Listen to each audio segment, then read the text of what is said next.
What's up, kids? It's that time again. Oh, I need my laptop, don't I? If I'm going to scam the baits and bait the scams, I should probably have, I'll just put that down there for now. I should probably have my laptop, shouldn't I? Yes, I think I should. That would be rather critical. What's up, guys? I am actually, believe it or not, I decided to do this since TikTok is being a little whiny baby. I'm on my TikTok. I'm on my Facebook business page. It's the Doc Compton. And then I'm on Instagram, the Doc Compton. And of course, I'm here on YouTube, which is kind of the brainchild of the whole thing. That's where we do most of the fun. That's where most of the chat is. That's where I'll be interacting the most. But I wanted the other platforms to get to kind of see what it is that I do here every day and why I'm getting millions of views on these live streams per month. Welcome. If it's your first time, let me give you just a brief explanation of what it is that I do. I allow scammers to hack into my computer. At least they think they're hacking into my computer. Effectively, what I'm doing is allowing them to have access. These are the scammers who send me emails that say, yes, this is Geek Squad. We charged you $400 for your annual renewal. And if you want to cancel it or you want a refund, just hit us up and we'll get that for you. Now, the thing is, a lot of people fall for these scams, believe it or not. And what I try to do is shut down as many of these scammers as we possibly can. Number one, by keeping them on the phone with me as long as possible. That keeps them from stealing from anybody else. And number two, through what I'm doing, I very often am able to gain information about these guys, their whereabouts, their access to remote access platforms, phone numbers. Sometimes we can actually shut all that stuff down. Their websites. I had a cat hair in my mouth. Ooh. So it gets a little saucy sometimes. I'll tell you right now. So if you have little ones around, this isn't the show for them. If you like what you see over the next little bit here, go on and tell your friends for me because I'm always trying to build what I got here.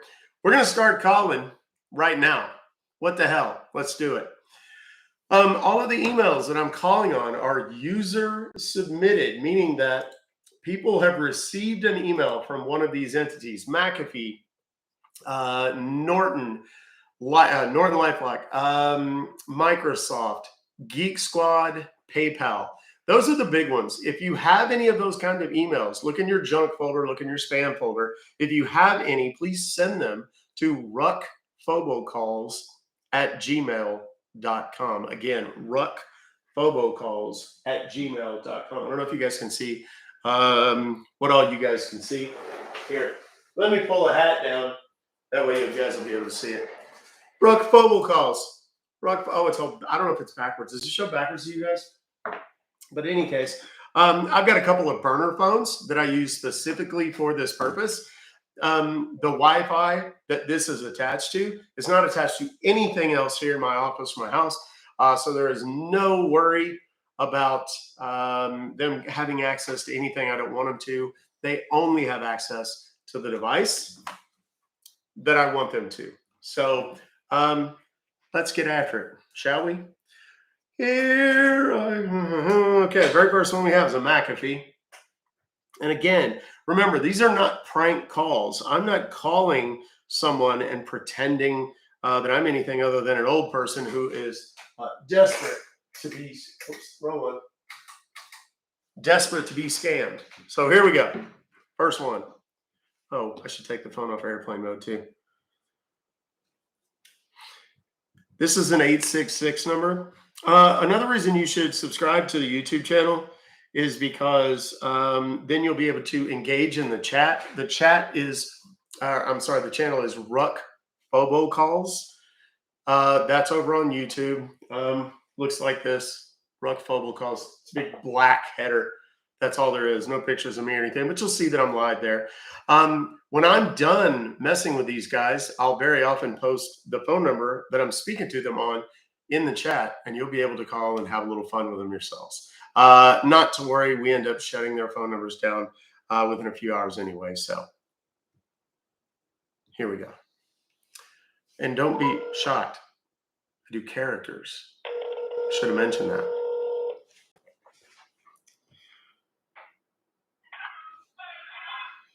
You are connected with McAfee. Customer support. This is Edward. How may I help you? Hi there, Edward. My name is Buster. I received an email from you guys that says something about y'all charging me for a year of service for AVG 600 Ultimate Care. And they done charged me $314.79. And I don't even know what it's for, but I need to cancel it and see if I can't get a refund as soon as possible, please. Sure, we'll surely help you to go ahead and cancel it, sir. Before I address your issue, can you please confirm me the order number or the invoice number? Well, I got an invoice number here. It's 0829627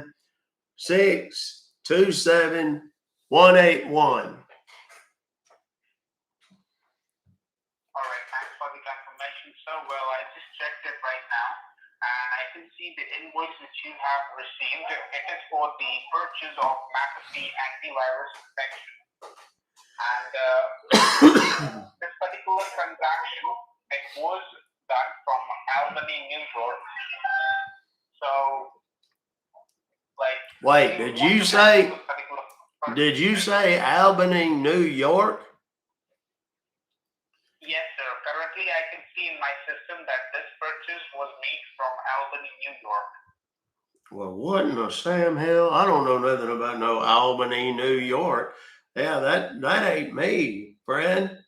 I don't know how that happened. All right, so it simply means, sir, that this could be a fraud purchase. Okay, someone else is trying to misuse your information to make these purchases. So I just want to know that, have you ever shared your information with anyone, sir?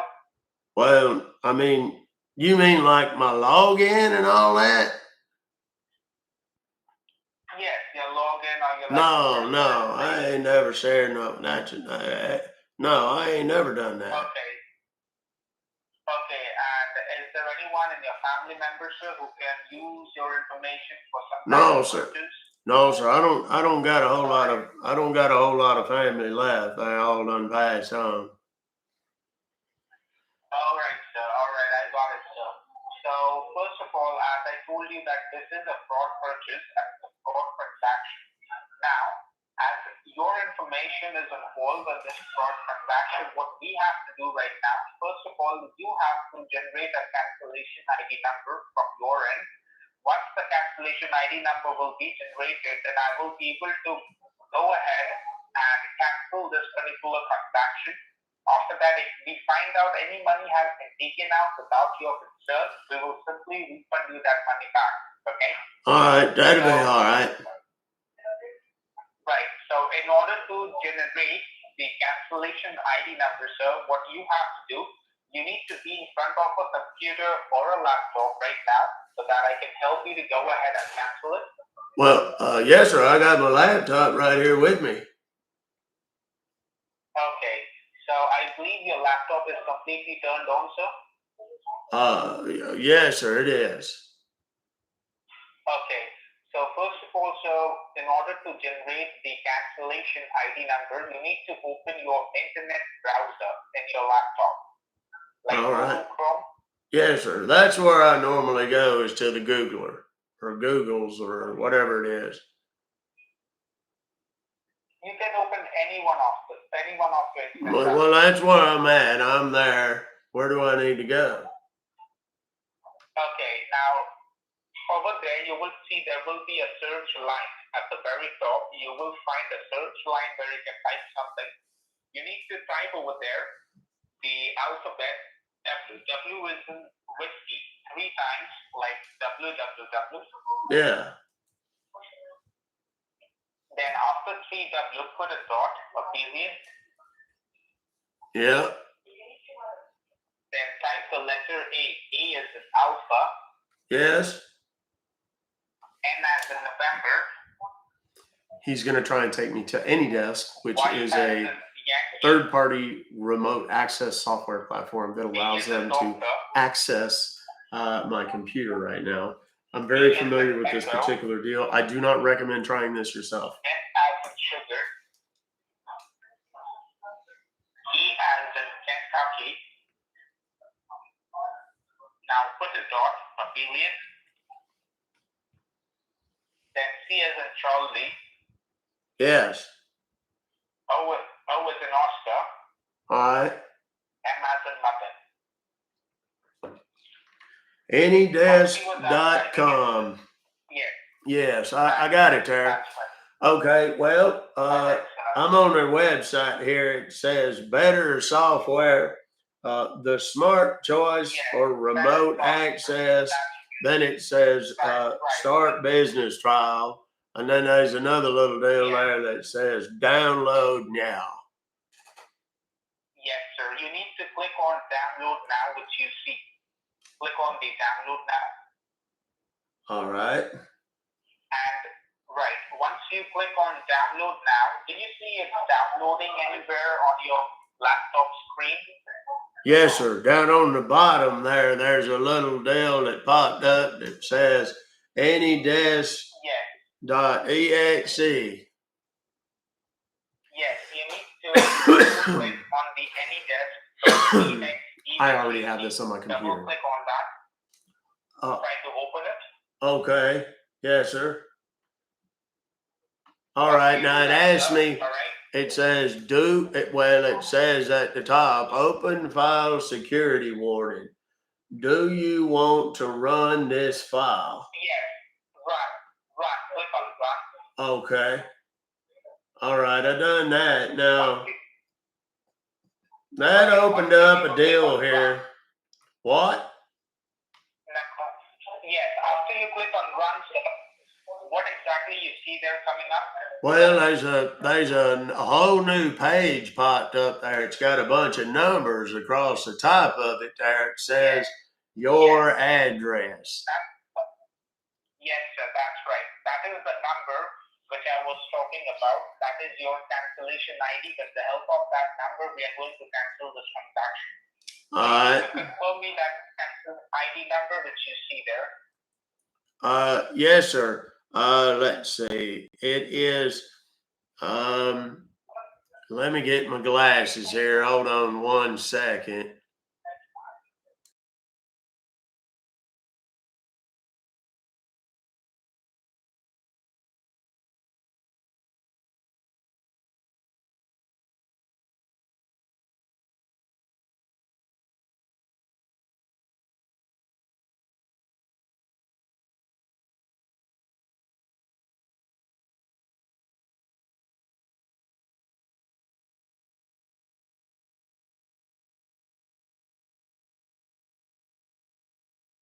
You will see a lock symbol, a lock sign. Do you see that? Yes, sir. Looks like a little padlock. Okay.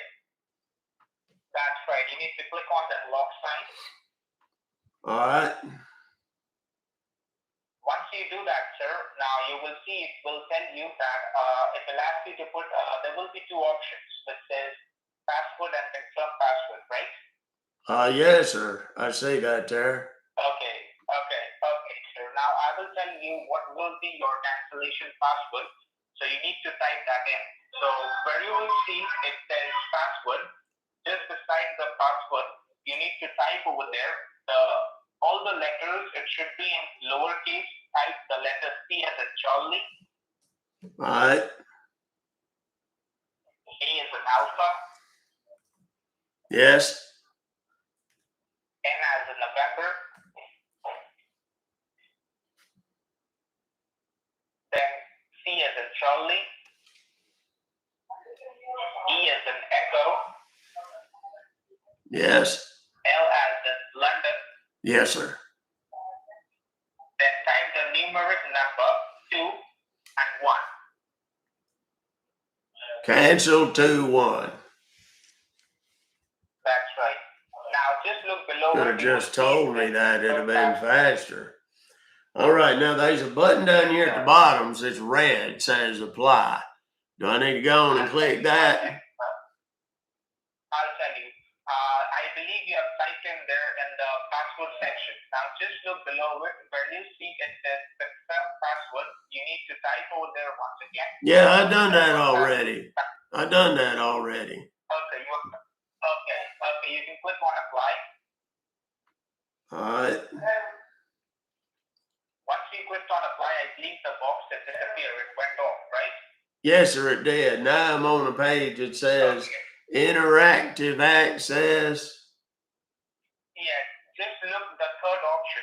Just below interactive access, you will see there are 3 options. So He's trying to get the computer set up in such a fashion that it'll give him unfettered access to everything. I'm not giving him that. Okay. All right, now just stay with me on the line. I'm going to go ahead and limit his ability to do anything on this computer as soon as he gets in, except see what I have waiting for him on the screen. Okay, just stay with me on the line. All right.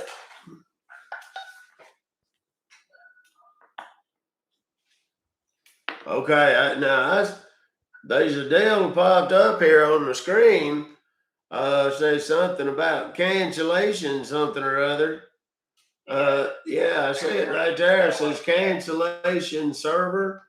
Is that what it's supposed to be? Yeah. Okay. Now what is this? How I'm supposed to get my what you call it there? Yeah, that is the cancellation server on which you are connected right now. Okay. Now, all right. What do you have to do? You have to minimize everything. Okay. You have all to right. minimize everything and come back to your home page. I did. Well, I minimized all that stuff there. I see all these little blue buttons and whatnot. Anyhow, okay. So what do I need to do to get my refund? That's what I call. That's what I'm most concerned with. Yes, sir. We will go ahead. We will refund you that particular fund. So you do one thing. You close everything down and come back to the home page of your laptop. Okay, so you want me to close down this AnyDesk deal here? There's 2 buttons. One of them is the X up at the top, right? Listen, there's the box up at the top. Then there's another one down here that says disconnect. Is that the one I need to click on now? No. Don't disconnect. Wait a second. I can't. Hold on. Wait. I can't hear you. What did you say? I'm asking you currently, what do you see on your laptop screen? Well, there's a little deal up here that says cancellation server. Then it says 403-908-897. Then it says connected, and it's got a timer or like a counter on there, like it tells me how long we've been on. And then it says open chat log. And then there's a deal in there that says file transfer. And then there's some buttons down here. There's one that says request elevation. And then one that says disconnect. No, don't click on disconnect. I'm saying just to minimize. Oh, just minimize? Okay. Yeah. And then you want me to open up another one of them Google windows? Sir? Is that what you want me to do? Yes, I'm here. You open want your Google page. Open. Look at the bottom. Look at the bottom. Do you see there is AnyDesk sign at the bottom? Yeah. Do you want me to close that? There's 2 of them deals there. Do you want me to close this one? Click on the first one. Well, I don't know what the first one is. Do you want me to close this deal? That's what I'm getting at. Click on the first red box which you see. Okay, well that's it right there in the top. It's got an X in it. Is that the one I'm supposed to click on? No, you need to open the AnyDesk. Look at the bottom. Well, that was the AnyDesk. Okay, there's one. You talking about the one here that says cancellation server and all that? No, sir, not that one. Now open your Google Chrome. Okay, so you do want me to? Well, why didn't you just say so? I asked you a minute ago. Do if you wanted me to open up another Googler deal. So, okay. Whoops, what happened to it? Hold on a second. Wait, hold on a second. I'm trying to get this thing fixed here. Do what now? Huh? What do you need me to do? Over there, you will see it says, can you please open the Google page, sir? Can you please open the Google? Well, I've got the Google open right now. What he's watching is trans So I believe you videos. Google, right? I'm sorry, what? Did you open the Google, sir? Yes, sir, I'm looking at it right now. It's right there. There's a blue G, a red O, a yellow O, and then there's a blue G, like a little one. The first one is capital, like uppercase, the big one. And then it's red O, yellow O, and then there's a lowercase blue. What? You do one thing, sir. Just go ahead and log into your online banking and check is any money taken out from your account or not. Okay. And you have to check it in the laptop, sir. Okay. Oh, well, wait a second. I don't ever check my bank stuff on the laptop. I normally do that on I do that on my phone. Do you want me? Hold on. Let me log in here. I got the phone right here. I don't remember. Do you know which account this would have come out of? I don't remember. You have to check it in the laptop, sir. Log in your laptop and check because right now your laptop is connected with the server. So if the money has been taken out, we are going to refund it to the laptop. Log in your account in your laptop. Okay, hold on. Hang on a second. Okay.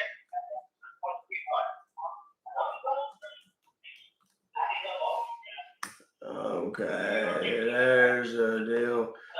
I'm not sure which one it come out of. I think it's maybe the PayPal. So I'm gonna put my email in here and UST. Not the PayPal, sir. I'm talking about your bank Yahoo.com. Well, it's all connected to my PayPal. So Buster Hyman at yahoo.com. There we go. Okay, and the password is. I believe you. So PayPal is just a third party. Okay. If the money has been taken out, it has been taken out from your bank account. So I just need a confirmation from you to go ahead and check in your bank account. Is any money taken out till now? Or well, I got it. But here's the thing, though. I got to figure out if I got the right password or not. Okay, we'll call him back. He didn't want to play that game any longer. He was tired of the movie. Thank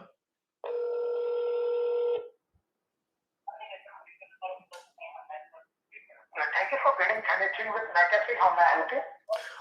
Yes, sir. I was just connected to a feller, and he was helping me to get a refund. Y'all charged me $315, and now they know. What in the Sam Hill?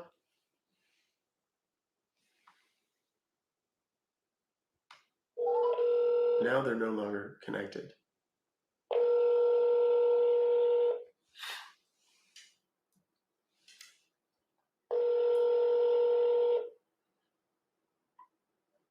Yes, sir. Can you hear me? Yes, sir. I don't know what happened. I think we got disconnected or something.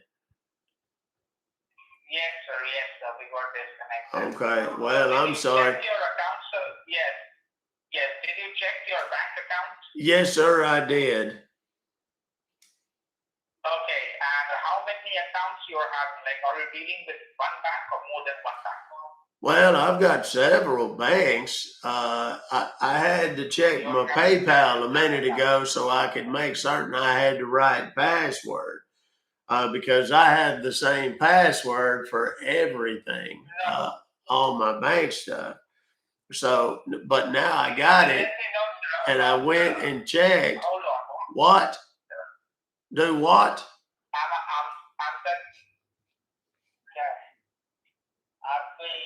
आपका mobile phone है, ठीक है, bank account करती है, online भी करती है, but mobile में करने की हमारी इसका पास कंप्यूटर नहीं है, एक घर में नहीं है, Sir?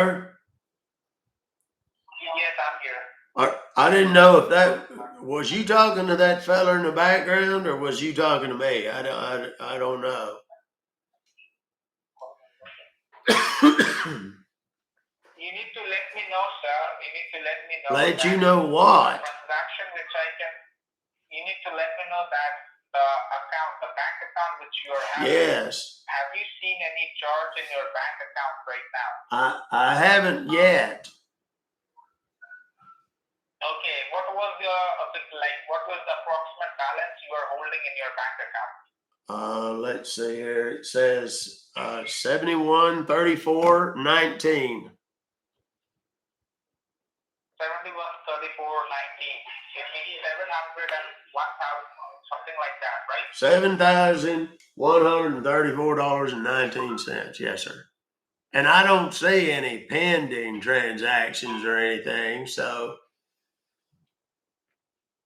Okay. And currently, who is using your laptop? So is it you or someone else? No, it's just me. There ain't nobody else. Because the reason I'm asking just because we found that there is a suspicious activity running in your laptop. Like, is somebody watching porn in your laptop? What do you mean suspicious? How is that? Wait, can you see what's on my screen?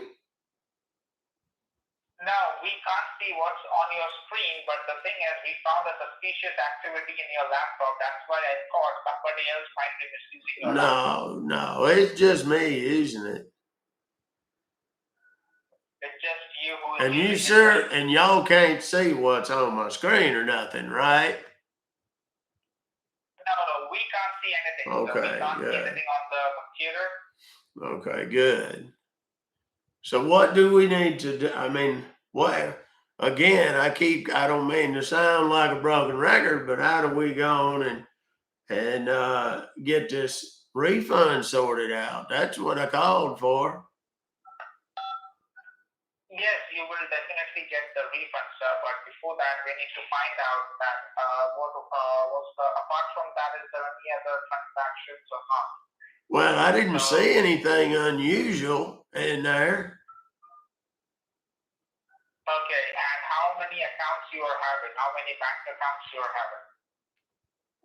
Total, I got at Bank of America, that's what I'm looking at now is the Bank of America. And it's and apart from that, well, no, but I mean, I got the regular old checking account. That's what you asked me about a minute ago. Then I got a savings account in there, and then I got some CDs in there as well. You know what CDs are? Them certificates of deposit. That's just my long money sitting there. But I also got two other banks that I have accounts at, but I don't think it has nothing to do with them. Okay. Can you do one thing, sir? Can you please open the Google Chrome once again? Yes, sir. Laptop. Yes. Can you please open Google Chrome? Okay. Hold on. Let me do something here. I need to close all this stuff. Because I don't need this AnyDesk anymore, right? Yes, it is required. Don't. Oh, Lord. It is required. I just closed it. Whoops. No, don't have to. I'm sorry. I just closed it. Do I need to reopen it again? Yes, open it again. Oh Lord, hold on a second here. Let me see if I can find it. That AnyDesk deal again. Yeah, it put a deal there on my screen, on my what do you call it, on my home screen there. Okay, now I done clicked on it, and I got that little that page there that's got the or the what do you call it, the address on it. Okay, okay, now I see your little deal again that's popped up. The little, it's like a little chat log. That's what I see there, and it's right there. Okay, look at the just minimize the chat log. Minimize the chat log. All right, minimize the chat log. Okay, that's this, right? Do I need to close the other deal there, or no? No, just open the AnyDesk page where you see the ID number. Okay, got it. Now you'll see over there it says install AnyDesk on this device. Click on install AnyDesk. Well, we'd already done that, remember? That's what the first thing we done. I know it's been a while we've been on the phone here, but I've already downloaded it, remember? That's how we got to the page with all the numbers on it. So it's already downloaded, and I see your little, what do you call it? Your little chat log doohickey there that's got all the stuff on it. What's that? I'm saying minimize the chat box, and at the back you will see it says install AnyDesk. Click on install AnyDesk. Well, that's what I'm telling you, though, sir. We've already done installed the AnyDesk. I'm looking at it right now. You haven't installed it. No, I did. Remember? And you remember because I had to click on download, and when I clicked on it, they're getting frustrated with me. They've turned it off again.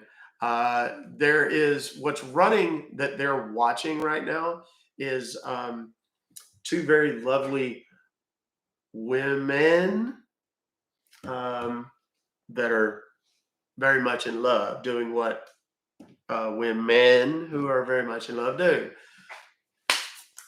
A lot of that sort of thing. Anyhow, let's call them back one more time and see what we got. I've already got their AnyDesk ID information, so I'm going to be able to shut them down.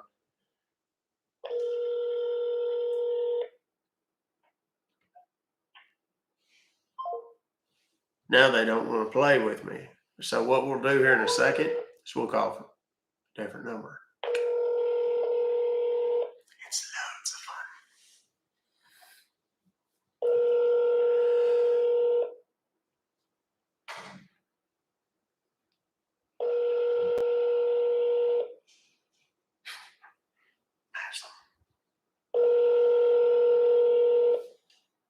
Kind of a sword fight thing going on the screen there. Yes. Come on now. Answer the phone, fellas. What in the Sam Hill?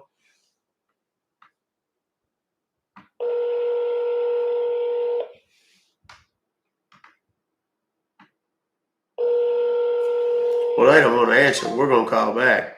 And if they don't call on this one, we're going to call from a different. Hello? Oh, we're going to call from a different number. Perhaps with a different character. Hello? Yes, sir. I'm so sorry. Yes, I'm so Y'all's sorry. phone system is all kind of cattywampus, I guess. All right, sir. You there? Yes, sir. I'm here. I'm just trying to get this thing. I'm just trying to get this stuff done here. Listen to me. All right. Yes, sir. We are going to listen to me very carefully. Right Okay. now, what we have found that this is not the only purchase. This is not the only fraud transaction which has been done under your name. There are many other transactions which have been done under your name. Oh Lord. These transactions have Guys been gonna tell me your information. other banks, other issues. In order to go ahead and they want to get everything. cancel this particular transaction, okay? Apart from the cancellation, sir, we have to secure your IP address as well, your internet protocol access. They want my IP address, which is going to change here in just a few minutes anyway. And to, secure your identity and your IP address, which which is your internet protocol access, what you have to do, you have to go to your nearest grocery store. Over there, you will be able to find out there will be a security card which you have to get from your end. So is it possible for you to get there right now? Wait, you need me to go somewhere? Is that what you said? Did you say you needed me to go somewhere? Yes, sir. Why on earth I gotta go somewhere? I didn't go anywhere to make any purchase. Why do I gotta go somewhere? You have to make a purchase which will be totally refunded. Like right now, in order to secure your gift cards. They want me to go to the grocery store and buy gift cards. And they're probably gonna ask me for $1,000 or so. Right now, what you have to do, you have to go to the nearest grocery store. Okay. Like, how far is the nearest grocery store from your place? Well, it's about, I don't know, 10 minutes or so. 10 minutes. Okay. Yes, sir. So first of all, what you have to do, you have to go to the grocery store, okay, and you have to get a security card, okay, a security gift card. Have you ever purchased gift card? Well, yeah, I got them for my grandkids and stuff in the past. Okay, so you have to get 2 security gift cards, which will be of $400 each. I'll tell you the name of the gift card. It will be Target gift card. Okay, so you need me to get a Target gift card for $400 so you can refund my $314.79 back. Is that right? Not only that amount you are going to get back, the $800, the Target card which you will be purchasing, we are going to refund that money as well. Because with the help of that Target card, we are going to secure your identity and we are going to secure your IP address. Because currently the internet which you are using, sir, it is not safe for you to use it. Oh, Lord. And in order to secure your internet, okay, in order to secure your identity, you have to purchase 2 Target gift cards. The denomination will be of $400 each. Oh, Lord. Okay. Well, my question is, I'm in the middle of a program right now I'm watching. Can I do it right after that and call you when I'm done? And when you will be doing it, at what time? Tell me, sir. Well, it depends on how long it takes for this movie to finish. Or for me to finish the movie. I completely understand, sir. Like, it is important for you, but you can watch the movie later on. Well, we need to fix up everything right now. I kind of got. And it will hardly take for you to 10 minutes to reach there. That's it. I got. Well, shoot. I've got my movie watching britches on, and I got some snacks and stuff. Shoot. Okay, well, if that's what I got to do, that's what I got to do, I guess. So I can go ahead and close all this AnyDesk stuff before I go then, right? Sir? Okay, so I can close all this AnyDesk stuff, or should I leave it open while I'm gone? Do y'all need to monitor it or whatever? Do what? Yes, sir. You have to close everything on the laptop right now, and currently you have to go to that grocery store. The grocery store on which you will be going. I believe they do keep gift cards, right? Yes, and I need to get. You said it was a Tongan gift card? No, it will be Target. Target. What? It's going to be what? The name of the gift card will be Target. How do you spell that? Target. It's T as in Texas, A Yes. as in America, R as in Robert, G as in Golf, E as in Edward, T as in Texas. Target. Oh, Target. Well, what is Yes. Target? I ain't never heard of it. Is that like, are you talking about like the store Target? No. You have to go to. Can you do one thing, sir? Can you tell me your zip code? Yes. So that I can help you to. Yes, it's what is your zip? 30374 is what it is. I'm in Atlanta, Georgia. It's 30374. Yes, sir. Okay, just wait. Let me check it. Okay, let me go ahead and check it. Just give me a moment. I'll tell you which will be the nearest store.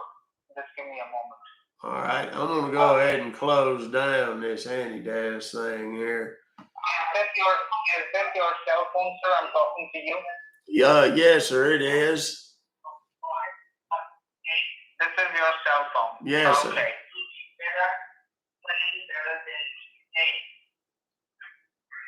Just hold on the line. All right.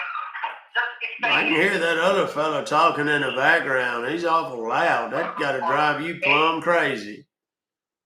I'd smack him in the head and tell him to be quiet. He's awful loud. Yes.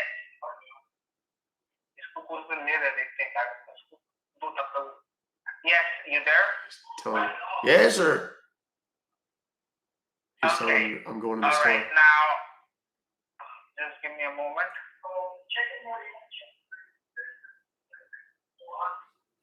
Good Lord.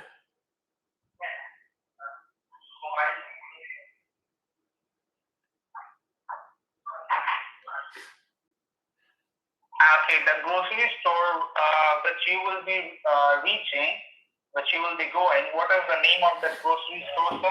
Well, it's called the Piggly Wiggly. That's the name of it.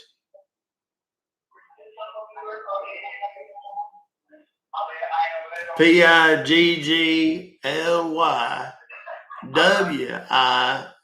PIGGLY. Yeah, Piggly Wiggly. That's the one that's closest to me. That one is the nearest to you, right? Yes, sir. You see it there on your little map or whatever? Yes. Do they keep gift cards? Well, I reckon they do. There's always, if nothing else, there's always a fella that hangs out front. I can't remember his name. I think it's Lester or something, or Chester. I don't know. Anyhow, he sits out there all the time, and he's always selling stuff too. Sometimes he sells individual cigarettes. Sometimes he's selling umbrellas. Sometimes he's got a bag full of soccer balls. There's all kinds of weird stuff.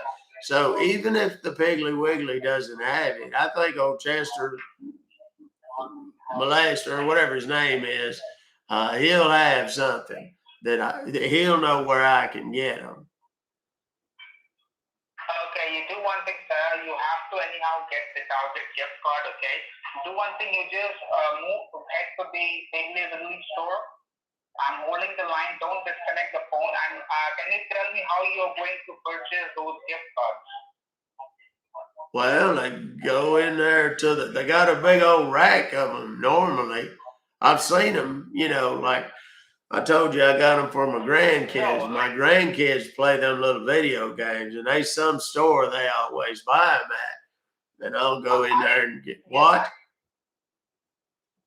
Do what? I understand that. Okay, yeah. So there's a big old rack of them up in there, and what I'll do is go pick out this Tongan gift card or whatever it is, and then I'll take it up to the register, and the lady behind there will take that card, and then she'll like run it through their little machine or something. And then they'll ask me how much I want to put on it. What? Yes, I'm asking you how you are going to buy it. Like, well, that's what I'm telling you. When the little lady runs it through, she asks me how much I want to put on there. Because you can pick. I don't know if you know this. You can pick how much you put on there. Yes. So I'll tell them to, $20, $30, whatever it is for my grandkids. And then when she'll ring it up on the register, and then I pay her. And I've got, well, are you asking me like how I'm gonna pay for it, like with a credit card or like what do you mean? Going to use your credit card to buy it, or you're going to use your debit card? Well, how much you told me before, but I done already forgot. How much is it supposed to be? It's supposed to be $400 each card, and you have to get 2 cards, which means you have to get 2 so cards. So it'll be $800. Well, then I'll probably go and use my debit card. Then will they let me use my, what do you call it, my debit card to purchase them Tongan cards or whatever you called them? Okay. You have to use your debit card. Okay. And if they don't have the Tongan cards, is there any other card that I can get you? Like they got Applebee's and Chili's and stuff like that, a lot of restaurant cards. Or does it have to be one of them Tanget, Trojan cards, whatever? What? What? I'm saying I am holding the line. You drive to the store, okay? Okay. To get those cards. You need me to go. Okay. Well, all right. Right. And once you reach the parking lot of the store, you need to talk to me so that I can make you understand once again. Well, how am I going to do that? Are you going to meet me there? Do you know where the Piggly Wiggly is? What? I will be there with you on the phone. I will be connected. Oh, I thought you meant you was going to meet me there at the Piggly Wiggly. I was like, well, hell, you just talked to Lester or Chester, Lester, whatever his name is. Yourself. Okay. So I need to go in there, get 2 $400 Tangent gift cards. And then what do I do? Do I have to mail them to you? Right, that's what I said. So I'm going to get 2 $400 Tangent gift cards. Not Tangent, it's Target. It's what? The name of the gift card should be Target. Target. Target. Wait, D? Oh, I've been saying it all wrong. DER what? It's not DER, it's Target. TARGET. Okay, T? Wait, are you saying D or T? It's T as in Texas. Oh, okay. See, there for a second, I thought you were saying C, and it was like I was just getting super confused. Okay, so no, it should be Target gift card. Okay, so with an L like Lexus. You have to activate those cards. Once you buy it, once you get the card, okay, tell them to activate the cards. Okay. Okay. So now wait a minute. Who's gonna do the people at the store activate them Turtle gift cards or whatever? You reach the store first. Yes. They reach the park. Well, obviously I can't buy them online because my computer's not safe, you said. Wait, that's a question though. How come I can't just buy them online? I can't do that. Leave your laptop as it is. No, you can't What do do you that, mean, sir. leave my laptop as it is? Yes. What? Leave the laptop as it is, okay? And leave it Okay. in the store right now. Okay. Okay. Well, I Don't gotta hang get. up the phone. Okay. Well, I'm gonna Don't hang up go. the phone. Okay. Well, hang on a second. I gotta shut all this stuff down now. Good Lord. There's all these weird pop-ups on my screen. Let's see here. Do. There it is. Okay. All right. Well, I'm gonna go out there and get the scooter off the charger, and and you want me to call you when I get done at the store, No, don't and hang I'm up the gonna phone. as soon as I get there and get them, I'll call you, and then you can tell me what you want me to do. All right, I'll call you in a little bit. Now watch what happens. He's gonna call back. He's gonna call back frantic. The reason they always want people to stay on the phone is because they want to tell you, like, the whole way there. They want to make sure that you don't get talked out of it by a sales associate. They want to make sure that you don't. They want to make sure that the person that rings it up for you doesn't answer any questions. Let's mark the time. It is 2:24. Yeah, give or take 2:24. So we're gonna take about 20 minutes, and then we're gonna call this guy back. Um, I don't remember what he said his name was. It's not that important. All right, so we'll call him in about 20 minutes. In the meantime, we're gonna call somebody else and get somebody else on the hook. Here, let me put a little star doodle on here so I know which email it is. And then what we're also gonna do is we're gonna let these fine fellows talk to my good friend Beverly. Beverly's a sweet lady. Let's see what we can do here. Let's see if we can get Miss Beverly engaged with these same fellows. Now, keep in mind, these are burner phones. We are the one that I'm calling from right now is like a Dallas Fort Worth number. It's got a Dallas Fort Worth area code and prefix. The one that I was calling them before is indeed using an Atlanta prefix. Those are intentional. The reason I use those two cities more than anything is because those two cities are the most robocalled cities in the country. Atlanta is number one every month. Dallas Fort Worth is number two every single month. So let's call these fellas and try something different.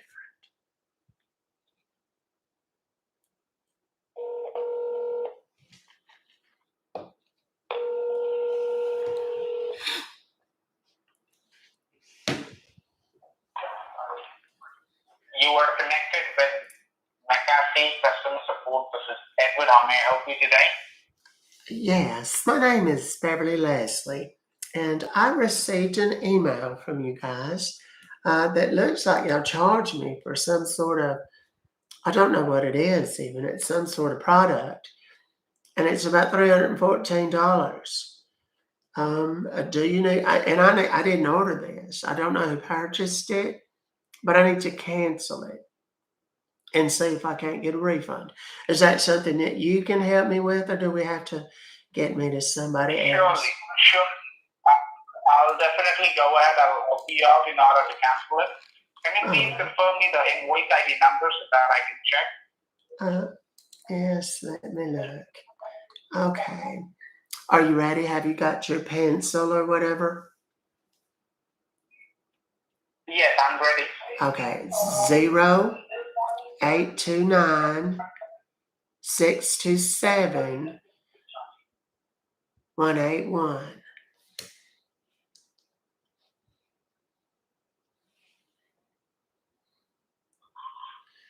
This is the same guy. He does not know it's me. At least not yet, anyway. All right. Well, I just checked it right now, ma'am, and I can see the invoice which you have received.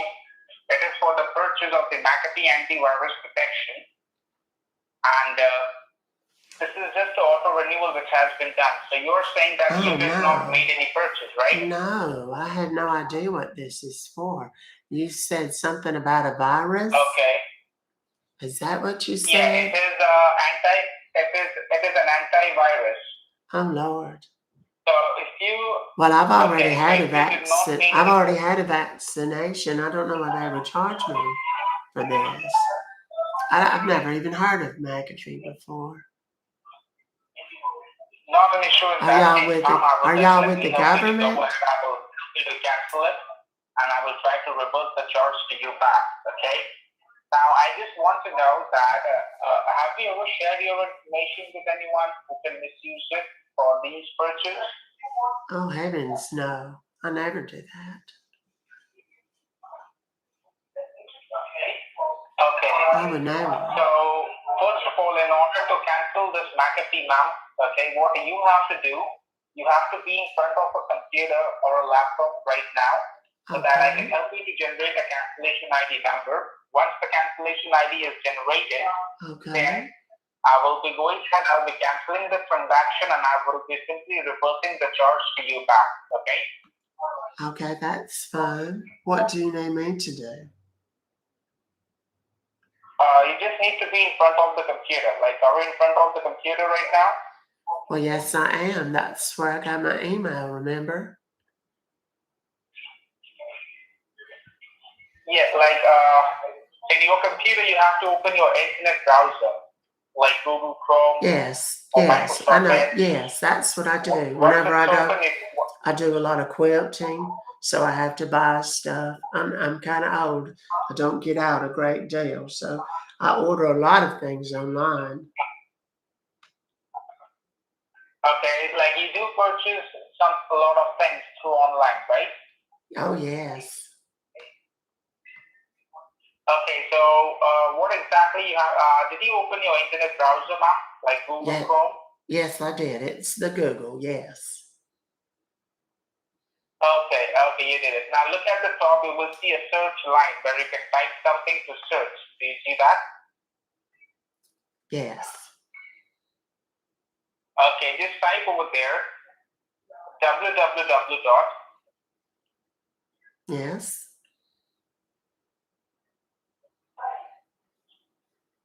Then type the letter A as an alpha. Okay. N as a November. Mm-hmm. Y as Yankee. Now you notice he's taking me to the exact same site. D as in doctor. It's called AnyDesk. If you follow my TikTok, you'll have seen the TikTok that I posted about the woman getting scammed for $2,100 with them using AnyDesk. K as in Kentucky. Yes. Put a dot, abbreviate. Yes. Then C as in Charlie. Yes. O as in Oscar. M as in mother. All right. Once you're done typing it, you can press enter and you can search for it.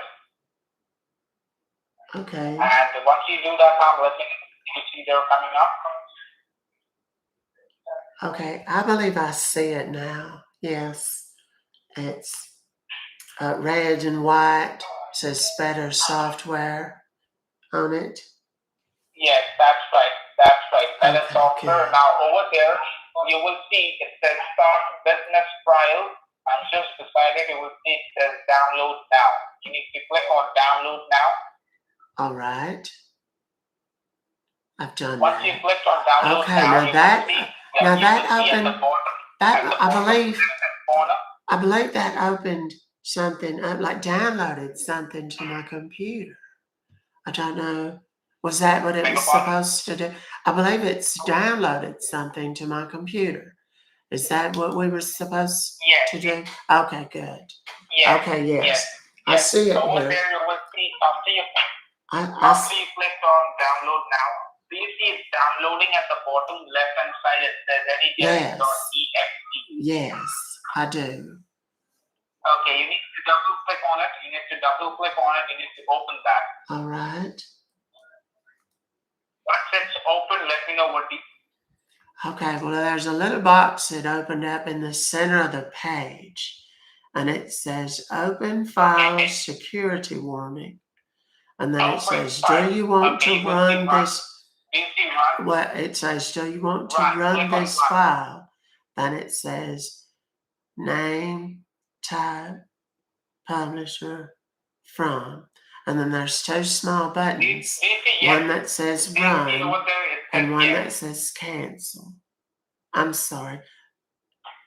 Do what? What did you say? Do you see run? It says run. Oh, yes. Yes, I do. That's one of the two buttons. Click on run. Yes, click on run. Okay. All right. Now, okay, once well, you that's click on fun. run, you will see it will provide you a number, ID number. Do you see that ID number? Well, yes, it says your address. There's a bunch of numbers. Yes, they're in red. Tell me And that they're number. in red. What's that? Do you need the number? Yes. Okay. Well, Yes,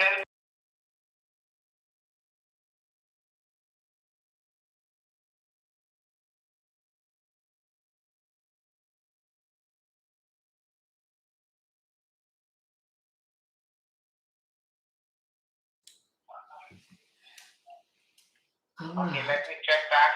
Okay.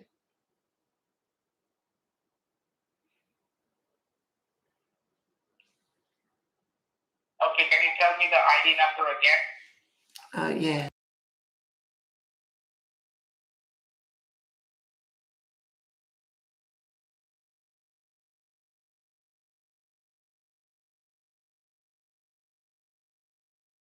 Okay, just stay with me on the line. Let me go ahead and check that. All right. No problem. Take your time, dear.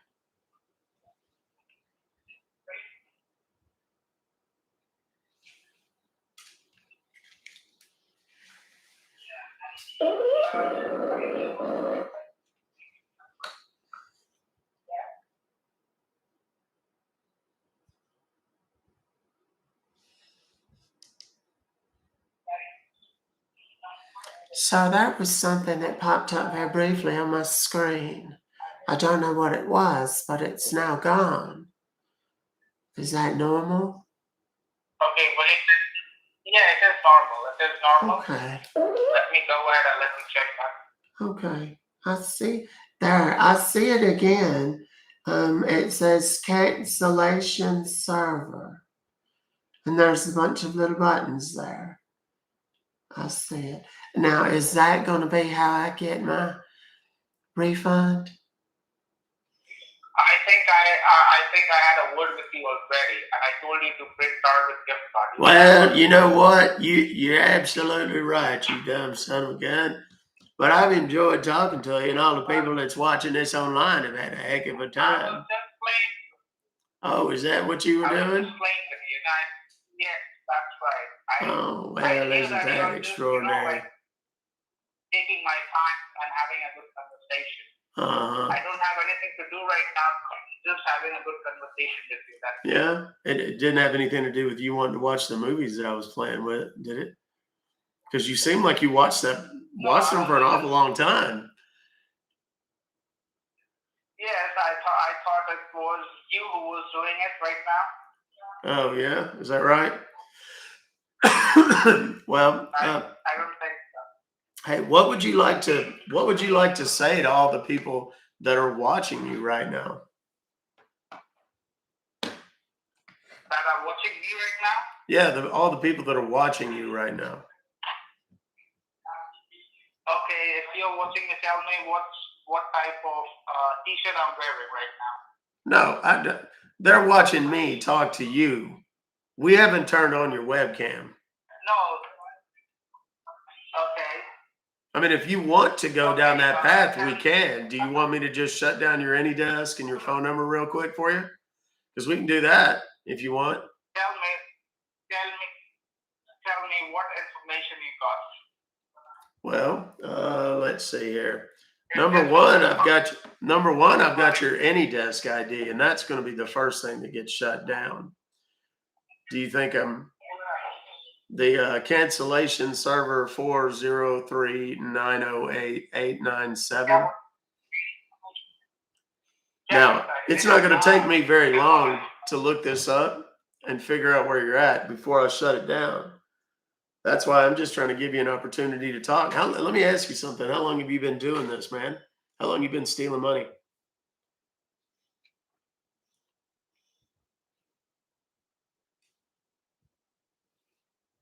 Don't get shy now. Come on now.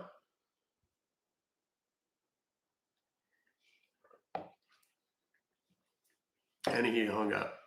Uh, they know that I'm going to go in and shut their AnyDesk now. Now, normally I would go straight in and submit their AnyDesk to. I'm part of a global community of scam baiters around the world, and we share information with each other, like AnyDesks, phone numbers, things like that.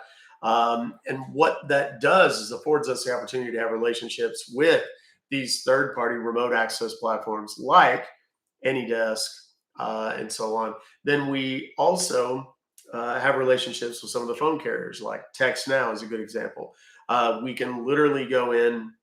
I can be talking to someone on their phone and go and put in their phone number into a special Discord for just us scam baiters that we have, and they will literally go in and shut it down, sometimes within minutes.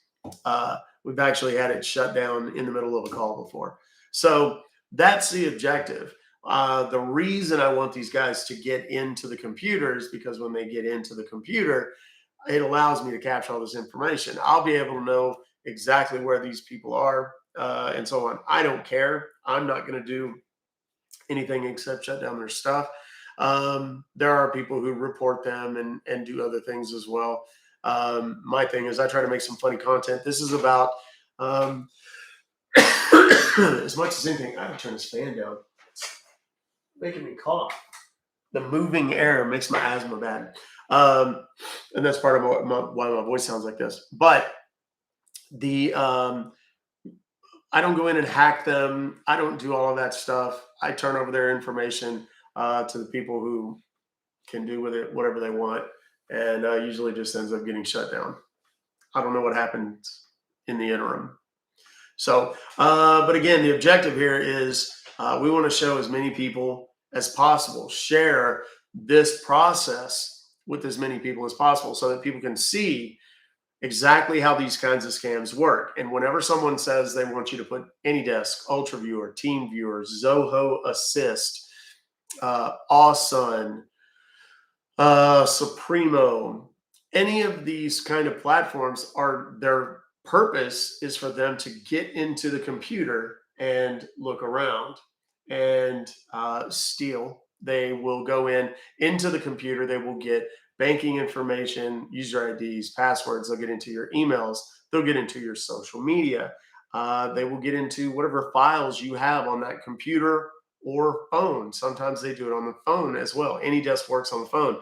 The lady that I referenced earlier in the TikTok who got taken for $2,100, it was on her phone.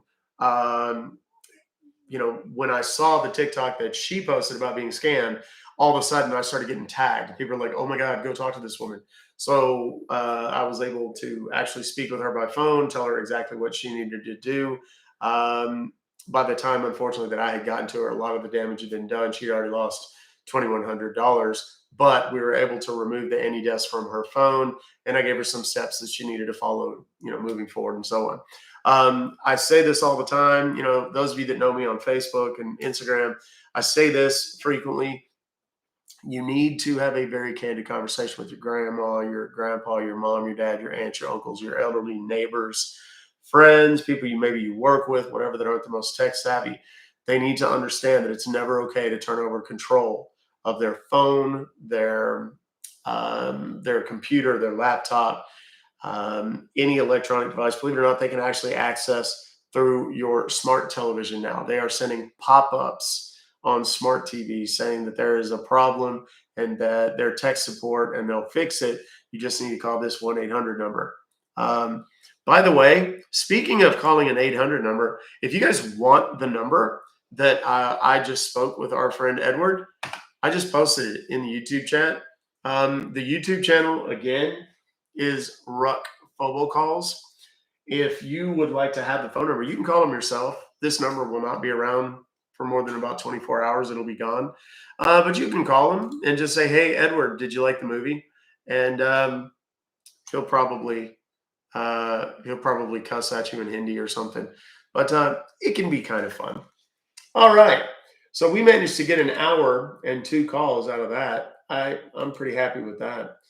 Let's see here. Getting up to the top of my thing. Okay. Fresh arrival alert. Okay, they sent an image. I can't do anything with that. Here we go. Here's another Geek Squad. This is also from today. So these numbers tend to go away within 24 to 48 hours. Again, if you want to send me the ones you have, if they're within the last 24 to 48 hours, send them to Ruck Fobocalls at gmail.com and we'll call them today. I've only got about 2,800 emails in my email today. So, I don't have many. Yes, that was sarcasm for those of you new to the festivities. The renewal date on this is 9/18/2032. Attention to detail is magnificent with these guys.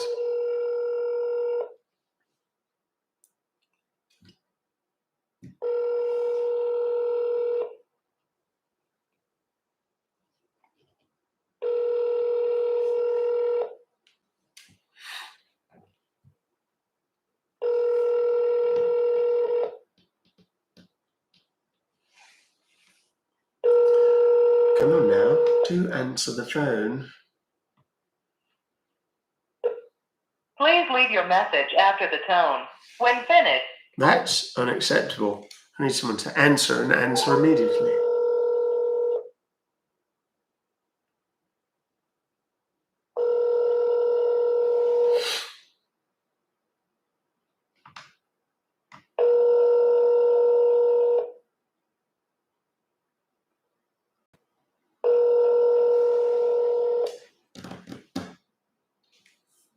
All right, done. Moving on.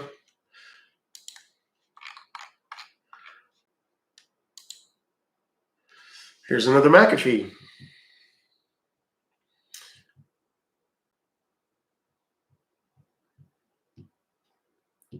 All right, here we go.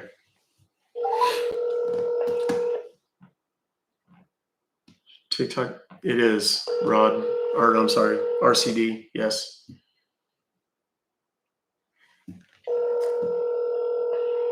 Come on now. Somebody's got to answer the dang phone.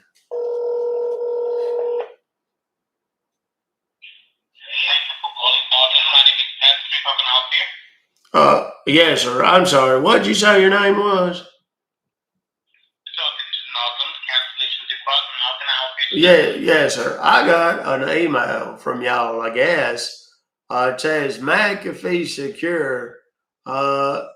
It basically says there's some sort of charge or something that's about to happen on my account. And I need to talk to somebody about it because I didn't authorize that. And I don't know what on earth it is or how I got it. I will help you, sir. Can you please give me the invoice number so we can check here for you? Yes. It's 867 5309 918. Okay. And how much money you got charged, sir?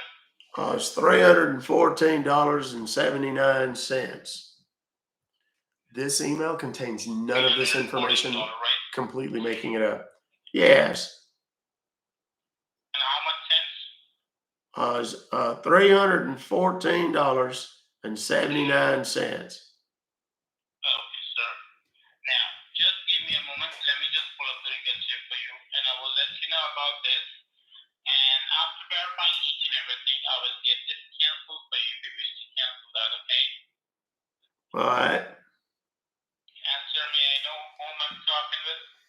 Yes, my name is Buster. Last name is Hyman. Highman. How to spell that? Highman. Buster Hyman. Solid, sir. Now just stay online. Let me just check it out for you, okay? Can I put you in hold, sir? Yes, go right ahead. Thank you, sir. Just stay online.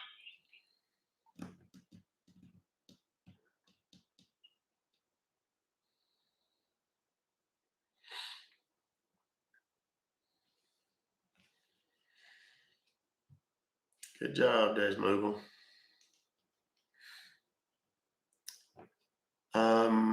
I don't have access to my backup TikTok, and you know what? I kind of took it as a sign. Normally, I do this on TikTok and YouTube. Can you hear me, sir?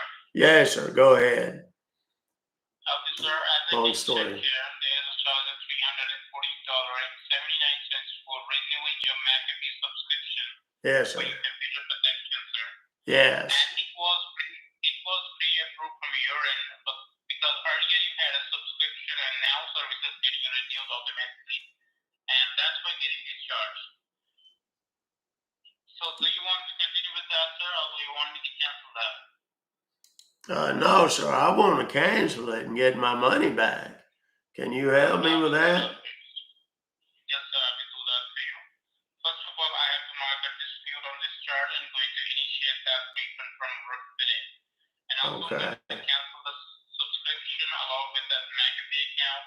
And finally, I have to remove the services for you, okay? Okay. So in order to do that, sir, I have to assist you with the cancellation form and refund form as well. So that you Okay. can submit that cancellation form to our billing. And my billing going to release that fund from there so that you can get your money back, okay? Okay, that'll be fine. Thank you. So are you next to your computer, sir, so I can help you with the cancellation form and refund form as well? Yes, sir, I am. I got it right here with me. Okay, sir. Please open your Google Chrome. Okay. And then what? On your Google Chrome, look at the top, sir. Do you see a long search bar at the top where you can type something? Yes, sir. You mean like where I type the websites and stuff I want to go to? Exactly. Yes, I got it right. Yeah. Please type in there PC system. Yes. It's PC system Yes. 247. Yes. Put a dot like a period. Yes. C as in Charlie.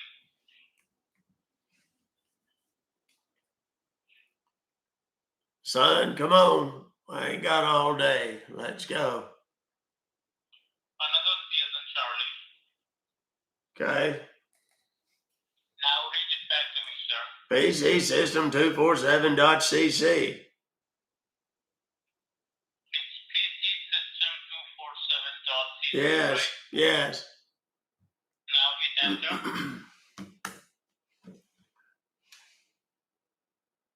Okay, now let's pull up a deal here.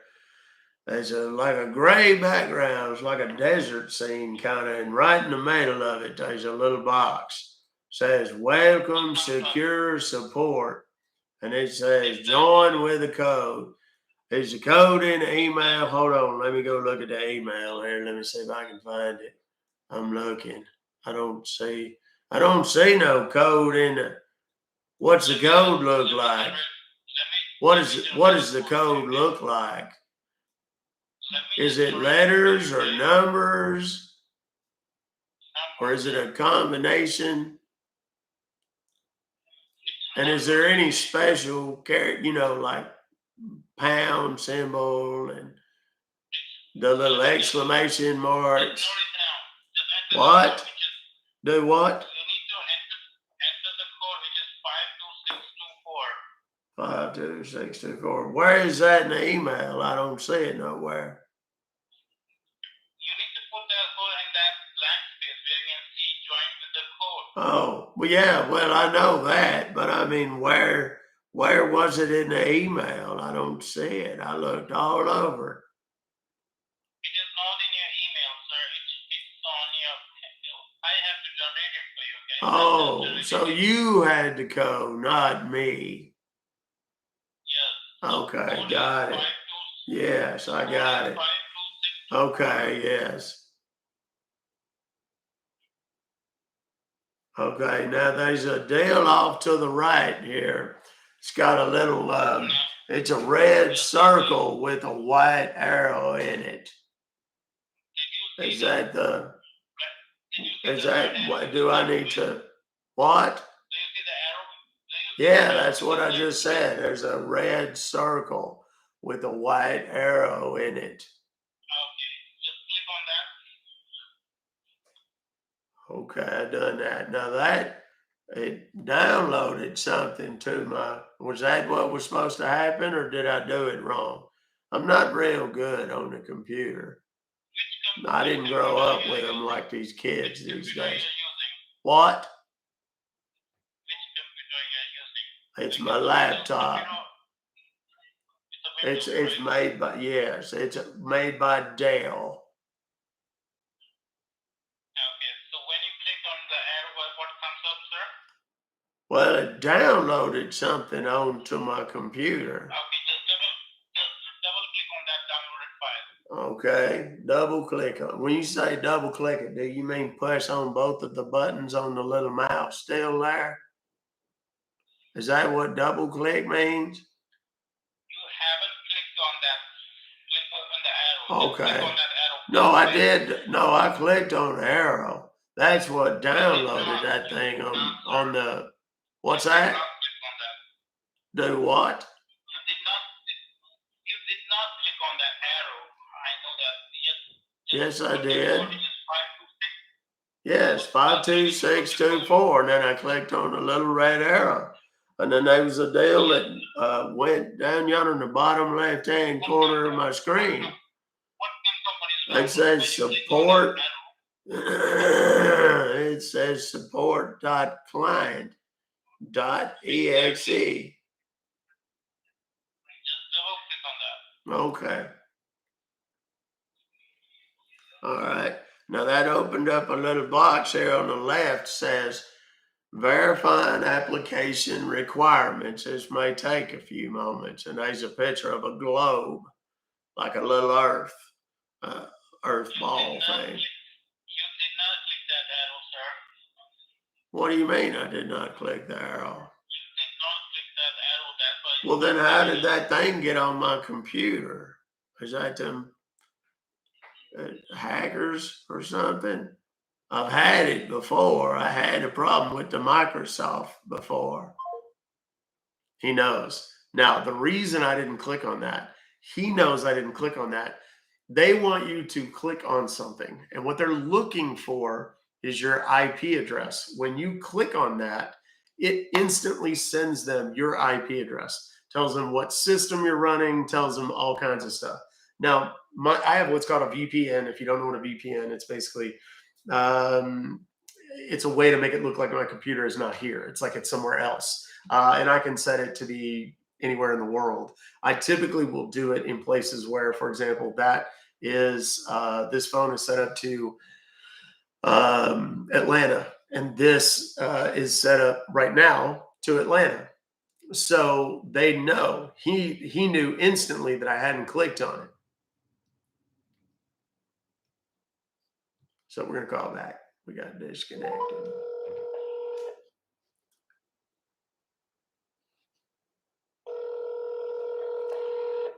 And one of the reasons that matters is because they don't want to talk to me.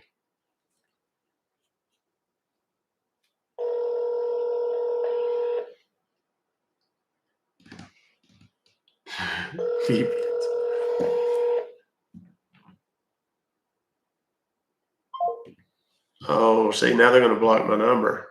They think they're going to be funny, but that's all right.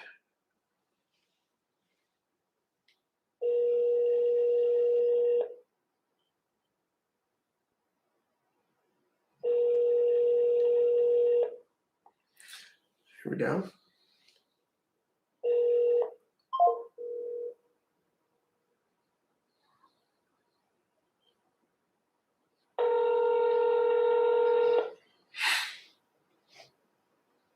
Interesting.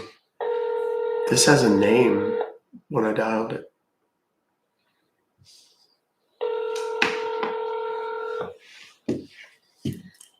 He may be suspicious.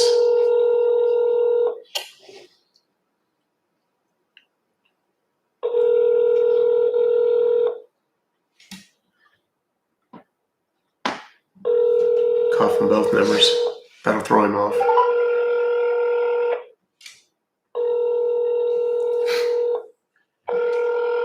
Super busy today.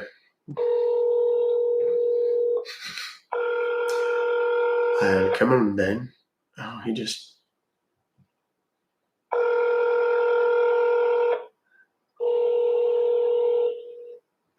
Click harder over there. Be connected with McAfee. Yes, hello? He recognized who I was. All right, we're going to skip this one. Anybody that's paying that close of attention, he's not going to be much fun anyway. Oh, looky here. We got us a Norton 360 Deluxe. And we got another number to call. It's a 941 area code. I don't know that I've had that one before. Where's 941? Virtual privacy network, by the way. Somebody type that in there.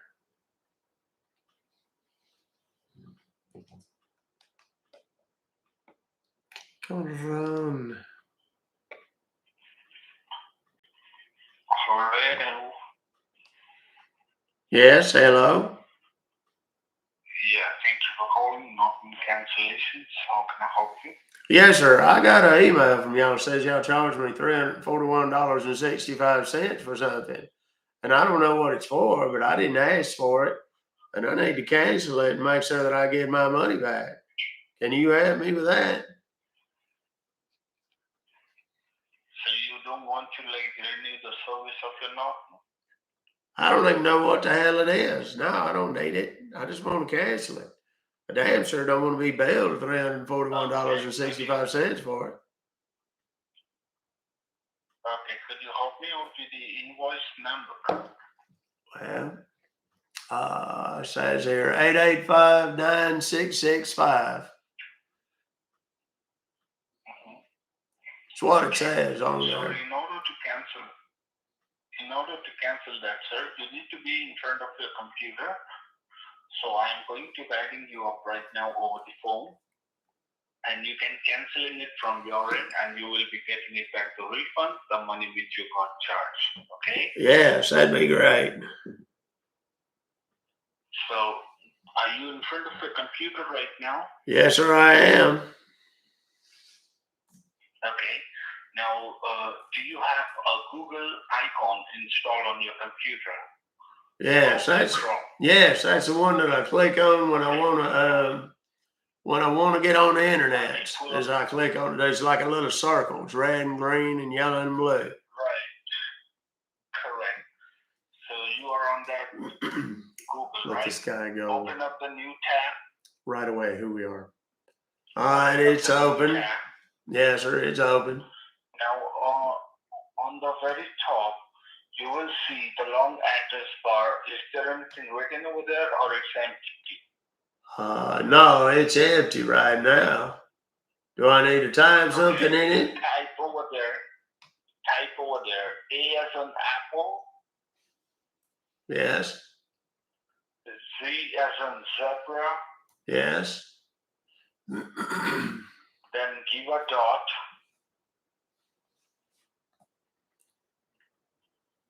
Then T as in Tom. Yes. 247. Yeah. Dot HELP help. Yes. 247 dot help. Okay. AZ.T247.help. HELP. Right. Now press the enter button on your keyboard. All right. Now I'm on it. You see it here. It's got kind of a whitish background. There's a little yellow and a little pink on it. It's got a blue strip across the top of it. Says Logan. I guess that's your name, Logan. And then it's got a box in the center there that says enter service code. And then there's a little blinking deal like a placeholder or something. Hold on. Code over there. Yes. 66249. 66249. Okay. Now there's an X next to it. There's a little blue X. Right. And then there's a blue circle with a white arrow in it. Just press the enter on your keyboard. All right. Okay. Oh. Well, that downloaded something onto my computer there. Says, yeah, support.client.exe is what it says there. Right. Yes. Right. Open Yes. that. When it's completed, you need to open that. Yeah, it's there. Okay, so I click on it. All right, and it opens up a deal that says, do you want to run this file? Right. Click on run. All right, I clicked on run there.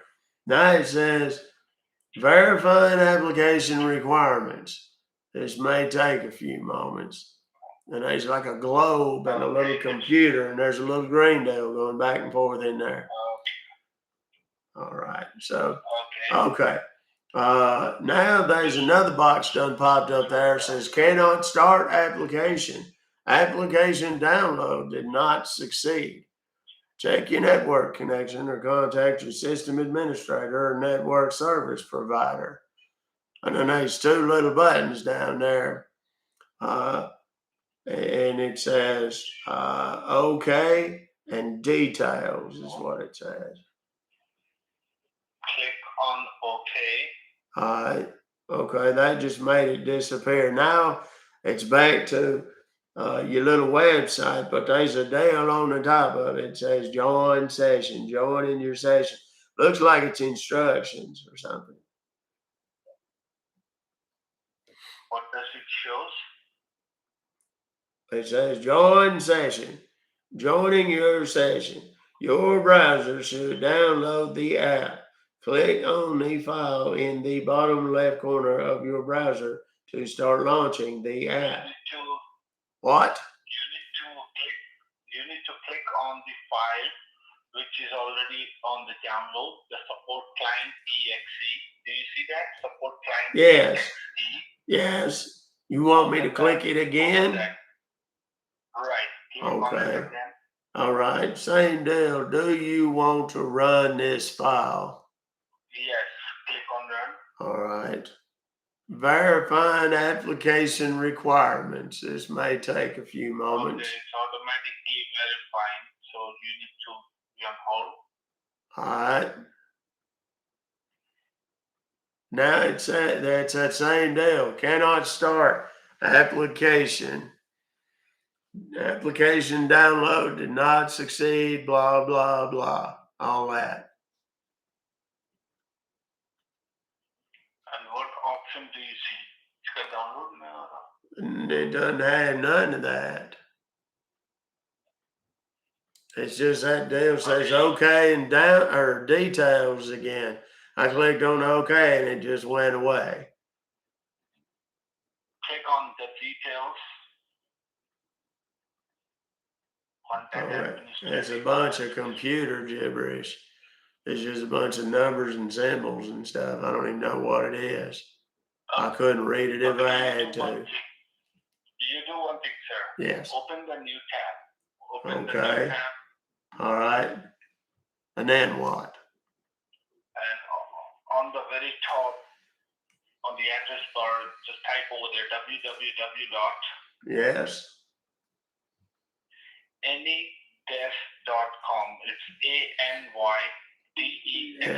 anydesk.com. Yes. Okay. Anydesk.com. Yes, I'm there. It says better software, the smart choice for remote access. Do you see download now? Yes. Click on that. All right. When you click on download now, Okay, now that downloaded something on here. Okay. When it's completed, you need to open that. All right. Okay. Now that opened up a whole nother, what do you call it? A whole nother page here that's, it's got a bunch of numbers scrolled across the top of it in bright red. Is that says it's your address. And it's like a 1, 2, 3, 4, 5, 6, 7, 8, 9, 10-digit number there, and it's in red. Yes, tell me that number. Okay. All right. Let me get my glasses here. Hold on a second.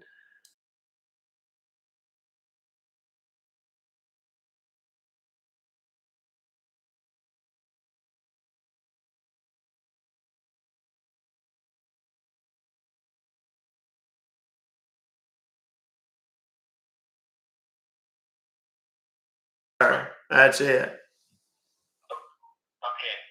Now, sir, just have a look on the very right-hand side top on that page. You will see the 4 line over there. Yeah, it's like 4 lines in a row, up and down. On the very top. Yeah, on the top right there. It's 4 lines. Do you need me to click on it? Yeah. Okay. Click on that 4 line. Now you see set password. Yes, sir. Click on that. Then okay. Set password. Yeah, I see it. Do you see something called password or confirm password, right? Yes. Okay, just type over there cancel 1, 2, 3, all in lowercase. Okay, cancel CANCEL. Yes. 1, 2, 3. Okay. And now they underneath it says confirm password. Confirm. Yeah, I typed the same thing. CANCEL 1, 2, 3, and then click on apply. Apply. Okay. Right. Got it. Okay, got it. I done it. Okay, now just be on hold. Now there's a thing popped up right here in the center of my screen. Says something about a security warning. Is that supposed to be there? Oh Lord. Just hold on. Okay, I see now. It popped up there.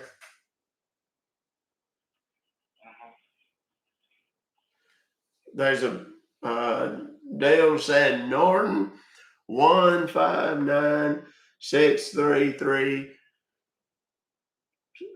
6316 is what it says there. I'm sorry, what?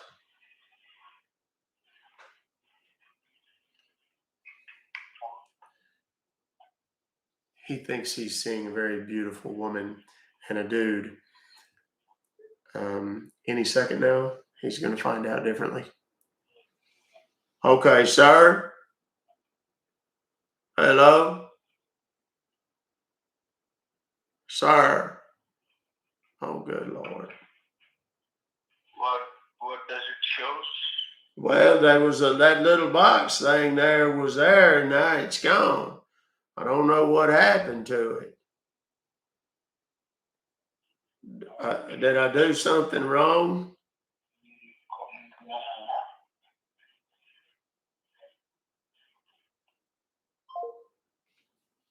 No. We must have gotten disconnected.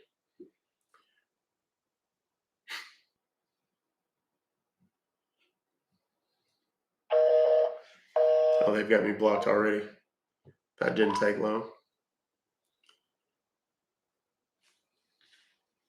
But I already got his AnyDesk, so he's done for.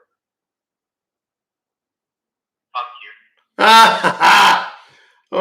What's the matter? He's mad.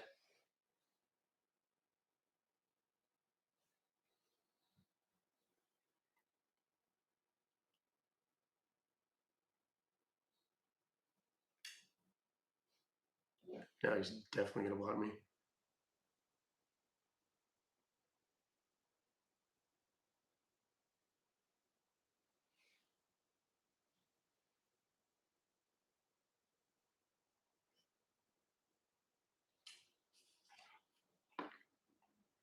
Hello. Yes, my name is Beverly Leslie. I received an email from you guys, and it says something about a subscription renewal, and it's let's see, $341.65. Okay. So like you want to cancel that order, ma'am? Well, that's the trouble. I didn't even make that order. I don't know what that is. Okay. So you want to cancel that order and you want your refund money back, right?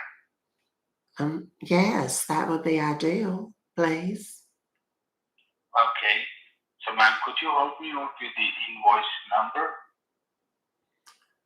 Let's see, where do I see that? Oh, I see it. It's number 885-9665. He knows. I think. That's it? That's what it says on the little invoice. It says Norton 360 Okay. Deluxe, and it has a support All right. desk. Yes. So ma'am, in order to cancel that, you need to be in front of the computer. So I'm going to guide you up right now over the phone. Okay. So are you in front of your computer right now, ma'am?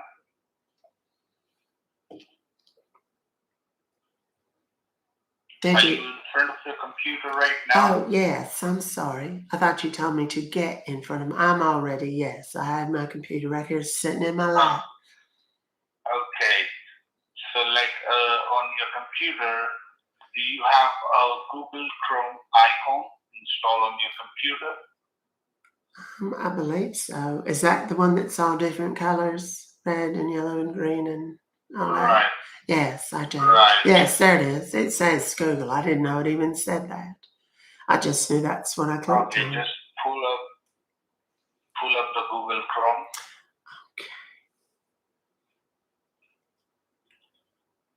Okay. And on the very top, is it open? Yes, it is. Okay. It's on the YouTube. very top, you Ruck, see the Fobocalls. address bar, correct? Is there anything written over there, or it's empty? No, sir, it's empty. Okay, just type over there A as in apple, Z as in zebra, then give a dot, then T as in Tom, 247 Yes. dot help, Yes. HELP. Yes. Could you read me out, ma'am? What did you type over there? It's AZ.T247.HELP. Alright, now press the enter button on your keyboard. All right. When you press enter, after that, what do you see, ma'am? Well, there's a page that's got a blue stripe across the top, and then it says there's a little box in the center, and it says enter service code.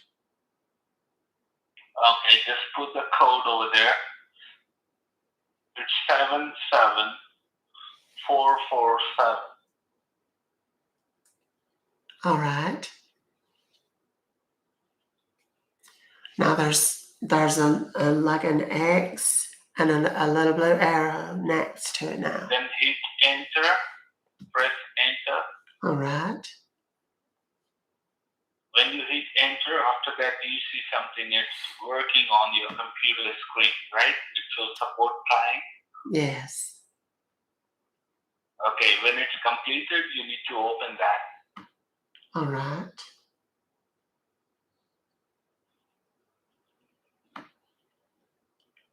All right. I clicked on it.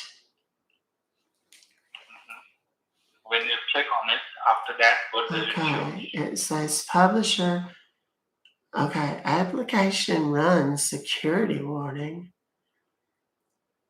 Publisher cannot be verified. Are you sure you want to run this application? Then Yes, it says click on name, Screen Connect client, Click on from, run. hover over the string to see the full domain at azz1 back.site. Then it says publisher, unknown publisher. And then there's two little buttons, one that says run and one that says don't run. But the one that says don't run has got a blue line around it, like they're almost suggesting that I not run this. Is this not safe? Click on run. And then there's a deal underneath that says, while applications from the internet can be useful, they can potentially harm your computer. If you do not trust the source, do not run this software. And then there's a little blue thing. It says more information. Hold on.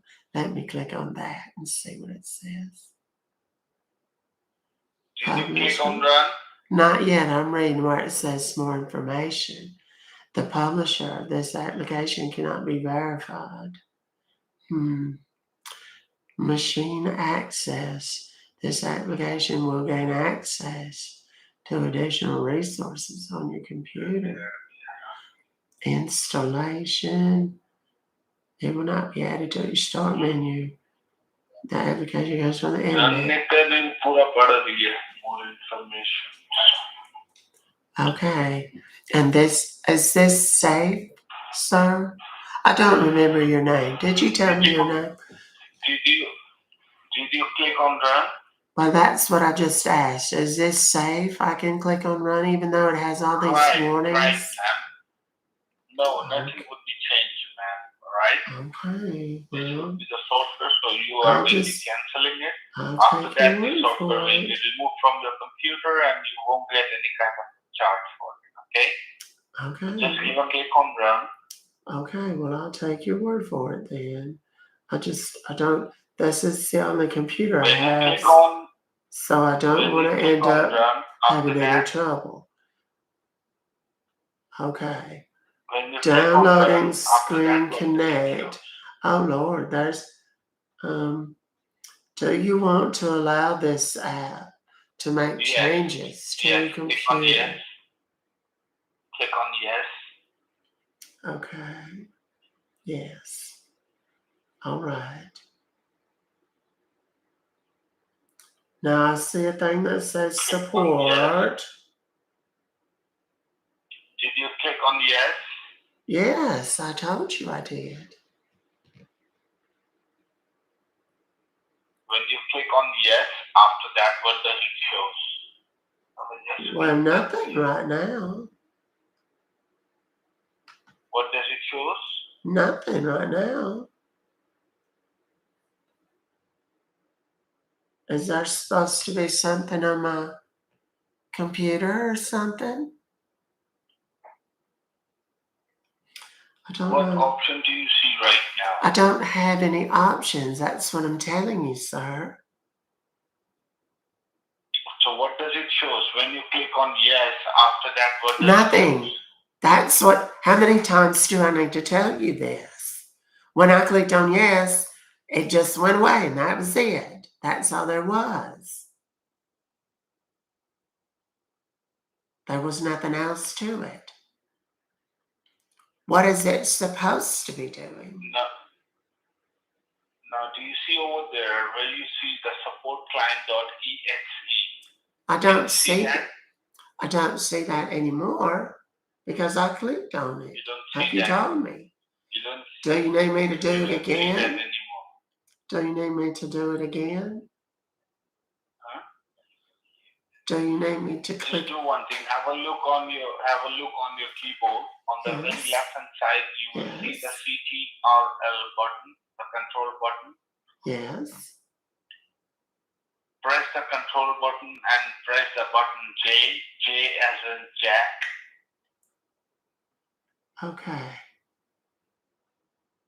Now there's a deal that popped up in the center of my screen right now, and it says support dash exit application. And then it Right. says Open that. support, Open that. and it says okay. Well, Keyboard. there's no way for me to open Open it. that. How do I open it? Keyboard. That's what I'm saying. There's no button. There's nothing. The only thing it does is say okay. Jesus. You need to give a double click on supportclient.exe. Give a double Sir, click on it. listen. I need you to listen very carefully to what I'm about to say to you. I've already done that, sir. I've already done it. And when I did it, it asked me if I wanted to allow it to make changes or whatever. And you told me to click on yes. And I did. Okay? Now, Right you now, told me, you see supportclient.exe, correct? No. And you need to listen. We'll get further if you listen. God gives us 2 ears and 1 mouth.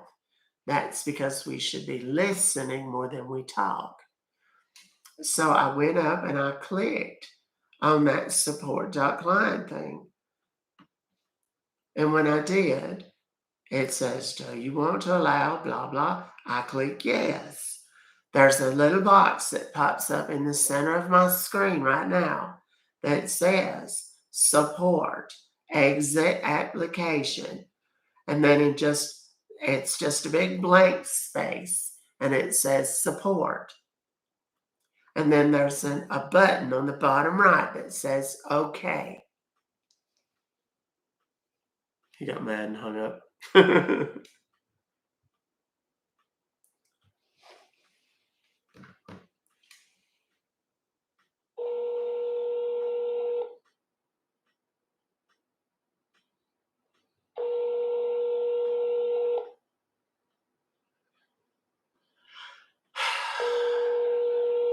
Don't know what on earth has gotten into these folks.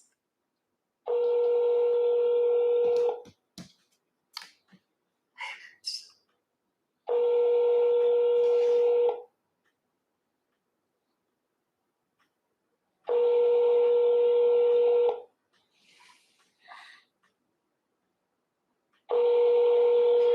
Well, what on earth is going on with this man is not answering now. That's a shame.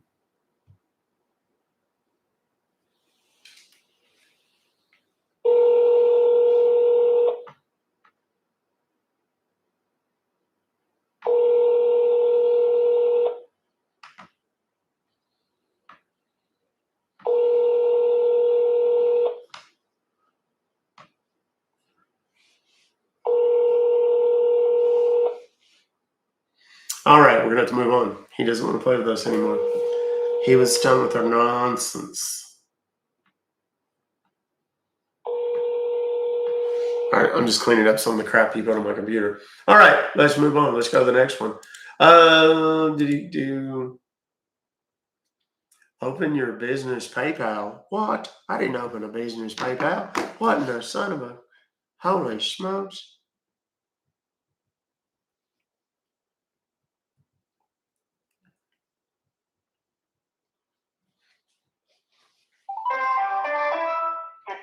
The number has already been busted. Oh Lord, we got us another LifeLock. What's a busy LifeLock day? I'm the most protected person on the planet. All right. How about the pastor? Let's see who we can get.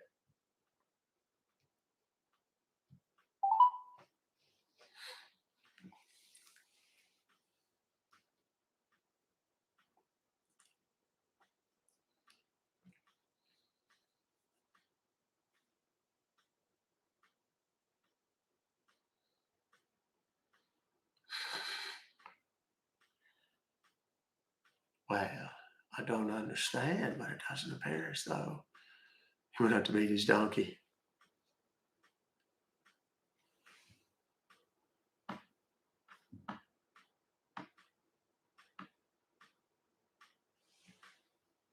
There's some angry stuff going on right now. I don't know what it is. Let me try this one more time. If it doesn't work, we're going to move on to heavens. I don't know what why this man is so angry, but he is.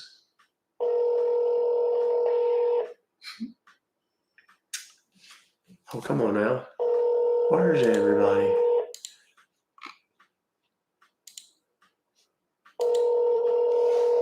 Okay, here's another Norton. It's an 804 area code. I don't remember that one either.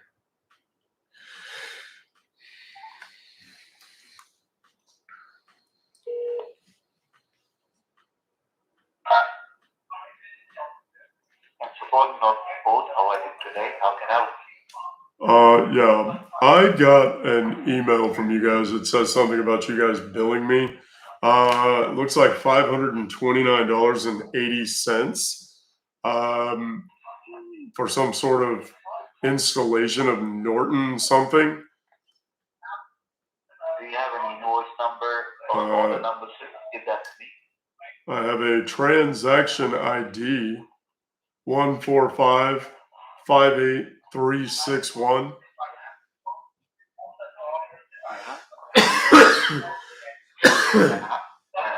Just confirm your last name, sir.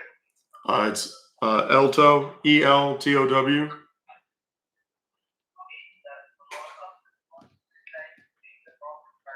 Okay, Mr. Alter. No, Eltow. It's Eltow, ELTOW. First name is Cam. Okay, Mr. Alto. I can see that you're receiving an auto renewal notification plan by Norton Call. It's an antivirus program for your computer or laptop. So you want to cancel this order? Yes, please. I didn't even order this. I don't even know how it happened in the first place. Okay. Yes. Whenever you buy any laptop or computer, you're getting this kind of application as a free trial version. And then when that expires, After the free trial version expires, you are receiving this kind of notification regarding to upgrade your plan.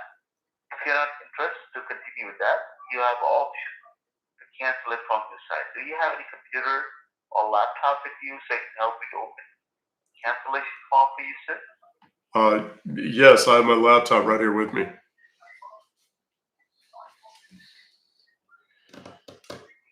Hello? Yes, I have my laptop right here with me. Okay, sir. Is this your Windows laptop or is this your iMac laptop? It's not an Apple. I don't know. Okay. I guess Windows. Okay. Check on your home screen. Do you have any browsers like Google Chrome? Yes, I use Google. Okay, open it up. All right. It's open. Okay, on the top of the screen in the second line, can you see a long address box? Yes, I understand how Google works. Just tell me where you need me to go. Okay. Yes. Thank you, sir. You need to type it there. K like king. Yes. B like boy. Yes. H like Harry.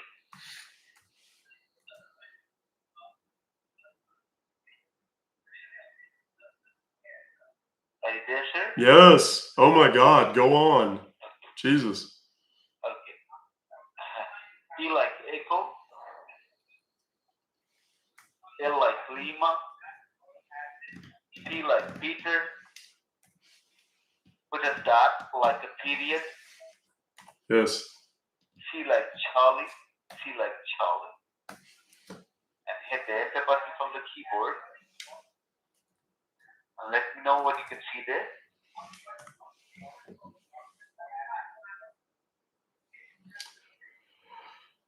It's loading.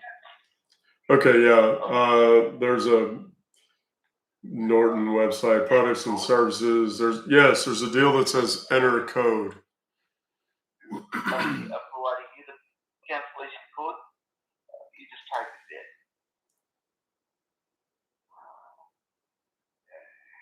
Cancellation code will be. Wait for a moment. Let me generate it for you. Oh my God! Yes. Yes. Sorry for the delay, sir. Yeah, your cancellation code will be 26733. Okay, now I type that in, and the little button turned green, and it says proceed now. Yes, click on it. Okay. Did you click on proceed now? Yes.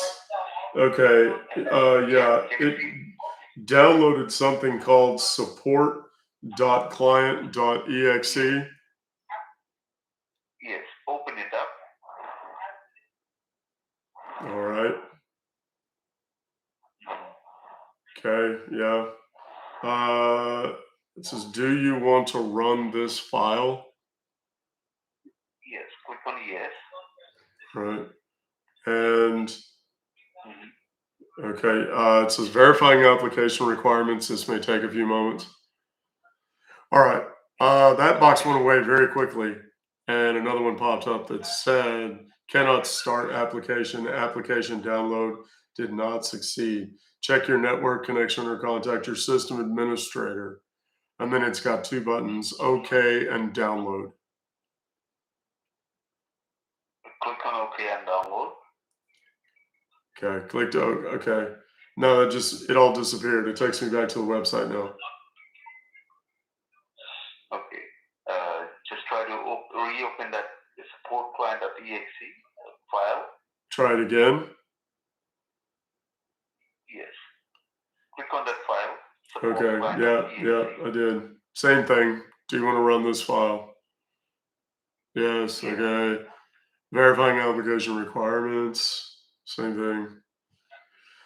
Okay, same thing. Cannot start application. Application download did not succeed, blah, blah, blah. So what do we do now? Okay.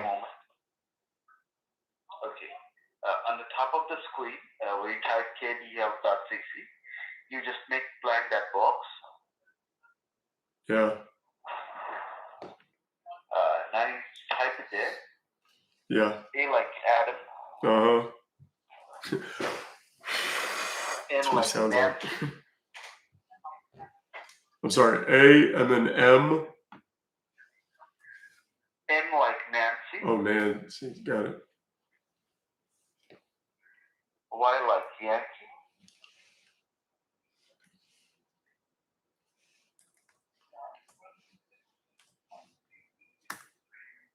D like doctor. E like echo. Mm-hmm. S like sugar. Yep. K like king. Yep. Put a dot like idiot. Okay. C like Charlie. O like Oscar. M like mother. Okay, yeah. AnyDesk.com. Okay, I got it. It's a red and white. It says better software. Yes. And then it says download now. Business, something about a business. Now, in the screen, you can see a box of red colored box of download now. Yes. Click on it and open that AnyDesk file. All right. And okay. After that, what you could see on the screen, it downloaded something on my computer. Anydesk.exe. Yes, open that file, sir. Okay. Do you want to run this? Yes. Okay, now that opened a page. It says your address, and then it's got a bunch of numbers scrolled across the top in red. Yes, read that, your address, sir. Okay. Yeah, you need that address? Is that what you said?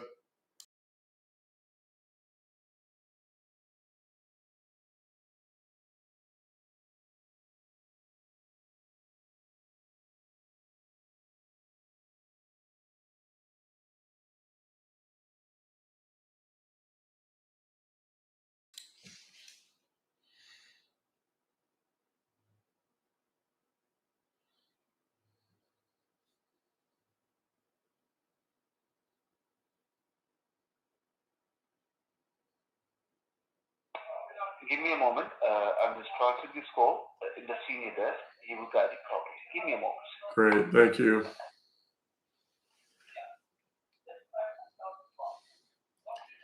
Hi, sir. Can you Yes, hear me? yes, I can. Go ahead.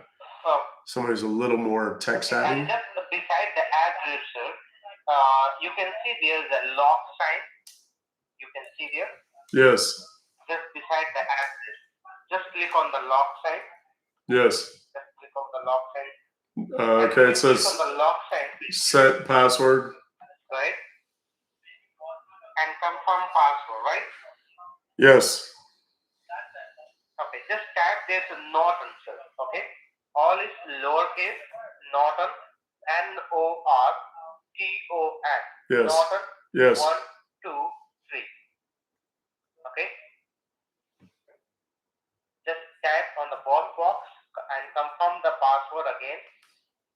Norton 1, 2, 3. Okay, and then Okay, click and on after apply. that is Norton 1, 2, 3.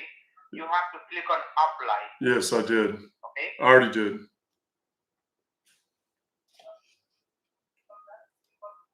And when you click on apply, what come up, just let me know, sir. Okay. There's a page that says interactive access, and then it shows some options, permissions, and so on. Yes, it says interactive access. Okay. And you can see there is a third option on the top, the first and second and the third. Can you just read out the third one? It says never show incoming session requests. Yeah, just check out that box. Check out that box. And when you check out that box, okay, did you receive anything? The security pop-up come up to accept? Did you see anything? Yes, I see something that just popped up. It says security warning. Okay, yeah, I see it there. And okay, yeah, I see it. Looks like a little chat box or something, I believe. Right? Is that what I'm supposed to be seeing? Okay. And minimize everything, sir. Okay. Just minimize everything. Just minimize everything. Okay. Just minimize it. Okay. It's the AnyDesk stuff is all minimized.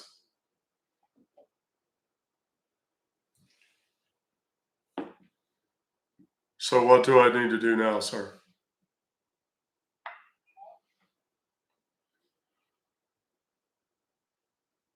Sir? Like, what are you doing, sir? What do you mean?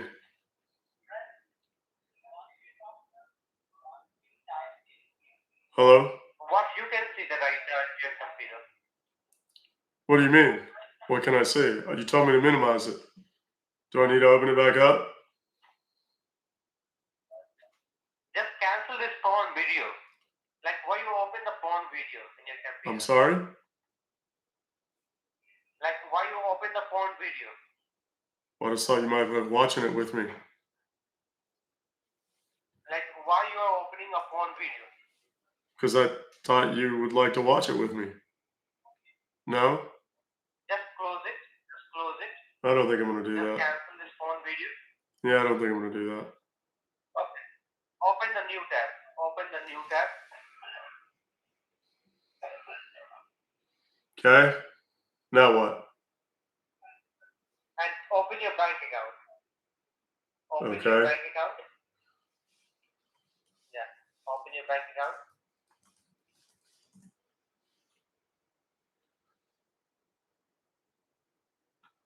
Okay. Why do I need to do this again? Okay, open your bank account. That's what I'm doing.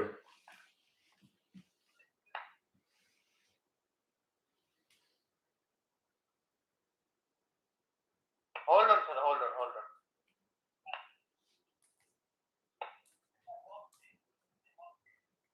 Okay, just log in your bank account, okay? That's what I'm doing. Log in. Do you want me to log in or not?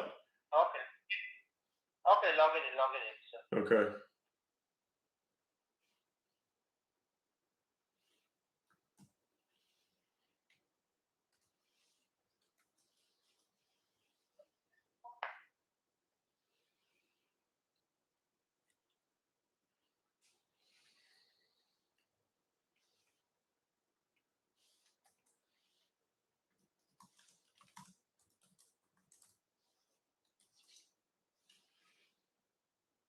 Sir? Yes, I'm there. Okay, I just wanted to make sure you were there. Okay, I'm there, sir. Okay, good. Okay.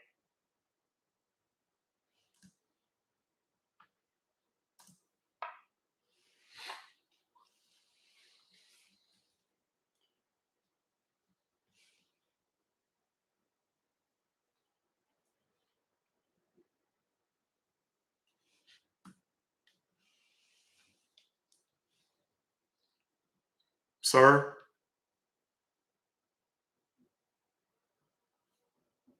Sir?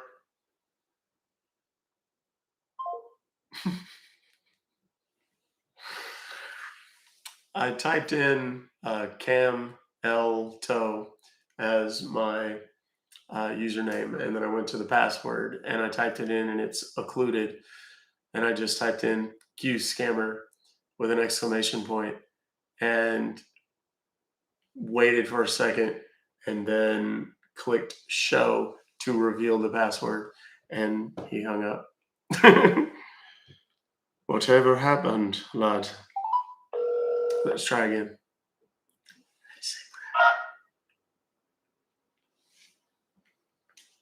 Thank you for connecting to customer support. How can I help you? Yeah, I was just on the phone with someone. I don't know what happened. We got disconnected. He was supposed to be getting me a refund, and he had me go to some website that didn't work, and then he took me to another website. And just about the time we got it open, we lost our phone connection. I don't remember his name. I mean, he may have told me, but I don't remember. But the one that he had me do last is called AnyDesk, and it had a bunch of numbers at the top. And he had me to give him those numbers, and then that's right after that is when we got disconnected. What is AnyDesk, sir? I don't know. What is AnyDesk? I don't know. That's what your colleague had me download. I don't know, sir. Don't download that application, sir. It is not a legitimate. I'm sorry, it's not a what? It's not a legitimate app. Don't download any app. Well, why did your people just tell me to do it? Don't do that. Well, I already did. They already told me to. Is this bad? Don't do that. Is it bad that they already had me do it? Yeah. Oh, good Lord. Well, what do I need to do then? How do I fix this? Are you watching porn, sir? What? You're not good. You're not good. You are watching porn video? What are you talking about? You are watching porn video on your laptop. So? What does that have to do with anything? Yeah. You're watching porn video. Technically. You're not a good guy. So I need to. Does that impact the AnyDesk? Do I need to just shut that down? I can didn't get their Norton. The picture was blurry. Another shit reason for this phone. I do not like this phone. Shiza. Okay, I need to write the time down. What time is it? It is 4:46. 4:46. Any desk. And okay. Well, sucky darn.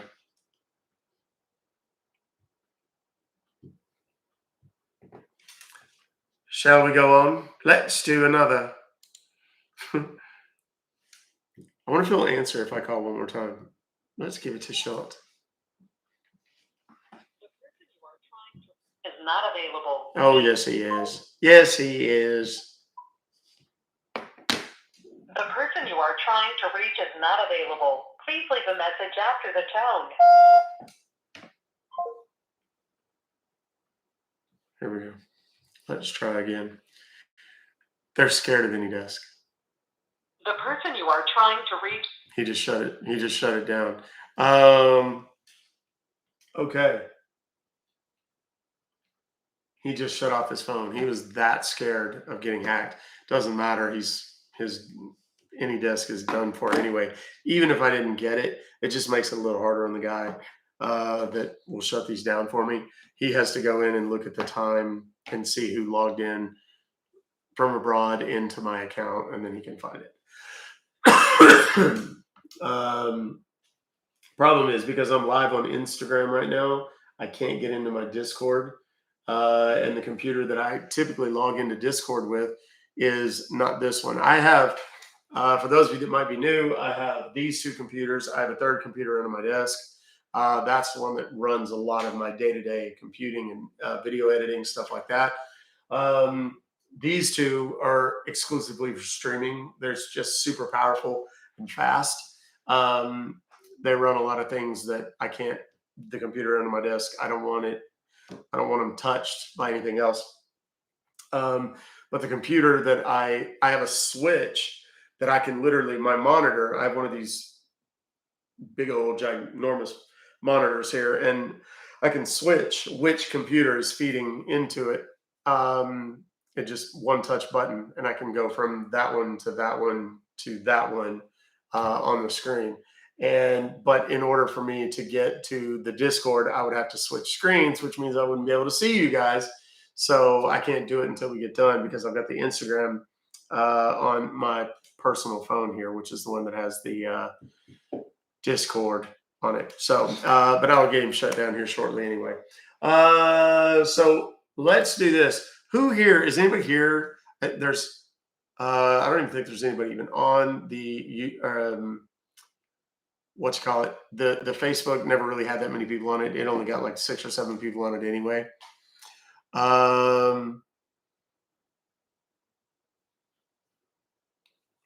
Okay. Public deletion. I'm going to make it private so nobody can see it, but for me. Okay.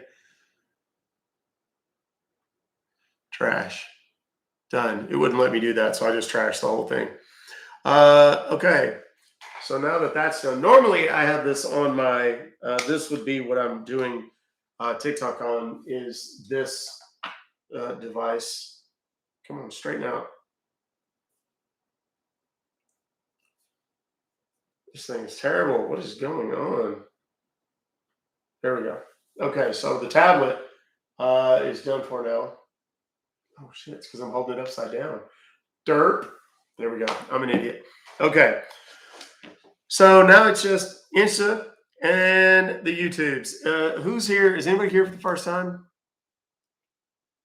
If you have not done so yet, please subscribe to my YouTube channel. I'm going to go real quick, as a matter of fact. No, I'm not going to do it here. I'm going to do it here.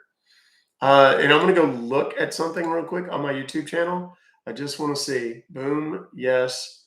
There it is. That's what I was looking for. I do. Y'all don't even know. Don't even get me started on the money. and you haven't even seen, like, I can't show YouTube. Well, I guess I can. This is the pile of crap that is going to be setting up for the new audio system. It's been a nightmare because of my schedule and the person that's helping me, my buddy, the DJ in Vegas, Alan Wright, who's kind of helping me get it set up, coordinating our two schedules because he's West Coast time, I'm Central, and he's a DJ, so he's up until all hours of the night. And I go to bed at 1 o'clock and I'm up at 5:30, 6 o'clock in the morning. So yeah. So we're having a heck of a time just coordinating our schedules to get it done. First time with YouTube. Yeah, if you have not done so, please subscribe to the TikTok channel. I need to somebody who's on Instagram, do me a favor. And if you've subscribed to the YouTube channel, let me do it from here. Let me see.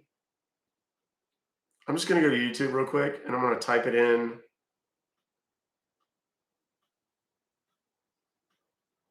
Ruck Fobocalls. Yep, there it is. And it shows me as live right now. Whoop. Oh, come on. Hang on, I'm screenshotting this because I just hit 20,000 subscribers, which is kind of what I wanted to do anyway. So now I've got that. Yay, 20,000 subscribers. Not bad. At the end of June, we had like 1,600. And we've gained 18,000 or so, 17,500 in the last 60, 70 days, something like that. So it's blown up. And I thank all of you kids. Thank you very much, guys. I appreciate the kind words. I really do. All right. I've only got like 16 people on YouTube.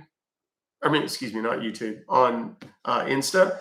And it never really gets much higher than that. So I'm going to hold off and I'm just going to kill the Insta feed just so I can focus on you guys. It's kind of rare that I get to do that. Initially, I was still working on the audio stuff.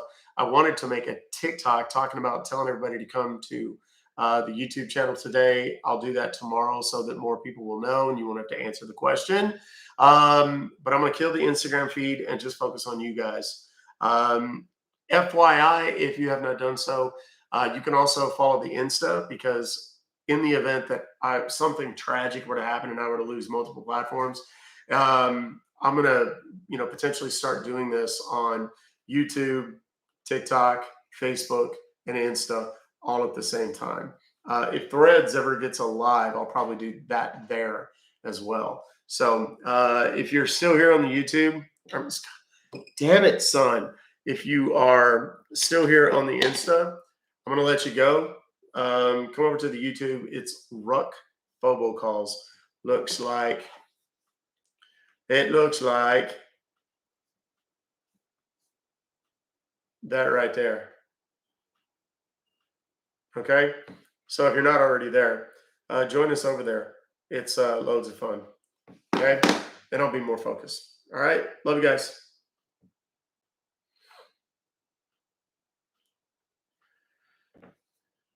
Yeah, it had 270 comments and only 25 accounts engaged. So it doesn't pick up. Meta just doesn't work this way. They don't like Scambaiting. They don't like the calls. They don't like yes, that's right. You are an only child again. And you know what's even better than that? I'm going to blow you guys up to a big screen. There we go. You're a much larger screen now. So I'll be able to read the comments a little bit better anyway. View in live archive. Let me see if I can email this to myself. No, I can't. There we go. Okay, so it's closed. Let's move on then. Yeah, there's only 246 likes on this thing. Y'all do me a favor. Do go like it because it does help and it kind of pushes it out on the algorithm. So that's kind of cool. I know what else I can do real quick. Here. Let me go on the tweeter and do my thing. How can I do it? I know how I can do it. Derp. Don't y'all love just watching me struggle with technology, like live and in real time? Does it make you feel really smart? I mean, because it should. Because I feel like a complete dumbass. There we go. Whoop. Now, I'm going to post that on Twitter. That I just got 20,000. Just hit 20K subs. Yay, me. And then hashtag Ruck Fobocalls. This is going to get more interesting for those of you that just switched over, I promise. Where's the picture? There it is. Okay, and I'm going to crop it a little bit like that.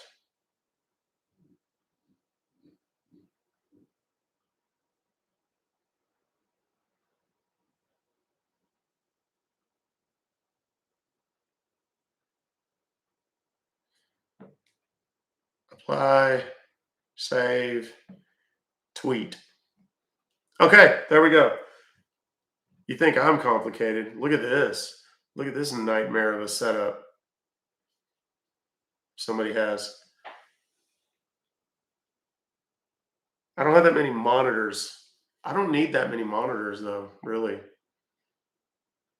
Because I've got one big one. Oh, that's Motor Paul. Okay, I know who that is. All right.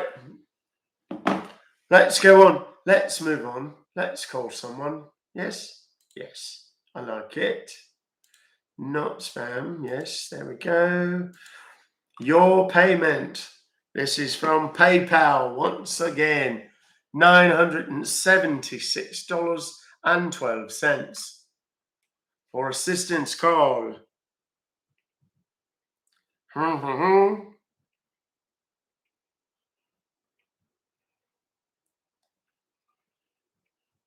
Here we go. All right. Your patience has been rewarded. I'm sorry. That's not a valid phone number. Oh, maybe if I dial the right number, it would be.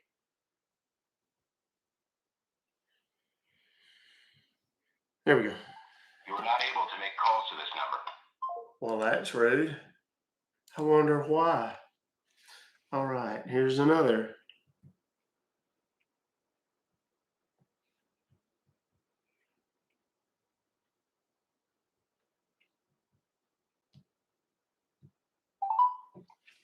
Let's go. The number you dialed is Son of a bitch. Come on now.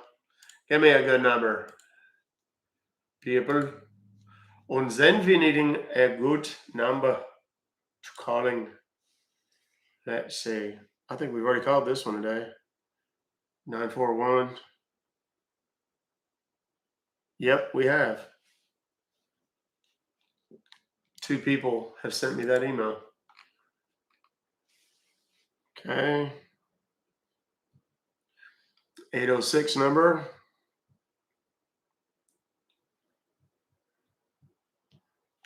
All right. I think it's time for the pastor to step in.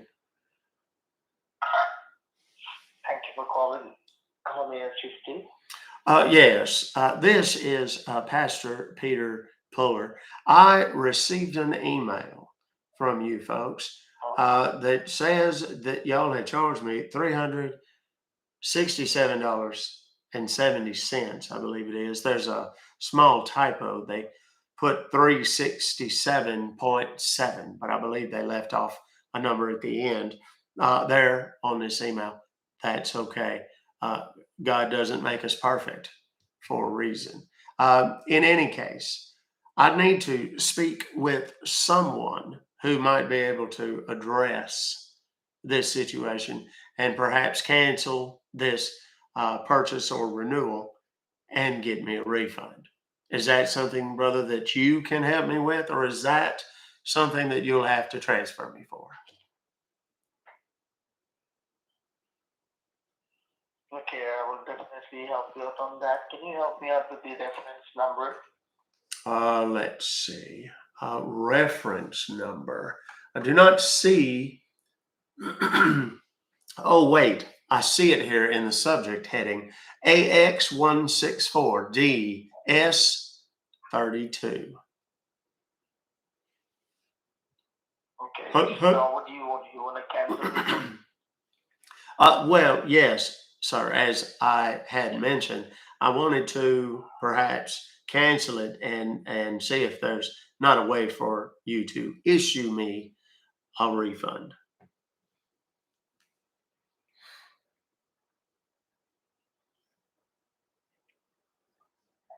So, are you in front of your computer so I can provide you the cancellation form? Yes, I am, as a matter of fact. Huh? Yes. So, like which computer you're using? You're using a Windows? It's a You're Dell. using a Mac? It's a Dell computer. I don't know if that matters. It's my laptop. Well, I say it's my laptop. I give everything to the Lord, but I am the steward of this laptop. Yes.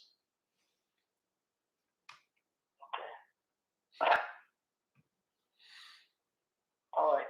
So just open up your Google Chrome Yes.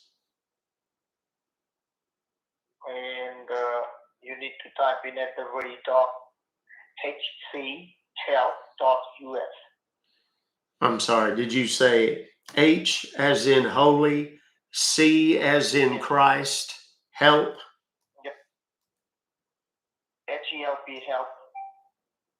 Yes.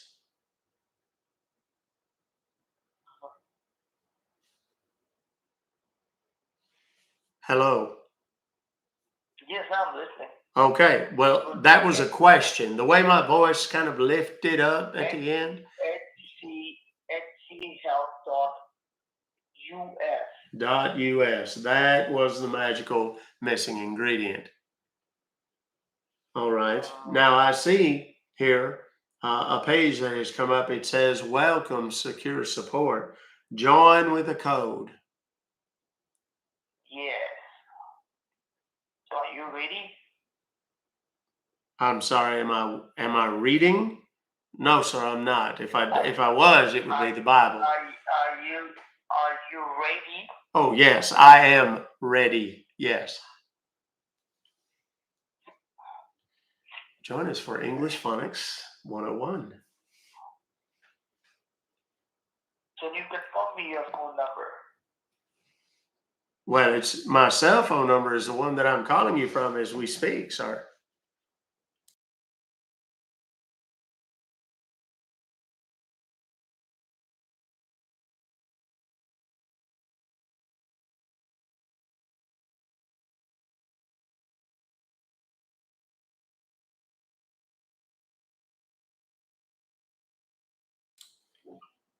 He wanted to confirm that to make sure I wasn't using a VoIP burner. So I'm giving you the code. Just hold on. Yes.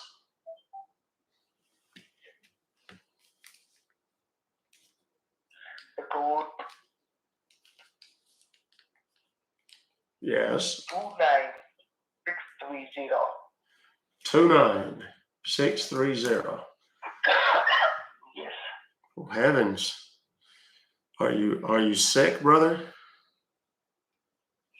Yeah, little bit. Oh, you sound dreadful. Well, I'll pray for you. I'll pray for you. Thank you so much. All right. Well, I put in the number, and now there is a red circle with a white arrow. Yep, you need in to click it. on that. I need to do what? You need to click on that. Oh, yes. That arrow. Yes. All right. I've clicked on it. I'm going to pray for him here in a minute when he Once least you expect click it. on it, now something is downloading. We'll wait till the next time he coughs or something. Our site. Let's see. Yes, I believe it downloaded something called support.client.exe. Yes, you need to double click on it. Once it downloads, you need to double click on it. All right. And if you don't It mind, says may I ask verifying application requirements. double click on it. All right. Well, it's already doing whatever it was that it's doing. Now it says, do you want to allow this app to make changes to this device or to your device? Screen connect.clientservice.exe, verified publisher, ConnectWise LLC, file origin, hard drive on this computer, show more details. Oh Lord, that's a lot of gibberish. You All can right. click on allow. Yes, that's what I've done now, son. So, what's our next step now? No, I think you did not click on that because it is not showing here. What do you Once mean? you click on that, I mean to say that if you click on that page, so what can you see? Like, what can you see on your screen once you click Well, on that? after I clicked, the screen was blue for a moment, and then and that's when it gave me the notice about making changes or whatever to the computer, and it said yes. I clicked on yes, and it went back to the regular screen. What seems to be the trouble?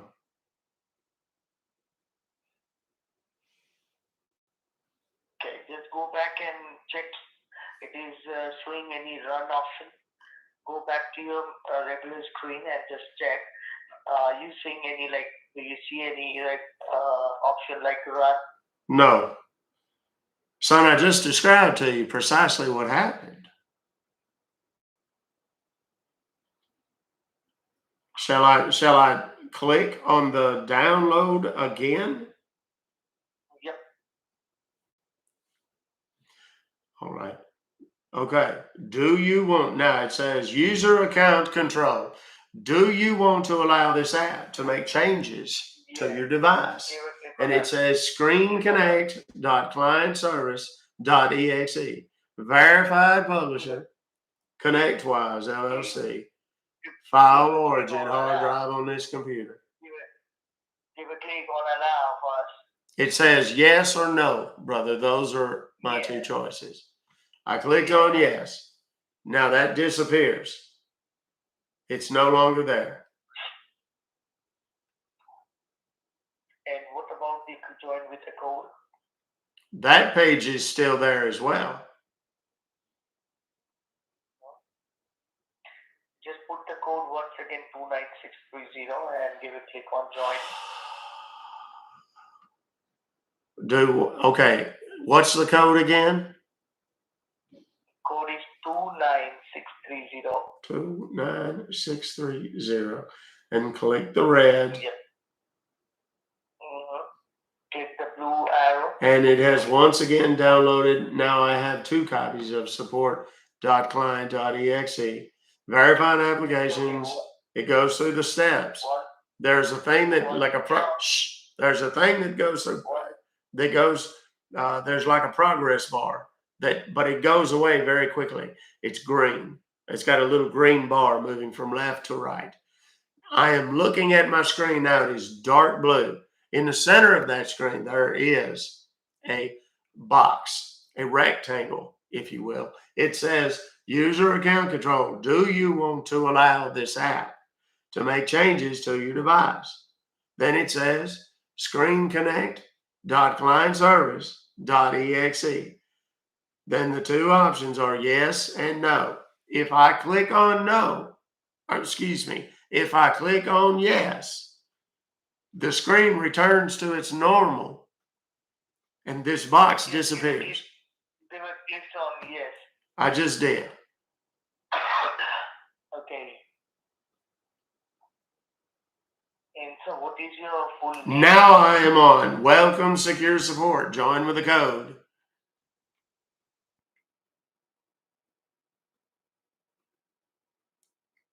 And there is no line even. It is blank.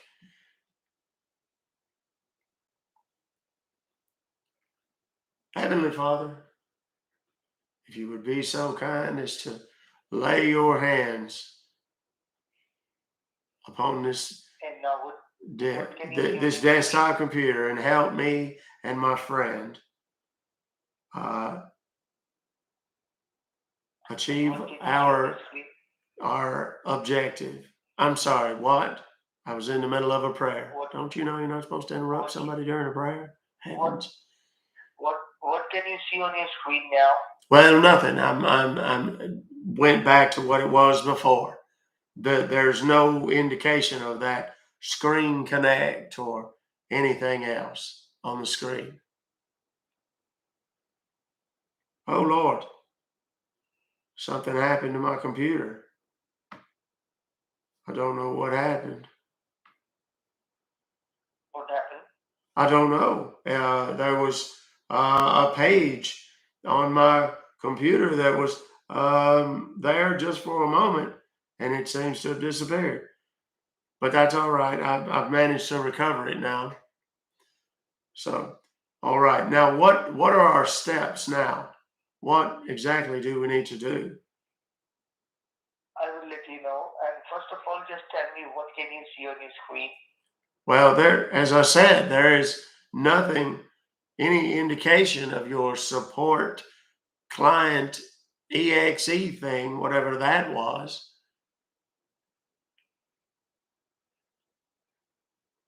And what is your full name? My name, oh heavens, son, it did it again. I don't know what's happening. Something must be wrong with my computer. I think we've done so much. We downloaded so much on my computer that we have perhaps hurt it somehow. It keeps turning off pages on the screen, and I don't know why. If it's supposed to do that or not. Oh, now my cursor is moving all over. Oh Lord, it says working on updates. Do not turn off your computer. I don't know what's happening.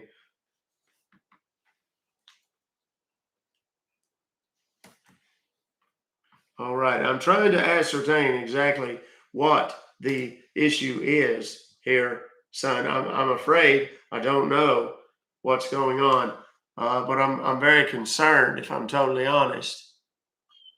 I'm going to restart my computer. I'm afraid we have. Who are you? I'm Who sorry. are you? I told you I'm Pastor Peter Puller. Who? Pastor. I'm a pastor. I'm a minister at a church. Peter Puller is my last name. What? And you are a minister of a church and you're watching porns? Well, no, Yes, you're watching porn. sir. That's ridiculous, sir. I'm a man of the Lord. I would never. That would not be the way for a godly man to walk. God is watching everything, my brother. Well, yes, I would agree. He knows everything. He knows when you are sleeping. He knows when you're awake. Oh, no, wait, that's Santa I Claus. know. And he knows that you are watching porn.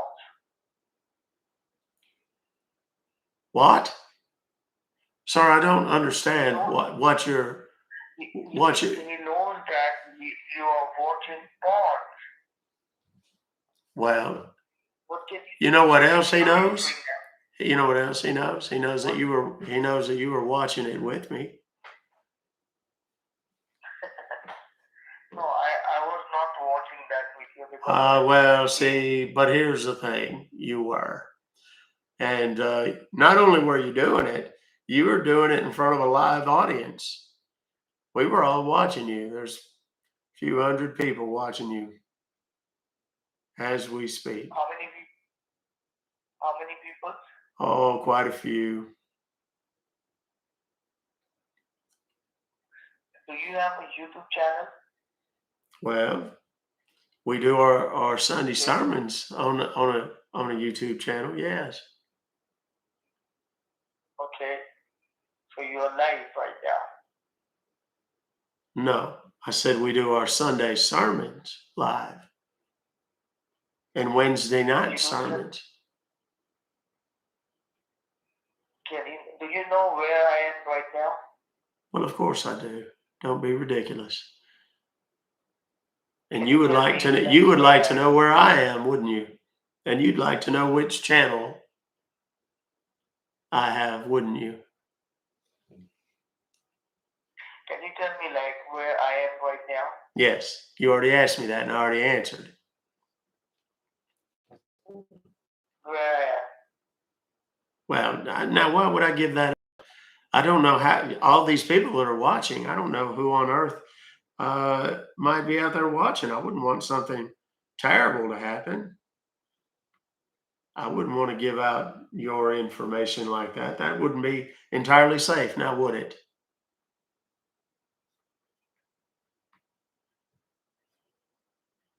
Right?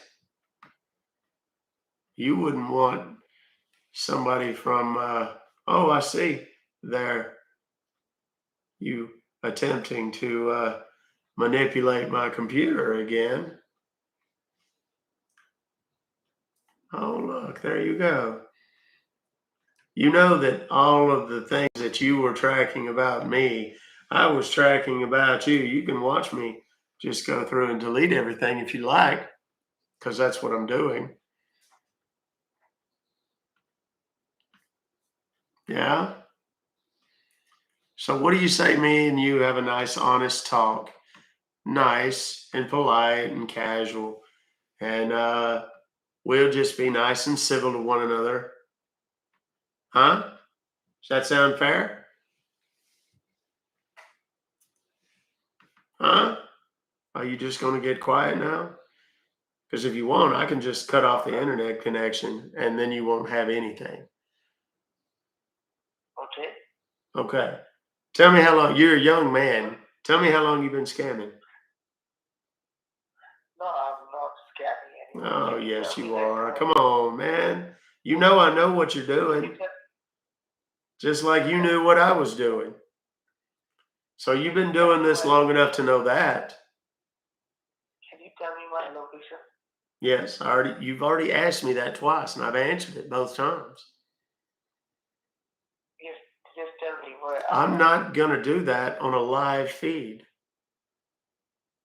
You don't want me to do that. Trust me. That would not end well for you. You don't know me. And you don't know me. Right? Yes, I don't know you. You don't know me. Then what's my name? Tell me. Whose name? Mine. You just said you knew me. I don't know your name. See, because here's the thing about me.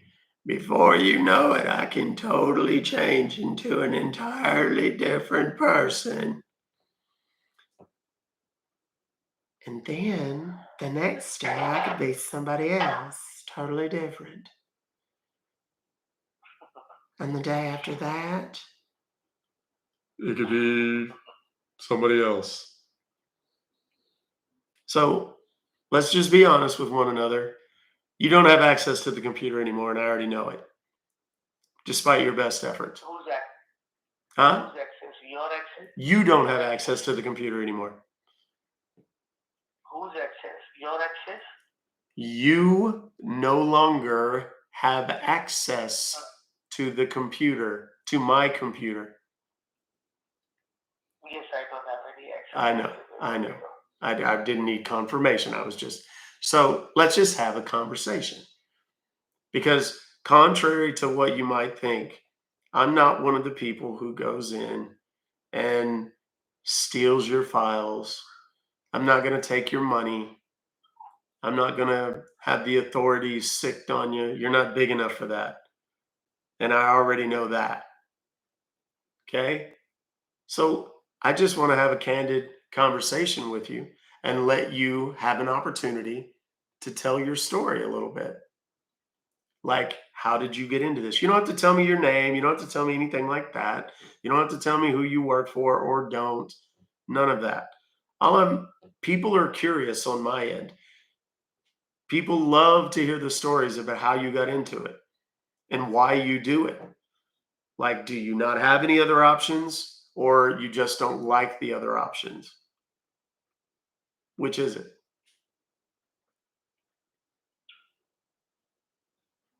I have lots of options. You just chose to do this because it's easier? Sorry? I said, did you just choose to do this because it's easier and better money? No, it's not like that. So tell me then, like, why did you choose this?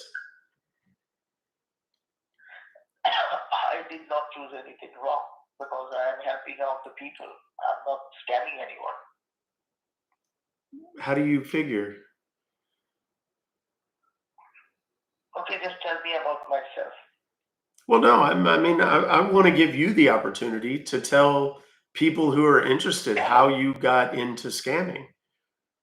And I'm not asking you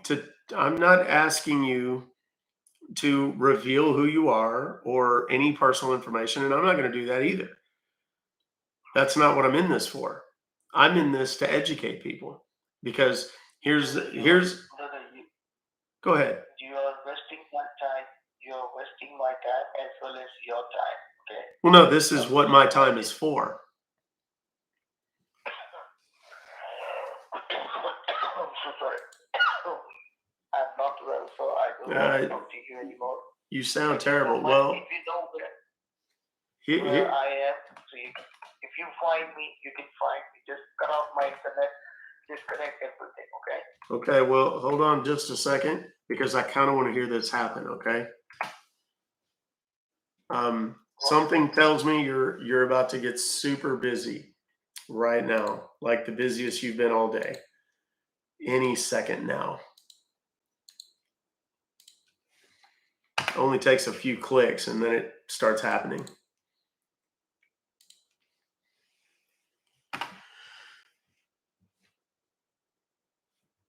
Am I right or no? What?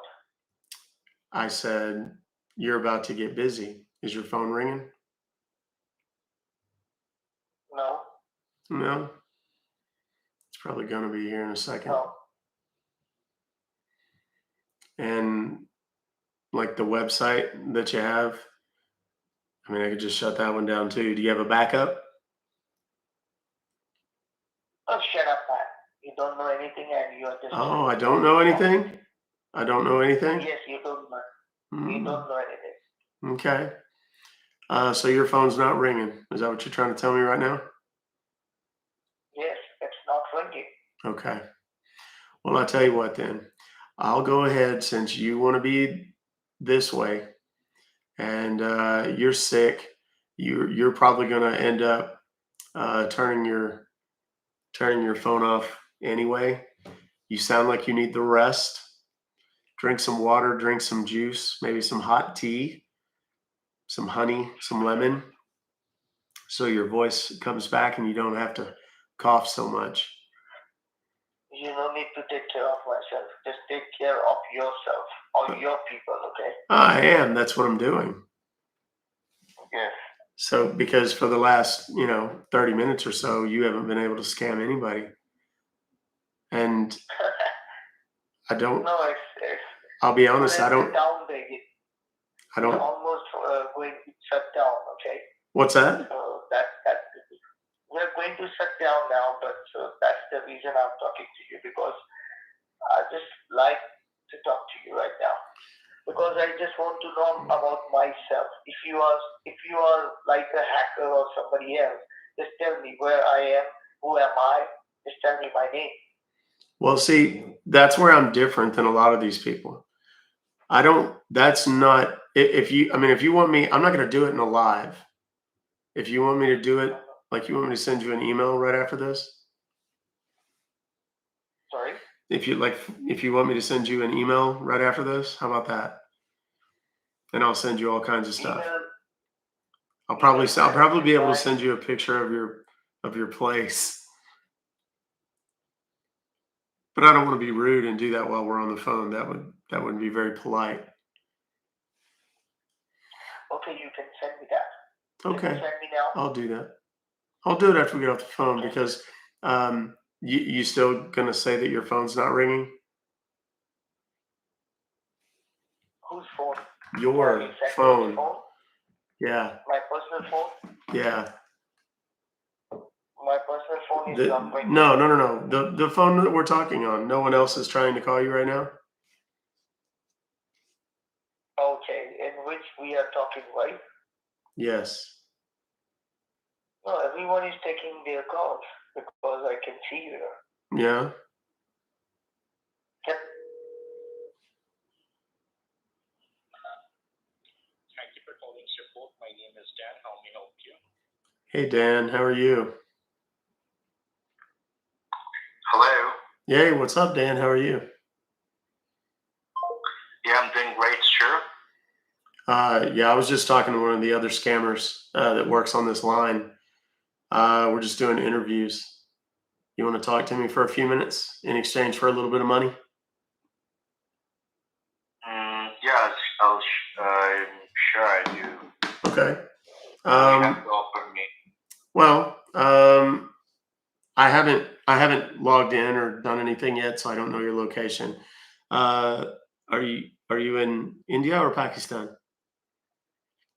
Because the reason I'm asking that, Bangladesh. what's that?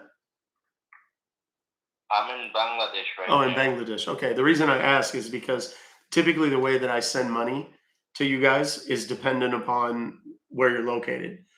Because there's some transfer services that I use, like Zoom. Have you ever seen Zoom? XOOM. That's one that I try to use, and it works, for example, in Pakistan, but it doesn't work in other places. So, um, a lot of scam baiters. I just busted one of the other guys that answered the same number on the LifeLock thing, right? I mean, I know that it's what you do. I get it, right? What I try to do, though, what I'm trying to do is kind of tell your story a little bit and let people know that it's not that people are just so evil and whatever. It's that a lot of times they don't have any other option. Would you say that that's true?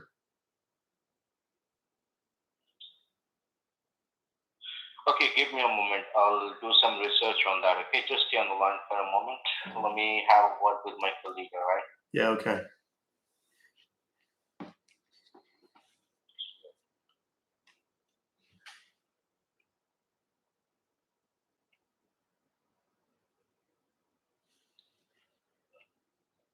He's talking to that guy. It's too faint. Yeah, I wouldn't be able to hear it. Let me call the other number. See if it rings through.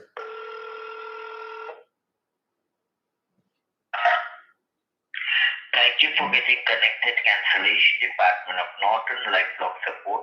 How may I help you today? Yes, I'm conducting a survey about scammers in Bangladesh. Lord Kalila. So, what you were saying?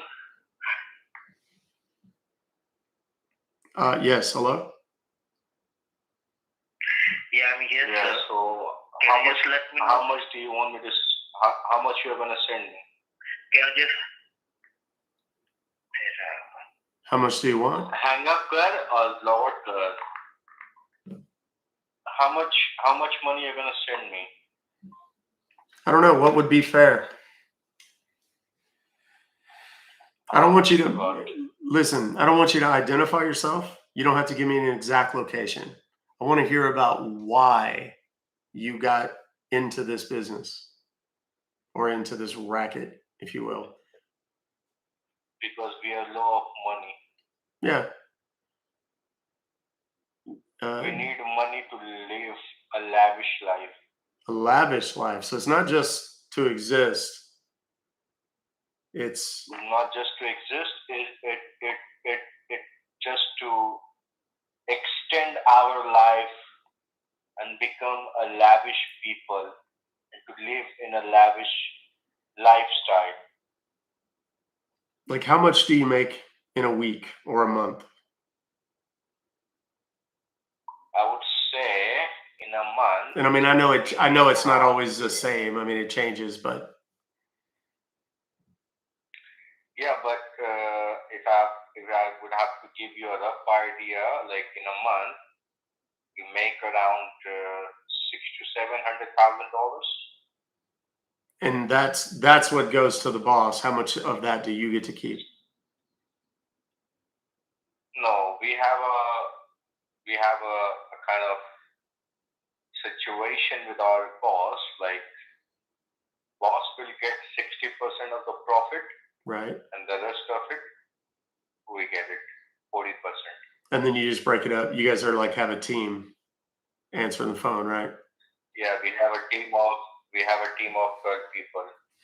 Now, So the profit of 60% will go to boss, and the remaining 40% we divide to each of us. yeah. There's not many on your team though.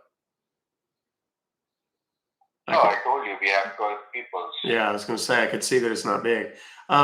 Okay, so the emails that get sent out, do you hire somebody to send those out, or does the boss do that? No, we have a separate technician for that. We have 2 engineers Yeah. for that, and those 2 engineers, they do not get any like a kind of percentage on that. They just get paid to send out the emails.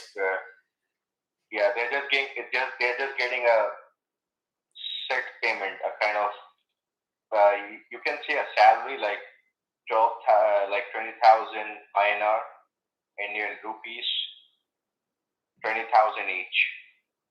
So if you would convert that in US dollars, it's gonna come out. Let's say how much? Let me think. $300, $280 for one technician, and for another technician, $280. So you can say $600 every month goes to the technician or the engineer who make these emails and send it to your people And in when your country. yeah, and when they send these emails out, like how many people do they send them to at one time? They send it around 5,000 people per day, 5,000 email addresses. Yeah. Because if you got more than that, you wouldn't be able to handle the calls. It'd be too many calls. Yeah, no, like most of the people, they just ignore our emails. So Yeah. if I'm sending 5,000 email in one day to 5,000 people, then we are getting response from, you can say, 300, 350, 400. It depends. It changes every day. Yeah. So let's suppose if on Monday, if I'm sending 5,000 emails to 5,000 people, we are gonna get a response from 300 to 400 people. Okay. They would just call up. And how many, like, this is I think would be very interesting to know what percentage of the people that call in actually end up being you guys refer to them as customers. How many of them do you actually get money from? Out of 300, how many would you get money? Out of 300, you can say 1 or 2 on a daily basis. Okay. So 1 or 2 out of 1 or 2 a day, you're sending out 5,000 emails per day. So that's basically the numbers right there. That's pretty crazy. And the numbers, do the technicians themselves go out and find the numbers, that they are, excuse me, the emails that they send this stuff to, or do you buy lists, or how to? We buy list. We buy list. Okay. If I'm buying a package of 5,000 emails, I would have to pay like $10 or $15 for 5,000 emails. Really? That's it? And where do you? That's it. Just 10 or 15. Yeah. Where do? $10 or $15.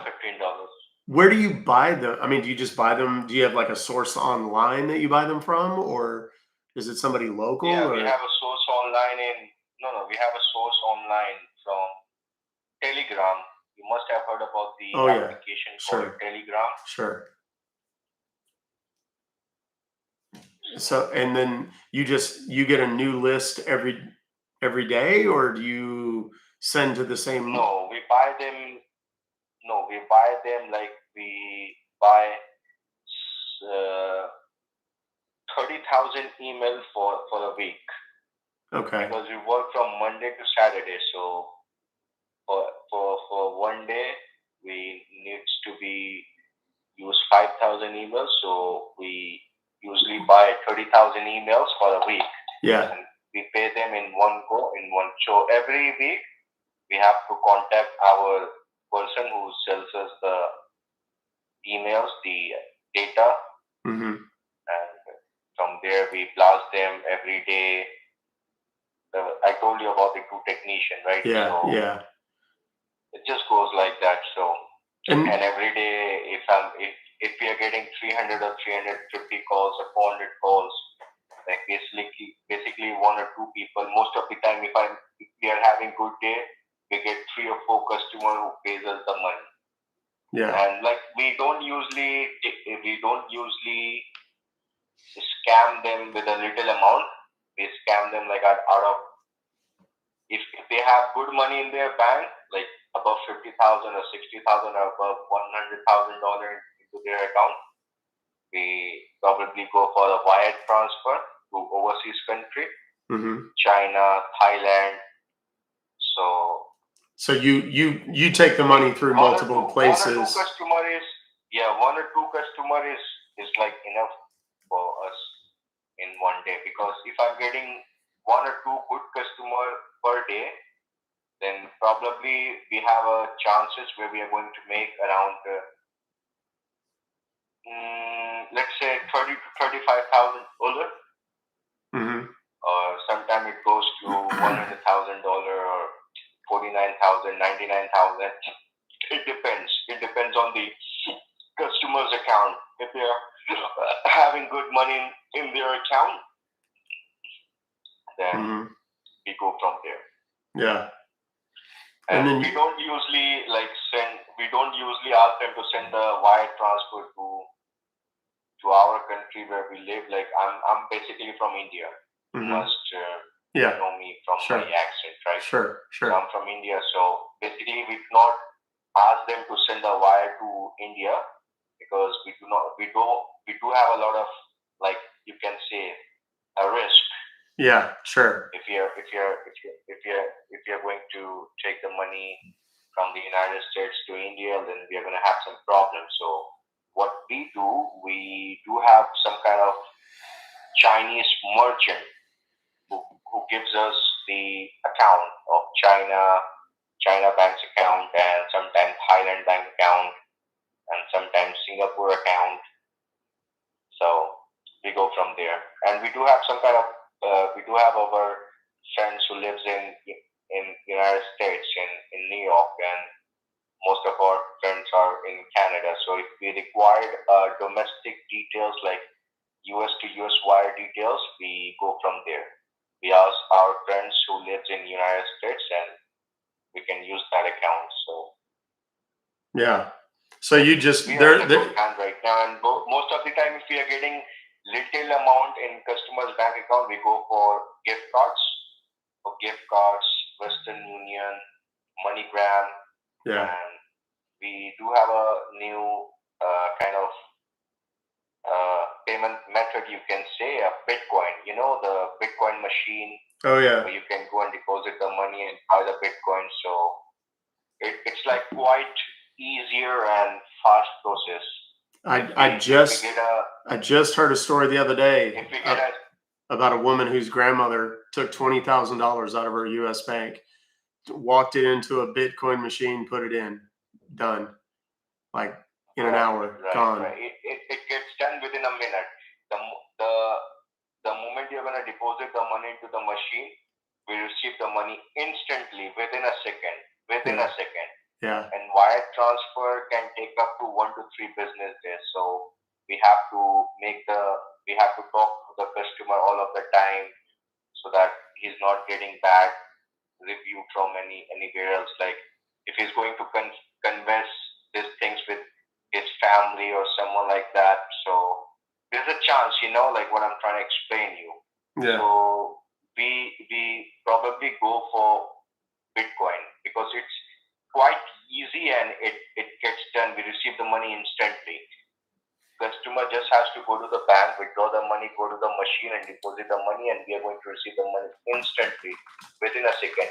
And if the customer is going to do the wire transfer, the bank is going to take 1 to 3 business days to send the money to the overseas account. So, and within 1 to 3 days, if the customer will change his mind, and if someone is going to talk about this transaction, so there's a possibility where we are going to lose our money. So we go for like Bitcoin most of the time, and we also have a service for like FedEx, UPS, and the other thing, like the courier service, FedEx, UPS. Yeah. Draw the money, pack the money, send the money. So we also do that. So that's which one is, I mean, the Bitcoin is your favorite just because it's instant and it's not trackable. It's more convenient and easier, and it's not trackable. Even the wire transfer, it's not trackable because, like, let's suppose you are a customer, okay? You are sending the wire transfer not to my account. You're not sending it to my account. You're sending it to a different, because I'm not giving you my account details. I am giving you the account details of my friend, of my business partner, because I am getting those account details from my merchant, from my Chinese merchant. I call them, I contact with them on Telegram, and I ask them for an account. He gives me a several kind of option, like which account do you want? You want the account from Thailand, or you want the account from China, Singapore, etc. So Thailand is like a good place because it's a holiday destination, right? Yeah. So I probably go for Thailand account details. I get the details from him, and I give them the details to my customer, just like you. Yeah. I'm giving an example. Okay, I'm going to give you the Thailand account details. You're going to send the money. Okay. I'm going to receive the money within 1 day or 2 days. Okay. The money will go to the Chinese merchant. Okay. He is going to pick up the money. He's going to receive the money.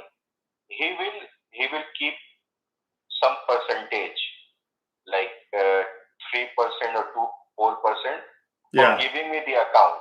Yeah. He will take some percentage, some commission, right?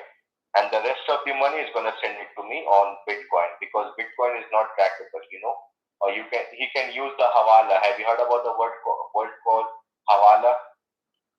No, I don't think so. Hawala.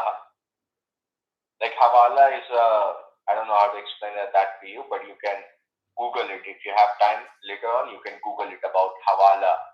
You can write it down. I'll give you the spell. Okay, hold on. Let me get my pen. Hold on, because I do want to write that down. Yeah. Okay, tell it to me again. It's H for hotel, A for apple, W for whiskey, A for apple. Yeah. L for Larry, A for apple. Hawala. Okay. And it's an app, or? No, you can Google it. You can Google it later on. You'll understand. So basically, he can send me the money through Hawala, or he can send me the money through Bitcoin, USDT, because it's not traceable. So Yeah. And the moment we are going to receive the money into our Bitcoin account, we go to our bank and we withdraw the money, or we took the money, or we can send the money to other person and he can give us the cash money. So it's like setup. It's a chain wise work. So because we are used to it, we do this all the time. So we are like pro on this. So Yeah. How long have you been scamming people? How long have you been in this business? it's been like more than 7 or 8 years now. I used to work for UK shit, London. Yeah. UK. And then I go to Australia. I also did a Australia ship. But in Australia, we don't get much sales because their Australian people are quite smart and they are like very abusive. They're very abusive. Really? They're just gonna call you all of the they're just gonna abuse you all of the time. So Yeah. Interesting. Yeah, and I know you guys have like if different. I'm sorry. Go ahead.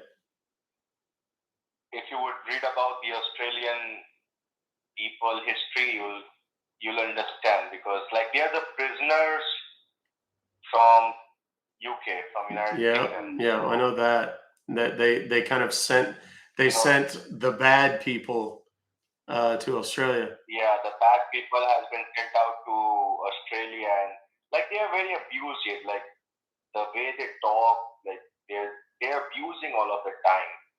If they're gonna talk to their own family, they're gonna use the slang word.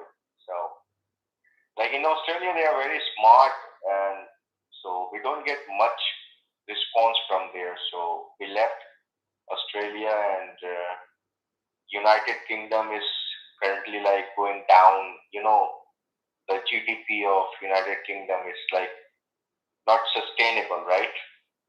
Yeah. Because the United Kingdom Prime Minister has to resign. Yeah. You know, the lady who resigned that. Yeah. And then our Indian guy who become the Prime Minister of United Kingdom. Uh-huh. So it's not a sustainable country, and their currency is quite low. Like if we are getting a customer from United Kingdom, they do not have any big balance in their account. They do not have any big amount in their account. Like most of the time they have the max amount I have seen in my life in one of our customers is like £25,000. That is the maximum amount I have seen. How does that compare to Americans? American, like it's quite like good for us. Like I'm gonna see the account if I'm getting a customer. I have taken the control of a computer of our customer. We are gonna see a big amounts like more than $100,000, $200,000, $300,000. Sometimes we have seen millions, like 1 million, 2 million. And in America, we get a lot of option. We get a lot of payment option. Like if we have to do the wire transfer, we can do any amount we want, right? And there would be no question. There would be no question from the bank. If you're going to the bank and if you would tell the bank to send $500,000 to overseas country, the bank is going to do the transaction straight away. The bank is not going to ask you anything like to whom you're sending and why are you sending it at all. But if you're doing the same thing in United Kingdom, the bank is going to ask you a hell lot of questions. If in United Kingdom, if you're going to send £5,000 to any account information, to any account, if you're going to do the transfer, the bank will ask you a hell lot of questions. Hell lot of question means hell lot of question. Yeah. They will ask you everything. But in America, like it's good because if you're going to the bank and if you would tell the bank to give me the cash, the bank is going to give the cash easily. They're not going to ask you any question. They're not asking any question. If you're going to do a wire transfer, the bank is not going to ask you like to whom you're sending, why are you sending, nothing. So I guess your system is quite like not good for your citizens. We're not doing a good enough job to Be protect more our people. secure and protected. Yeah. Yeah, the bank is not doing a good job. I don't know why. But like, I'm comparing with United Kingdom. I'm not trying to offend you right now. No. I It understand. is what it is. I listen. Reality. I mean, Because I have done both shift. Like, to be honest with you, I've been working for UK shift. I've done UK shift. I get a lot of customers in UK as well, but we do not have much option in UK. In UK, we do not have the option for gift cards. Okay. If you're going in United Kingdom, if you're going to a store, they do not have Walmart or Walgreens. They have the store, like other kind of a store, like I don't recall their store's name, but if you're going to buy gift cards from a store in United Kingdom, they won't let you buy more than £100 in one day. Really? And yes, really. And if you're buying $100, if you're going to tell them I want $100, in $100 they will ask you a hell lot of questions. Why are you buying it? Who gave you the instruction to buy this? They will ask you to like write a letter or to give your signature. They will ask you hell lot of questions. So in United Kingdom, we do not have the option for gift cards, and we do not have the option for Bitcoin. We do not have the option for Western Union, MoneyGram. If United Kingdom, if you're going to do a Western Union transfer or MoneyGram transfer, they will ask you a hell lot of questions again in the Western Union and MoneyGram. And if in case if they're going to do the transaction, then maybe after 30 to 40 minutes, they're going to cancel it because they do their own kind of verification on that transaction. So most of the time, they just cancel the transaction after processing it. Yeah. And if you're going to the bank to withdraw the money, you would have to take an appointment. Like let's suppose if you're going to the bank today, okay, and if the bank if you need £5,000 cash to withdraw, the bank will ask you for an appointment, and the bank will ask you to come after 7 days. And after 7 days, the bank will give you the cash, the withdraw money. Wow. This is the rule. Yeah. And not here. They're like, here, take my money. Yeah. And most of the time, the customer doesn't stay for 7 days long because, like most of the time they get a lot of humors. So they don't stay with us for 7 days. So that is the reason I left doing UK shifts, because we do not have enough money. In fact, we were in loss. While we were doing the UK shift, we were in loss. The boss was paying the money from his own pocket. Yeah. But when we started United States of America shift, we get to see a lot of opportunity here. Like we have a lot of payment options, gift cards. If I would send you to any store, like let's suppose Walmart. If I would ask you to go to Walmart and buy some gift cards, the Walmart give you $3,000 or $4,000 worth of gift cards.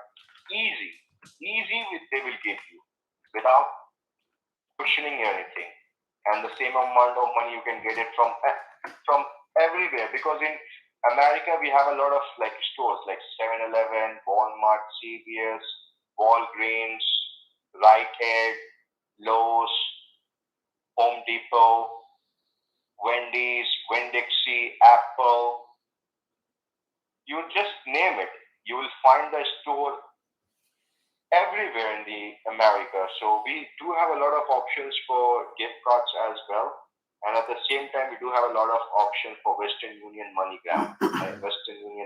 Yeah. And we also have a Bitcoin ATM situated in like everywhere. Like it's like 10 of it. Like in every 5 to 10 miles, you'll get a machine, the Bitcoin machine. Yeah. And if you're going to do a big amount, like in the machine, you can only deposit $50,000 in one day. But if we have to take more than 50,000, we go for wire transfer. Like last week, like I'm not gonna say big thing to you, but last week I got a customer of like he he was from, like, there was a couple, like husband and wife.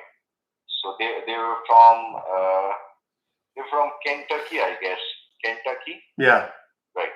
So they were, yeah. So they were from there, and like it was the same pitch from like Norton. So I asked them to log in into their account so that I can give them the refund. Mhm. And when they logged into their account, they were having the account with Wells Fargo Bank. You know the Wells Fargo? Yeah. So they were having the account with Wells Fargo.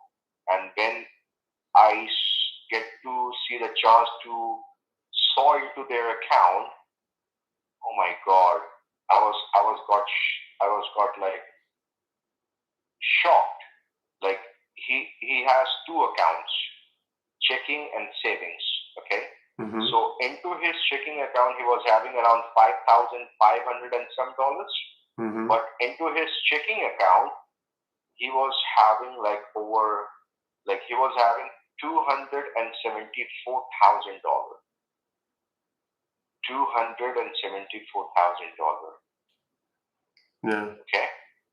So what I did, I transferred $270,000 from his savings account to his checking account.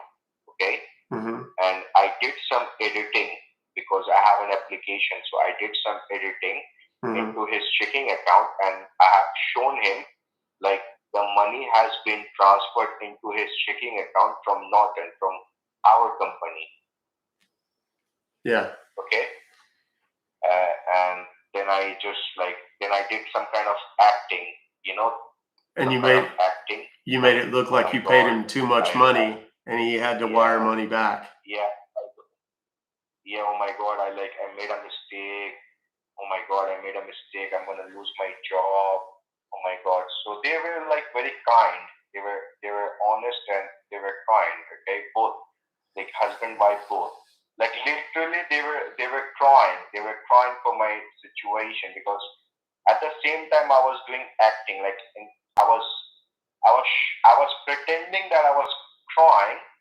I was like talking in a crying voice. So I said to them a lot of time, like, oh my God, I'm gonna lose my job. Oh my God, I got two daughters to feed. I am the only breadwinner in my family. Like, you know, I did a lot of acting just to like take advantage on them and just to gain their trust, right? So I transferred $270,000 out of his savings to his checking. Okay. Mhm. Then I went on and tried to explain them like what they need to do for me for my job, because my job was at stake, right? So I asked them to send the money back. So I get the deal, like I told you about my merchant from China, right? Right. So I ping my merchant from China and I asked him to give me the account information, and he gave me the account information of a Thailand account. Okay. Mhm. So I asked that person, that customer, to do the wire transfer, but I did not ask him to send the entire $270,000 in one day, because if he is going to send the full money to my account, then the bank is going to suspect something. Right. Because the bank will know the money has just transferred from savings to checking, and it is a hell lot of money, and they were too old, like they were like 82 and 86. Husband was 86 and wife was 82. So they were too old. So I used my brain and I realized, like, if I would tell them to transfer the entire money of $270,000 to my Thailand account, so the bank is gonna suspect something. They're gonna see like the money had just been transferred from savings to checking, right? Right. So it could be a problem. So what I did, I used my own brain and I asked my customer to send separately. You know, the separate transaction.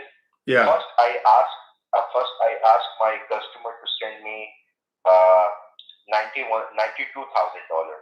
Okay, Uh-huh. and I gave a good I gave a good reason to my customer. Like I have already given him a lot of preparation. Like if the bank is gonna ask you anything, like to whom you're sending and all of that, why are you sending? You can tell the bank like you're sending it to your son-in-law who lives in Thailand, because next month you guys are going, like husband and wife are going to Thailand on a vacation, because it's your daughter anniversary with your Yeah. son-in-law. So you're sending this money to your son-in-law in Thailand because you guys are going on a vacation next month.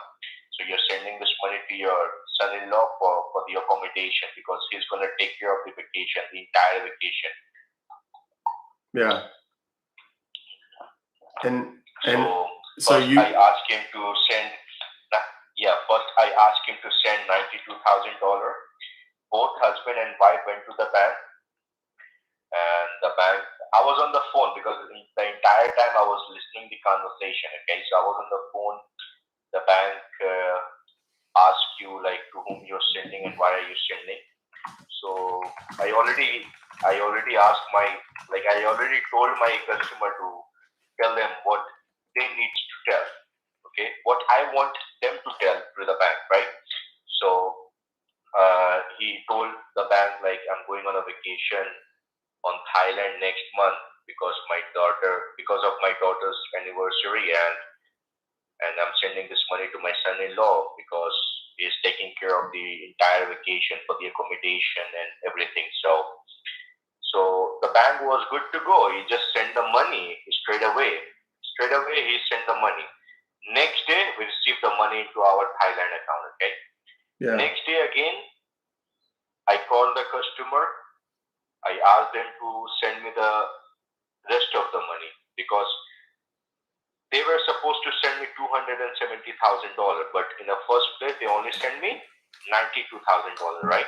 Right. So again, I asked those people, my customer, both husband and wife, to go and send me another $91,000.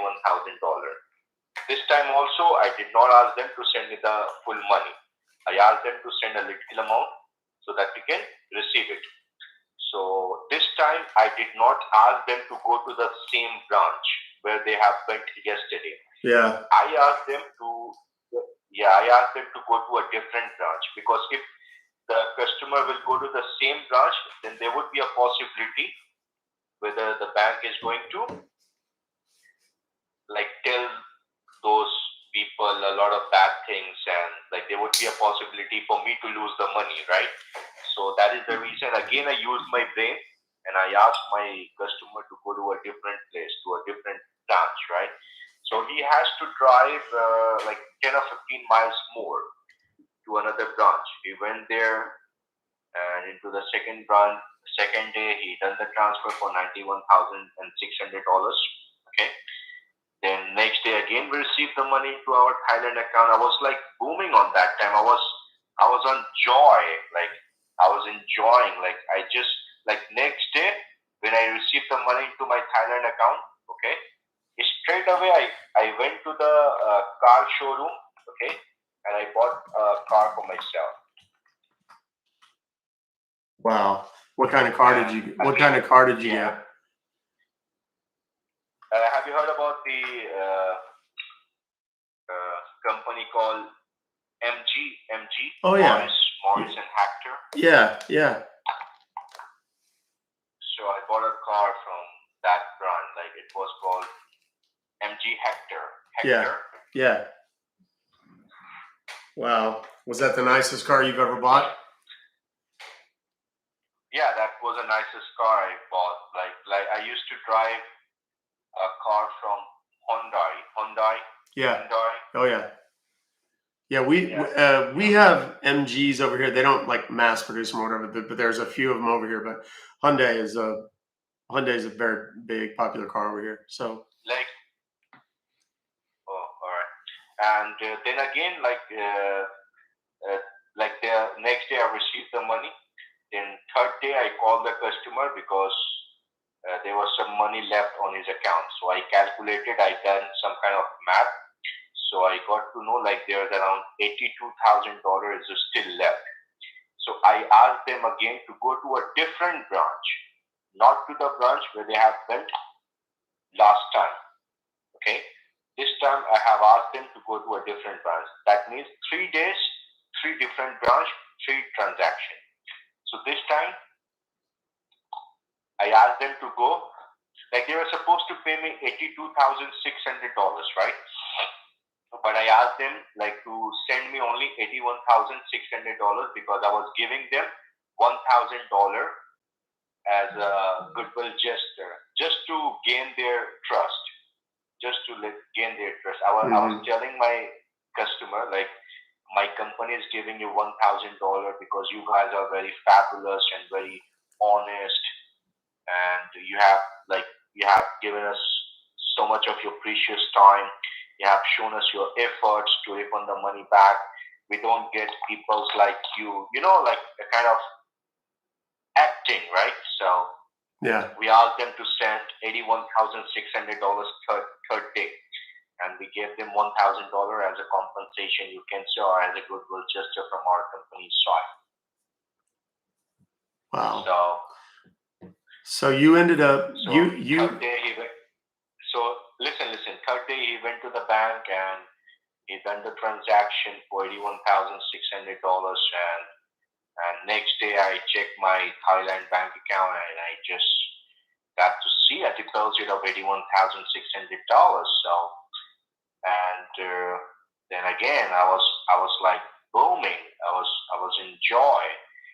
So third day I just went to some you can say a jewelry store, and I bought some gold chain for myself and a gold bracelet.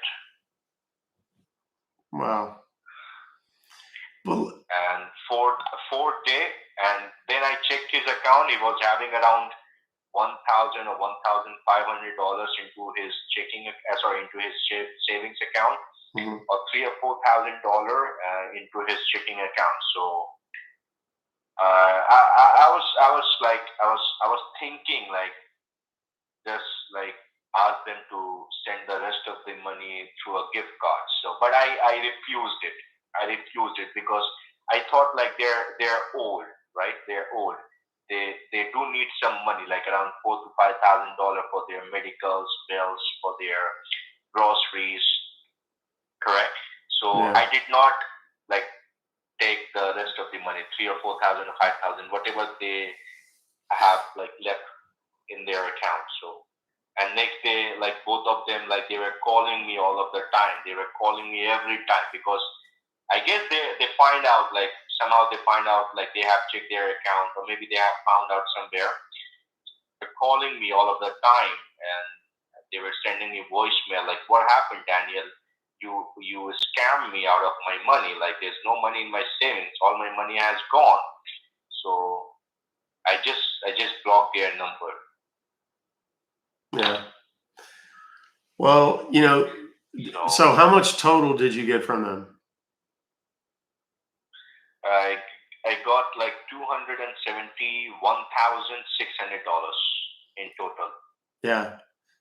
So you were, I guess, you were pretty popular with the bosses that week. Right. When was this? You said last week? Last week on Monday. Okay. Well, Monday 92,000, Tuesday 91,000, Wednesday 81,000. Then on Thursday I got a different customer. Okay. On Thursday I got another customer, and he was banking with, I guess, First National Bank, and he was in Ohio, in Dayton, Ohio. And he had an account with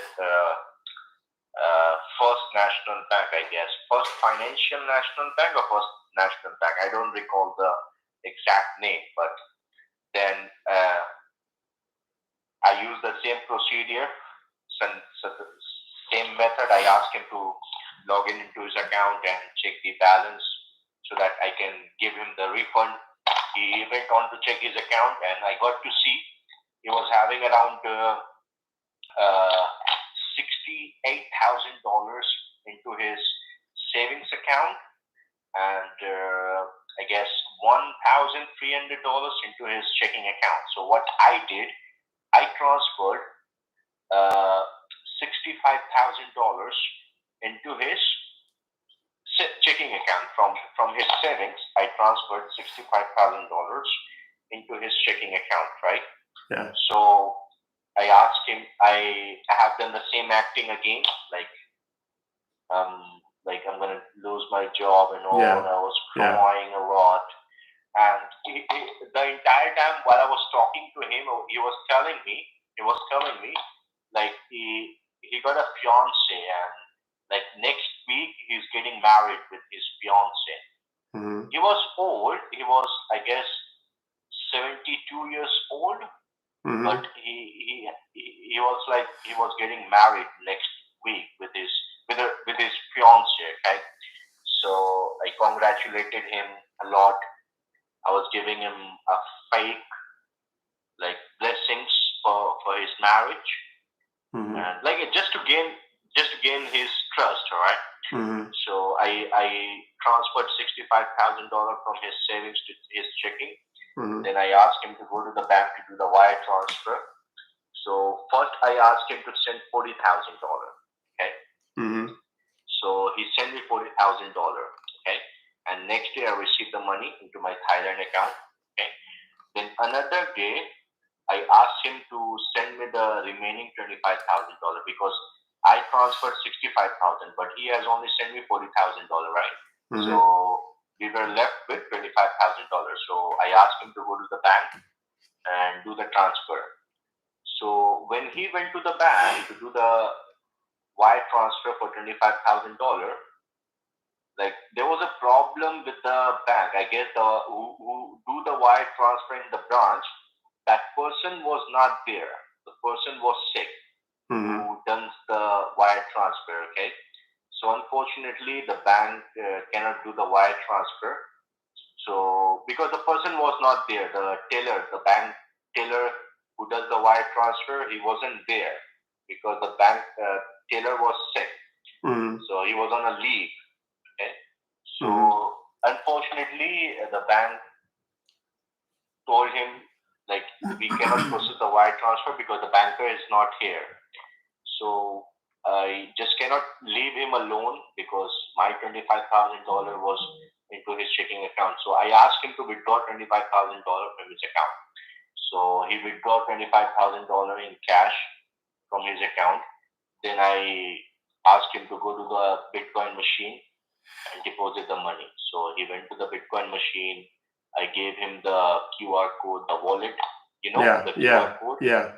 I gave him the QR code and he just like deposited $25,000 and he came back home. He checked his account and there was money left from his savings. So he was calling me. He was calling me like desperately all of the time, like, "Where's my money? Where's my money? Where's my money?" And I was just like, "Oh my God, I don't want you to bother me." So I just blocked his number as well. So last week I made around $340,000, I guess, $340,000 or $45,000 last week. Yeah. It was a good week for me last week. Like it was like good week. I guess that's dependent upon which. I'm buying a bungalow for myself. So I just need some more money right now because I have I'm gonna buy a big bungalow for myself next week probably. But I'm running out of money right now because the bungalow is gonna cost me around let's say. Do you want me to tell you in Indian rupees, or you want me to tell you in US dollars? Well, if you're probably better at the conversion than I am, so dollars, please. Yes, sir. So in Indian dollars, the bungalow is gonna cost me $760,000. Wow. So I'm just running out of money right now, so I Yeah. need some more money. So Well, if you have something for me, you can bear it. well, here's, my question is this.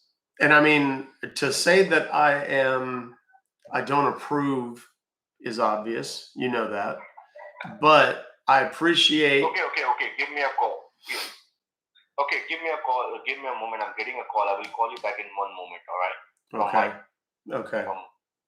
Okay. I will give you a call. Okay. Give me a moment. Okay. He hung up. Okay. Hi, TikTok. I did live on Facebook and on Instagram and on YouTube because TikTok I was banned mistakenly. I'm just playing TikTok. I still love you. The AI misinterpreted something that my wife and I said we don't even entirely know on Saturday night. And I'm with the TikTok agency. I reached out to my agency. I was like, hey, I don't know what the heck happened, but we were only on for 21 minutes.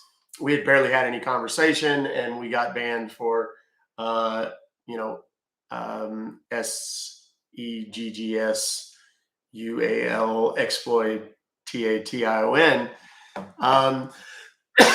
Obviously, I'm trying not to have it happen again. While I was live on Instagram, I had turned off my notifications. When I ended the Instagram, because there's only like a couple dozen people on there, so I ended it, and I had 50 million notifications on my phone. I turned on my notifications, and I realized that my agency had gotten back to me and told me that TikTok had recognized the issue and reinstated me. So normally I would have gone live at 1:30 Central, but I had to do just those other platforms and YouTube today. But when I saw that I was live and we had this guy running, it was like, I got to get on and just let people see. Okay, I'm getting a call right now. Hello? Hello? Yeah. It's me again. Can you hear me? Yeah, we're good. Okay. Can you just give me 2 minutes? I will call you in 2 minutes. Yeah, sure. Okay. All right. Okay, now there is something very shady about him doing this. I think what he's doing is testing to see if this number is an actual cell phone number. People always ask me why I don't use, some of the online stuff and virtual stuff and whatever. This is why. Because before any of this started, this other guy was like, what's your cell phone number? And what he's doing is checking to see if I know it. Well, I do know it because I have an actual number and I have it written on a piece of paper. Now it changes about every week or 2 weeks when I feel like too many people know it or have it or whatever. This is my personal phone. You can always tell because it says Ruck Fobocalls on it. I have 2 burner phones that I use regularly, and they have area codes from different places. And I change the numbers frequently so that, like I said, I only use it for Scambaiting. This guy did a normal one of my Scambaiting calls, and basically this guy tells me there was one guy who was kind of a little bit obnoxious, I guess. And while I was on the phone with him, I just called the other guy. I just called the same number. And they have a team of people. And this team of people, another guy answered the phone. That's who you guys were hearing just now. I told this guy early on that I would, hey, look, I'm just interviewing you guys. I know who you are. I know what you do. I know where you are, whatever.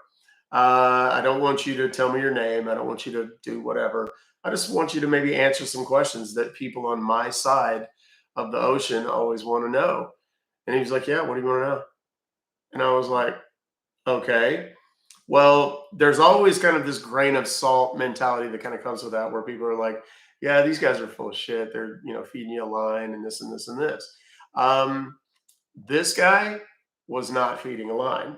Now he may have, maybe, what do you call it? Kind of glorified some of what he was doing or exaggerated some of what he was doing. But ultimately, this guy literally described a dozen ways that they scammed in grave detail. Everything from Bitcoin to gift card scams to let me have access to your bank account scams to, or, check your balance online scams, all of this stuff. And I was like, typing in the YouTube chat. I was over there typing. I've got questions, but I'm just going to let this guy talk as long as he will. And this guy proceeded to talk. I don't know how long. I mean, I don't even know how long we talked to him. History. Let me see. 49 minutes. We talked to this guy. Not counting when he called me back from a separate number. And this guy's giving details. He's telling us how the emails go out. He's telling us how much he's paying the guys that send the emails out and where they are and how they get the emails. Then he starts telling me that when they get the money, where they send it so that they can launder it before it goes into his personal accounts and so on and so on. I don't know. Oh, he's calling back. Hey. Hello. Hey, what's up? Yeah, I'm doing great. What about you? Oh, just great.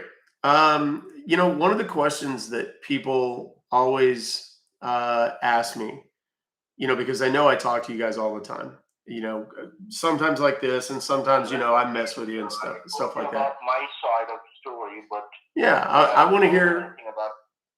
Well, I want to, one of the things that people always ask me is like, do you ever feel remorse? Do you ever feel guilty for what you do, taking money from innocent people? To be honest with you, they're also a human being, right? So we also have thought. We do have feelings. We know how people feels after, like if they're living, if they're gonna lose 1 cent from their account, and how I know how they're gonna feel. So not sometimes, most of the time, like probably every time I feel remorse, guilty, but I don't know what is, like, why am I still stuck with this? I don't know that. It is. I guess it is because I'm like used to it. Yeah. I get a lot of money and like it changes my lifestyle. It gives me desire or whatever you can say. But I feel every time. By the swear of God, I'm not gonna lie on this, but every time, like every minute, I feel like guilty about this because I know how they are feeling. If a single cent is gonna come out from my account, I know how furious I'm going to become. Sure. So sure. Well, let me. Why I'm still this, and I don't know what I should do to leave this and go and live an honest life because I do have parents and I do have children. So yeah, you mentioned you have daughters. I was that was something I was going to ask. Does your family know what you do, or do you kind of tell them? No, they're not aware. Yeah, I hear that a lot. No. Do you tell them that you have an actual regular telephone job or something? Yes. Yeah, I hear a lot of times They that don't know anything about it. I hear a lot that people will tell their family and friends and stuff that they actually do work telephone support for Norton or McAfee or Amazon, whatever. They just know like I'm doing an honest job and honest living, but if they would come to know about the real thing what I do, they're just gonna beat the shit out of me. Yeah. Well, I mean, how does that? Like probably they're just gonna kill me. How does that make you feel to know that? I mean, if your own family knew, that's how they'd feel. I know. The feeling is, it's like we just cannot express in words. We just cannot explain this in words. It's a feeling when I don't know what to say. I feel disgusting about myself, and like I know like I have to face God. Like if I'm gonna end my life, the day I'm gonna leave this world, I would have to face the God, and I need to pay the price for what I did to the honest people. So I'm afraid of that. I'm afraid of my family. Like if someday they're gonna know about it, they're just gonna they're gonna feel guilty in their self, because they would feel like what kind of son they have like produced, or you know what I'm trying to tell you, right? Yeah. They were just not going to consider. They were just not going to consider me their son anymore. Yeah. Let me now. Are you religious? But I don't know why I can't. I'm religious. I'm religious. Are you Christian, or are you something else? Muslim, Hindu, what? I follow every religion. Okay. Because religion teaches us to find peace, humanity, wisdom, to be wise. But those words are gone from my dictionary right now, because the way I'm living, the way I do my job and everything, it's gonna suck. And I'm not understanding the fact, like, what is the thing that why I'm still stuck with this. I have tried many times to get out of this, but again and again and again, I just get stuck with this. Do you think like my boss, he has a politics support, okay? My boss, I'm talking about my boss. He has a politics support. So, like, most of the time, he threats me. Like, if I'm not going to work for him, he's gonna post my photo. Like, he's gonna send my photo to Scammer Payback. You know that guy, that YouTuber, Pirogi, right? Oh yeah. So so most of the time he gives me a threat, like, because he knows me personally. He has everything about me. Like, he knows my name, my photograph. He has everything, right? Yeah. So most of the time he gives me a threat, like, if you're not going to work for me, I'm gonna send your information to Pirogi and Scammer Payback, and he's gonna make you famous. And in fact, like, he's giving me a threat about local police as well. Mm-hmm. And if you're not gonna, he has no idea how famous he's about to be anyway. I would put a allegation on you, like, he's gonna give me a drug case, like I'm a drug trafficker, I do drug trafficking, I sell drugs from the local police, because he got a political support, right? Yeah. So he can manipulate the police, because he gives bribe to police, he gives bribe to officers and the government as well. So he has a lot of, like, he's very strong and a very dangerous guy. Like, one of my friend was used to work for him, and like, after my friend realized, like, it is not a good thing to do, it's scam, it's fraud, it's not a good thing. So, like, he left the job. Okay, he was not coming to the office, and it's been like 1 day, 2 day, 3 day, 4 day, 5 day. After 5 days, my boss went to my friend's house, and he, like, gives a lot of threats to my friend, and then my friend refuses to listen to his threats. He was just taking it lightly, right? So next day, police came to my friend's house, and he gave a wrong false allegation to my friend, Mhm. like he sells drugs. Mhm. So now he's in jail right now. So I don't know. I don't want to put myself into that situation, like where everybody's gonna know me, like I'm a drug seller.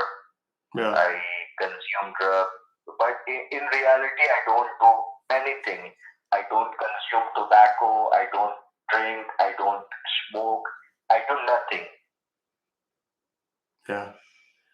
So you don't. That's funny because I talked to a lot of you guys, and I have guys tell me that they just they'll make a bunch of money and then they'll go out and just blow it on drinking and whatever, partying and stuff. Like everybody's having their own side of the story. I'm telling you about my side of the story. What kind of restriction I have with my boss. Like, if I would go against my boss, it's just gonna like destroy my life. Yeah. It's gonna make me famous over the internet. I've heard that too, and I've heard that the boss will very often say that if you try to leave or you don't work for me, then I'm going to get you. We say blackballed. I don't know if you know what I mean when I say blackballed. Like they'll make it to where you can't work in any other organization either. He's got blacklisted. Like after that, I won't be able to work for anybody. Yeah. Like he's just gonna blacklist me. Mm-hmm. And like most of the time, like they threat us like they're gonna break my hand, my legs, and they're just gonna make me a beggar on the street. Yeah. By breaking my legs, my hands, my everything. I'm because curious. He's not good at English because he never went on a school. Okay, he never goes to any school. He knows nothing about English. He's just speaking Hindi. All right. Yeah. The Hindi language. So he doesn't even know the. If you would ask my boss, like how many letters are there in English alphabets, like A, B, C, D, so you and I can say like there's 26 alphabets, right? But he's not aware of that. Because he never went to a school. He got a political support because his family was used to work for BJP. You know the BJP. Yeah. The Indian government. Yeah. BJP Narendra Modi. The Yeah. president came to our city last week, right? Uh-huh. On a G20 summit. Mm-hmm. Yeah. The president came to Delhi, right, last week? Yeah. He just admitted he's in So the Delhi. entire Delhi got blocked. So, like, he got a support. So I don't know, because I do want to quit this job. I do want to live a healthy, peaceful, and a good job, like without defrauding people. Because my son is growing up. He lives I got in Delhi. 3 years old son, so he's growing up. So eventually he's gonna know what his dad is doing right now, whether it's wrong or right. I have to be I don't know what to say, or what that word called. I have to be a role model for my son. That's my dream. But Yeah. the version of myself can't be a role model to my son. The current version of myself. I need to change myself. Even I tried plenty of times, numerous of times to leave this job. But every time I get a threats, Mm-hmm. Well, if your son came to you today and said that he wanted to go and work in a call center, what would you tell him? I would just deny him. Like I would just say no, a big no, a big no. Mm. Is he in Nobody school should still? Is he in school still, or is he older? No, like no, I don't have a daughter. I have a son, like 3 years Yeah. old. Oh, okay. So he's still young. Okay. Um, well, you know, I mean, it's hard to hear some of this, honestly, but it's interesting for me to hear this. And, you know, like I said, like I told you early on, part of what I do, you know, you talked about pierogi, you know, they want to go in and they want to stop them, and more power to them. I'm behind that. Um, you know, but my angle is a little bit different. The way that I approach this is a little bit different. You know, I want to hear the motivation. I want to know why people do why they, you know, what they do, how they ended up in the business, and what about their situation before they got into this business led them to the business. And then once they're in it, you know, I want to know why they're still in it. You know, in your situation, obviously there's pressure from your boss, but I'm also curious if there's not a certain you become accustomed to the money, you know, because obviously you're not going to make the same kind of money in a real job in Delhi somewhere. Well, I tell you, like, like most of us, like most of these scammers and fraudsters, like they're not rich by born. Okay, they're not rich by born. Yeah. They are very, very poor. Like if I would talk about myself, when I get into the business, into this call center thing, like I came from very, very, like you can see a low wages family. Like in India, like we don't. First of all, we don't have any job here. Okay, we do Yeah. not have any enough jobs here, and the jobs we usually get $80 to $90 for a month. That is the maximum what a normal person will get in India. Okay. First of all, we do not have any job, and if in case if you're lucky, if you're going to get a job, then probably you're going to make between $50 to $100 for a month.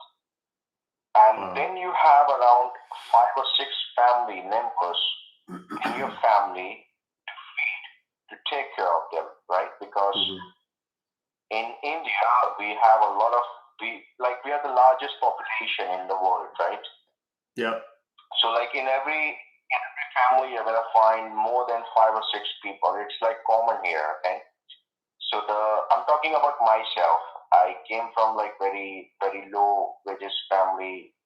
My father had some kind of problem, a kind of disease, so he stopped working from last 15 years. And I am the only like son in my family because I have two sisters, okay? I have two sisters, me, dad, mom, okay? And my dad is not working from last 15 to 17 years because of a disease.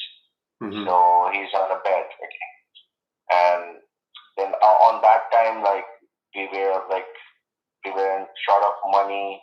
We were needed some money to pay medical bill for my dad, and my sister were getting like adult because they were getting like young. So me and my mom needs to do something for my sister because they need like we are the one who needs to take care of the marriage for the sisters, right? Right. So, and my mom used to be like a caretaker. You can see like a kind of sweeper, okay? Sweeper, like like a person who goes to a rich family house to clean their house, right? Maid. Yeah. Maid. So my mom used to be a maid. So she was not earning a big money. She was earning the money from where we can have foods in our daily life. Like get foods like on that time. Like previously, I was talking about. We used to have breakfast and dinner because we were not having enough money to have lunch or snacks. Yeah. So from breakfast that to dinner. And I was growing up. So one of my friends suggested me for a call center in Delhi, a place called Dwarka. Mm-hmm. So, and he was offering me a good salary, a good like payout. So I was like nowhere to go. I was like, here's the river, and the other side is, you know that Yeah. Yeah. sentence, right? Mm-hmm. Yeah. So apparently, I have to go with my friend, and I joined that call center. Firstly, I was making like I was on a salary first, okay, Mhm. because I was a fresher. I was not having any idea about call center at all. I was not knowing about the C of call center. I don't. Mhm. So I was a fresher. So they were used to pay me 5,000 INR, like 5,000 Indian rupees. If you calculate that in US dollars, I was getting $60 or $65, $70 for a month. Yeah. So my mother was earning some money. So from my mother's money, we were getting foods, and from my money, we were getting the medical bills and the electricity, the home rent, and everything.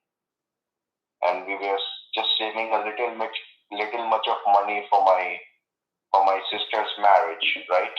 Yeah. Because in India, a father or a brother needs to take care of their like the girl of the family, right?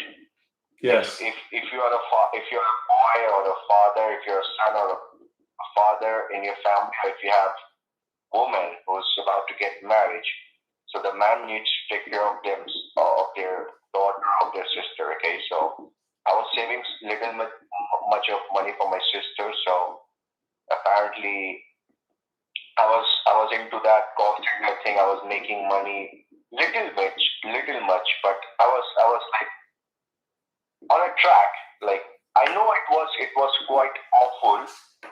It's totally a disgusting thing, but I was not having any. I wasn't having any idea whether I was doing wrong or not, because like I was focusing on the money, because I was seeing my dad lying on a bed, crazy about the medicals. Like most of the time, he like I was unable to give him the medical, like the tablets, the medical, the injection. So he was like suffering a lot. So I was seeing that. So the moment I get into the call center business, I was making money. So I was like nothing was coming into my mind whether it's right or not. I was just focusing on one thing, that I need to make money. I was doing it from 1 year, 2 year. I was getting increment because I was consistent on that. I wasn't taking any holiday or any leave or any kind of thing. I was working from Monday to Saturday every day. For 4 years, I did not take a single leave. So my boss got impressed with me, and he gave me a promotion with my salary. Then after that, after 4 or 5 years, he was giving me a commission. So the moment I earned a lot of money, I took care of my sister's marriage. I took care of my father's disability, like his medical bills and everything.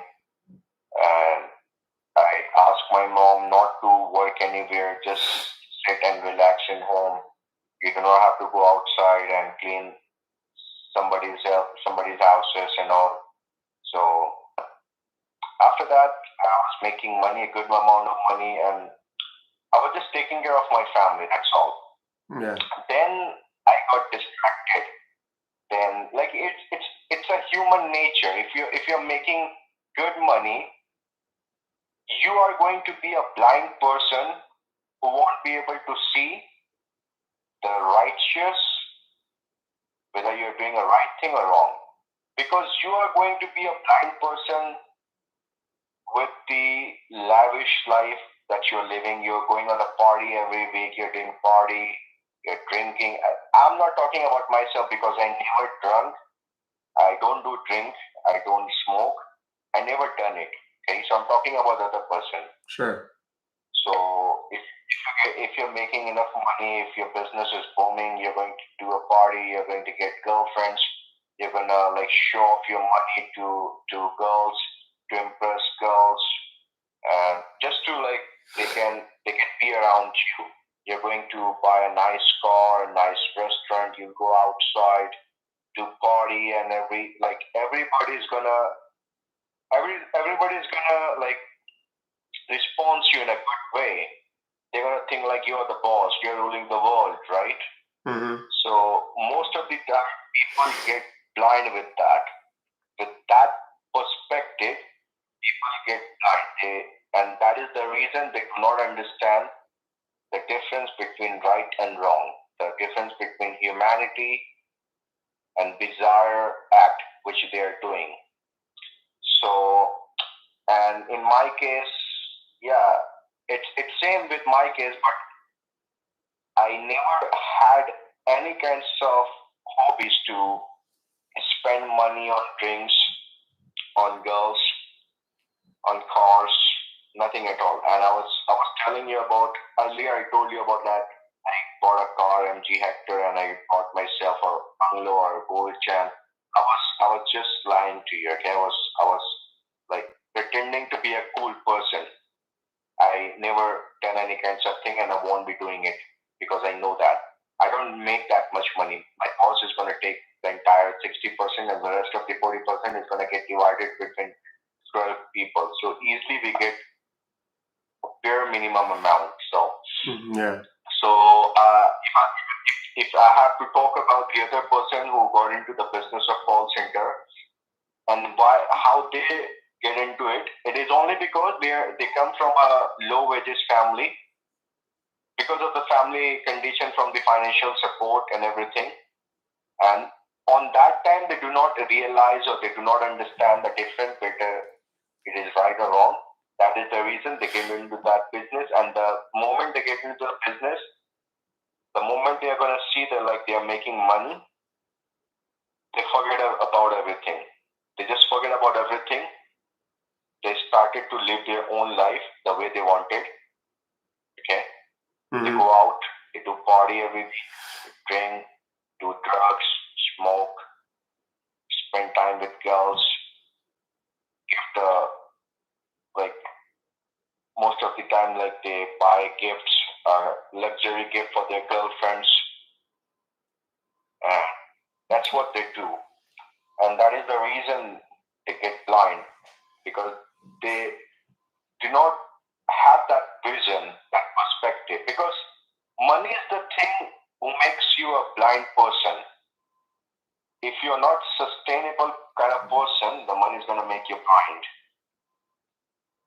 Yeah.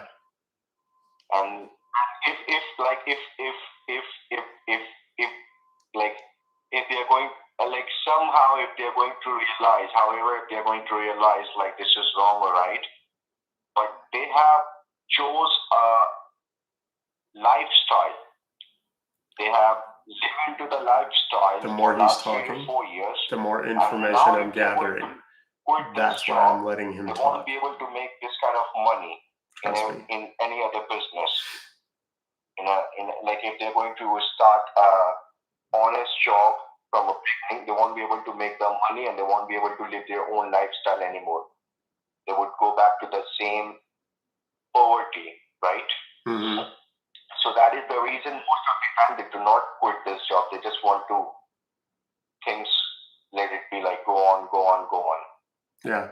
When you start That's my when you started working in the call center, did you start right away working on the dark side? I mean, on the scam side, or did you had the legit call business first, right? Like you were actually doing leads and stuff like that. I get into the call center, the scam call center first. So But you started I- with the scam. Yeah, I the scammer call back center. Sorry, like the fraud call center. I started from there. Everybody started from there. There's like no such things of legitimate call center in India. Most of the call centers are fraud in India. If you have 100 call centers in India, I can bet you out of 100 you'll find 60 or 65 fake or fraud call center.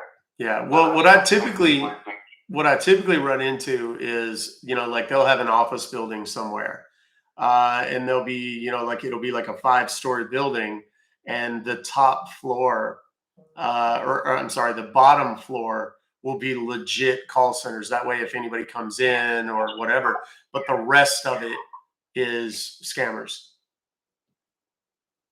Right, because the lower floor, if you're talking about the 5-story building, the lower floor, they're going to make it for genuine business, just to show people off, like in this store, in this property, we are doing a legitimate business. But the rest of, you can see if the top floor, the 5th or 4th floor are fake.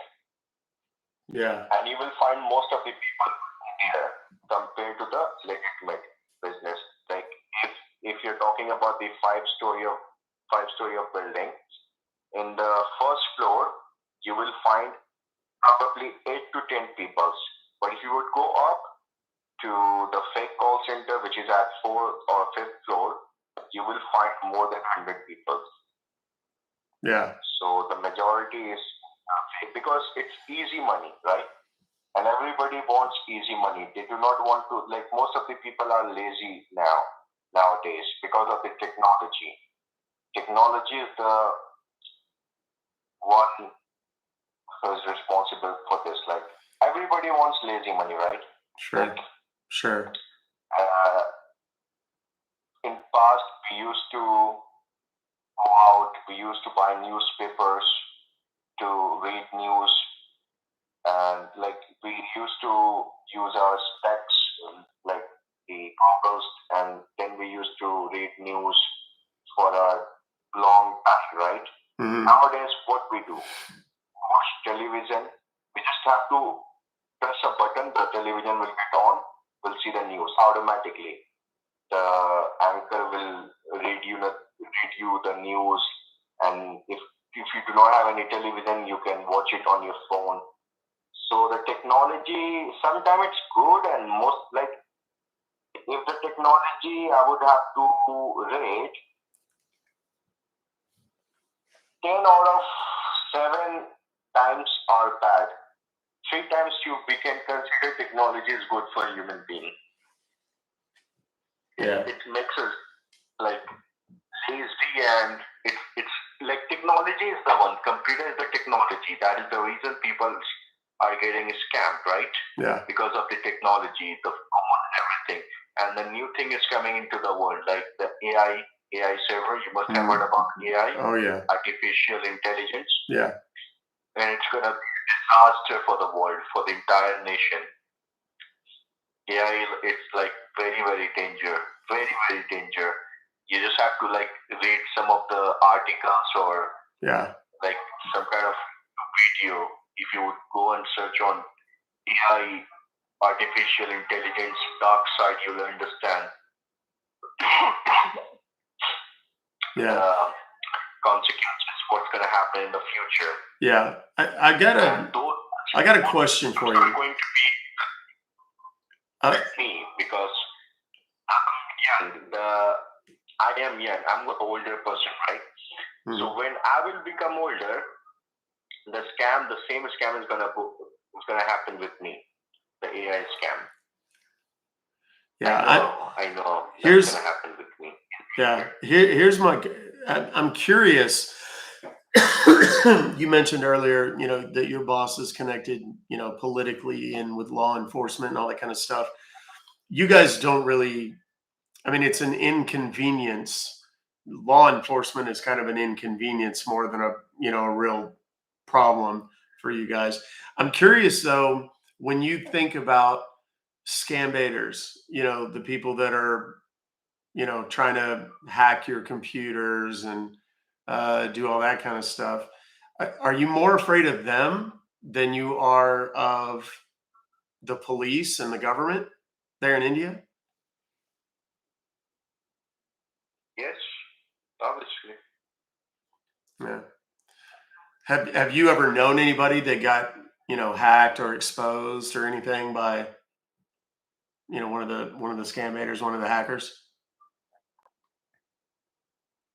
No, like in my circle, no, it's never happened.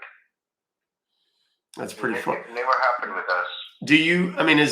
Is it something that's, a prevalent concern? Like people think about it a lot. They have to worry about it. Yes, indeed. Yeah. Interesting.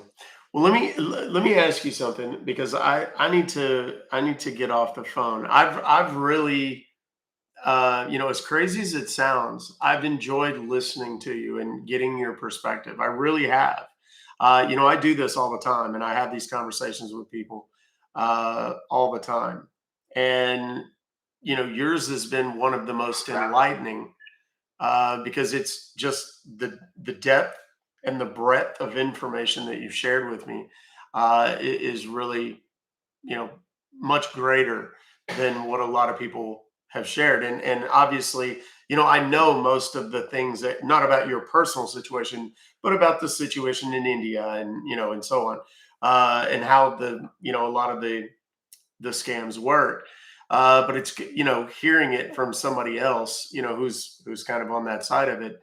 It's kind of confirming and so on. And I mean, obviously, we operate on very different sides of this because I'm constantly trying to protect people. You know what I mean? And you're in theory, at least, you're kind of the enemy, the bad guy, if you will, just because of what you do. You don't strike me inherently as a bad guy. I don't think you're a bad person. I think you do some bad things. And I think that, I don't it's easy for people over here to dislike you guys for what you do. I try not to look at it that way. And I try to look at it as like, if I was in that situation, what would I be any different? And that's when I said in the beginning, I'm trying to tell your story a little bit. That's what I meant, and I appreciate you sharing as much as you have. I'm curious. This number, is this like your personal burner number or whatever, like your throwaway phone number? No, like this is not a personal number. This is a throwaway number. Like every Oh, day yeah, we change our number, so yeah, sure, it's only valid for one day. But I'll save your number, and I'm totally glad that you liked my story and everything. And I'm hmm not gonna lie on this. Whatever I said, it was totally a true thing. I told you, to be honest, by the sort of God. And I really glad that you liked it, and I would love to share more stuff because there's a lot of things that I need to share if you would allow me to do that. But I don't think it is convenient for you to talk more right now, correct? I guess right, yeah. you may have some business to do. Well, So how about this? I remember, How about if I send you? I'll text you my email, and you can actually send me if you have an email address or something. And you don't have to give it to me right now, but like I said, I'll text it to you. listen. We are not allowed to use emails on our system because it's restricted by my boss because Sure. he's afraid whether we Yeah, going yeah, to yeah. share our information to someone over the like on the email through Yeah. attachment. So that is the reason he refuses us to use our email. If they're going to find out like somebody is using their email or any kind of email on a system, he's gonna know it. He's gonna know it from the internet Yeah. because there's some kind of restriction. We won't be able to use the emails or Gmails or anything. Okay. So I can number, I guess if it is your personal number that ends with 8632, I can save it. And if I get a new number, I can like leave you a text message, or whenever you get the time, you can send me Sure. a text, then I will Sure. call you. Sure. Sure. And you go by, I mean, I know it's not your real name, but you go by Daniel, right? That's what you use when you scan it. Okay. Well, I'm gonna, you know, I'm gonna send you a text regardless, just so you have it with an email address that you can always contact me, because these numbers will change for me too. Okay. I won't have them forever. They change pretty frequently. But I'll send you an email that if some way, you find a way to contact me. Yeah, there's some things that I can do for you. There's some people that I can connect you with that can potentially change your life, man, in a very good way. Okay, you can leave me your email address, and I'll probably go and look into that. And I know deep down one thing, like whatever I did in this call center from last many years, Mm-hmm. nothing can justify myself. I know I'm wrong. If I'm gonna tell anybody like I was in pressure and I was not having any other option, Yeah. it can't just justify myself. I know I'm wrong, and whatever I did, it's like bizarre. It's noxious. So nothing can justify. Yeah. The wrong is wrong. Well, you know Nothing can what? change it. We have a saying over here. We have a saying over here that admitting you have a problem is the first step. You know what I mean? The fact that you know that what you're doing is problematic, and it's wrong. Who knows? Maybe, not too far away from now, you'll be able to find something that you can do, start a business, or something that you'll probably be able to sleep better at night.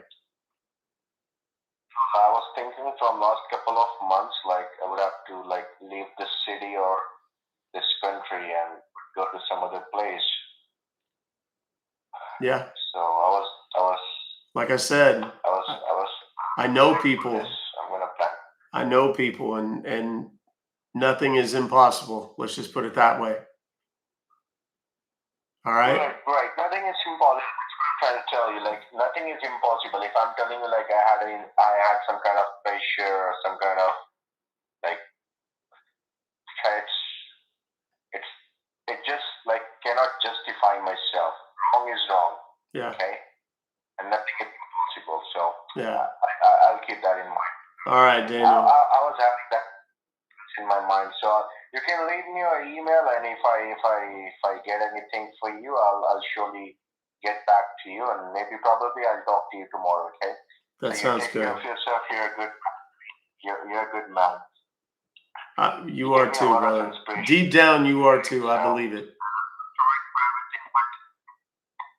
I'm gonna repent. I'm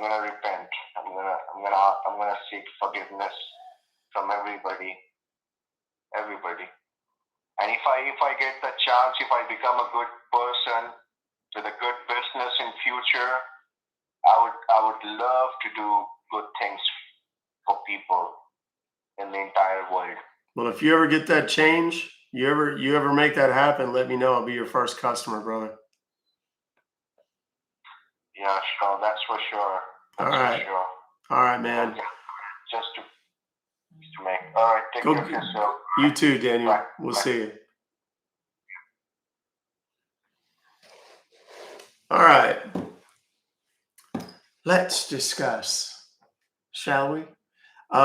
Here's the deal. A lot of and I said this, I don't know when people came in, there was a lot of what he said that I knew was kind of BS. No, Danny's not his real name, Daniel. That's what he used. The reason, like I said, the reason I let the guy talk as long as I did is because the longer he talked, the more he was giving up about his real situation, his real location, so on. I don't want to say too much about what I do or don't know, can or cannot find out about exactly who and where he is. That's a conversation for me and some other people. But there's enough in this conversation that, you know, I always say I want to hear their side too. It's easy, you know. I'm a big fan of the Dalai Lama, right? I'm not a Buddhist. I'm certainly not a monk. I could really go for a drink right now. But I'm very much a humanist, and I seek to understand the lesson. That's what I'm looking for in this. You know, it's easy to get mad. I brought up the Dalai Lama because there's this little thing that he, in one of his writings that I read, and he said that, you know, anger is a very easy emotion. People can get angry like that. It takes zero effort to get angry for most people. You know, if you imagine yourself driving down the road and, you know, someone cuts you off in traffic, boom, mad. That's the reaction. We all do it. We're all guilty of it. But there's also, you know, the trained mind will pause, and instead of becoming angry, recognize that whatever is going on in that person's life that made them do that, whether it was because they were distracted and didn't see you and cut you off, right? And it was just an innocent accident, a mistake. You know, you got angry over something they absolutely did not intend to do, right? So that anger, that emotion, that energy that you put into the anger is pointless. By the same token, let's say that that person is just kind of being a dick that day. Um, it's more important to understand why that person is doing that. Why do they feel that way? You know, maybe they're just late for a very important meeting, and that meeting would be the thing that changes their life. You know, that makes them enough money that allows them to provide for their family forever, or to, you know, move them out of the homeless shelter that they've been in, or to, you know, a divorce meeting that might save their relationship. Who knows? It could be anything. And we've been in that situation, right? Whether one of those things, we've been late to that meeting. You know, we've been late to a job interview or a presentation or something. And if it were you in that car and you're just in a hurry and I don't have time, I'm late. And I'm not thinking of other people at this moment. I'm simply thinking of myself. We've all, I don't care shit who you are. You've been in that situation. Um, and I think it's important for us to kind of look at these guys in the same way. I'm not justifying what they're doing because they're poor. Tough shit. There's poor people all over the world. There's poor people in this country. There's poor people in my city. There's homeless people in my city. There always has been. But, you know, if you can kind of just for a moment, instead, just delay the anger long enough to take a moment and walk a mile in their shoes or sandals, as it were, you know, whatever. And that's why I like to let these guys talk. And yes, I'm gathering intel. I'm not going to lie, but it also has a lot to do with the fact that, you know, maybe this guy talking for an hour and a half, 2 hours today, to me, maybe he rethinks his life, and maybe that's all it took. Somebody who's, you know, who doesn't even know his real name or situation or whatever, just listening to him and letting him tell his story. And I mean, you know, the guy says he regrets, you know, he does have remorse. And, you know, and I know people come in at different points in the conversation, and there's times where he's talking about, when this thing first got started, when I started posting it on, I like posted on Twitter and Facebook and everything else. When I did that, he was talking about, he had just taken 247,000 or 240 something $1,000 from people in Kentucky that were 82 and 86 years old. And he was kind of bragging about it. But I think it was more about him talking about how easy it was. Americans in particular, we're just fat, dumb, and lazy. And it's true. Otherwise, it wouldn't happen so much. But now it's not to say that this elderly couple wasn't, they were purely innocent and they got scammed out of 270 grand. No, he didn't get all of that. He got 60% goes to the boss. The other 40% gets divided between 12 people. So what is that? 270. So call it 300. 150, 160 of it goes to the boss. And then the rest gets split between about a dozen people. Right? That's a shit ton of money to these people. You know what I mean? So I do want to say, before I lose too many other people, my TikTok was mistakenly banned. The AI, people don't realize this. TikTok is not monitored by people, it's monitored by AI. And song lyrics can jack with it. Seemingly innocuous conversations combinations of words with music and so on can trigger it and so on. It's an aggravation. It's very, very upsetting, but it is what it is. I was banned for something that happened on Saturday night. I didn't do anything wrong. The AI got it wrong. No big deal. So today was just, thank you very much, Letitia. And thank you, by the way, to everyone who sent me all the gifts and all the follows and stuff. I'm so grateful. Obviously, I couldn't recognize you individually at the time. I will try moving forward. So normally I would go on at 1:30, but I found out kind of in the middle of this that I had been unbanned. So I just pulled it up and the content was so good. I just wanted to share it with everybody. So yeah, we back, yo. And I'll be back tomorrow at 1:30 p.m. Central. We're going to do this thing again. A lot of it's going to be funny. Today we didn't have just a whole ton of funny, but that's one of the best conversations I've ever had with one of these scammers. The entire thing will be on the YouTube channel. All of my live streams, uncensored, are left on the YouTube channel. Again, that's why I was holding this up. That is the YouTube channel, Ruck Fobocalls. You can go to my profile on TikTok and it's there. Click on the Instagram button. It'll give you the option between YouTube and Instagram. You can click on it there. You can also just go to the link in my bio and it'll be there as well. Or you can just go to YouTube and Ruck Fobocalls, one word, no spaces, no anything. And you'll find it.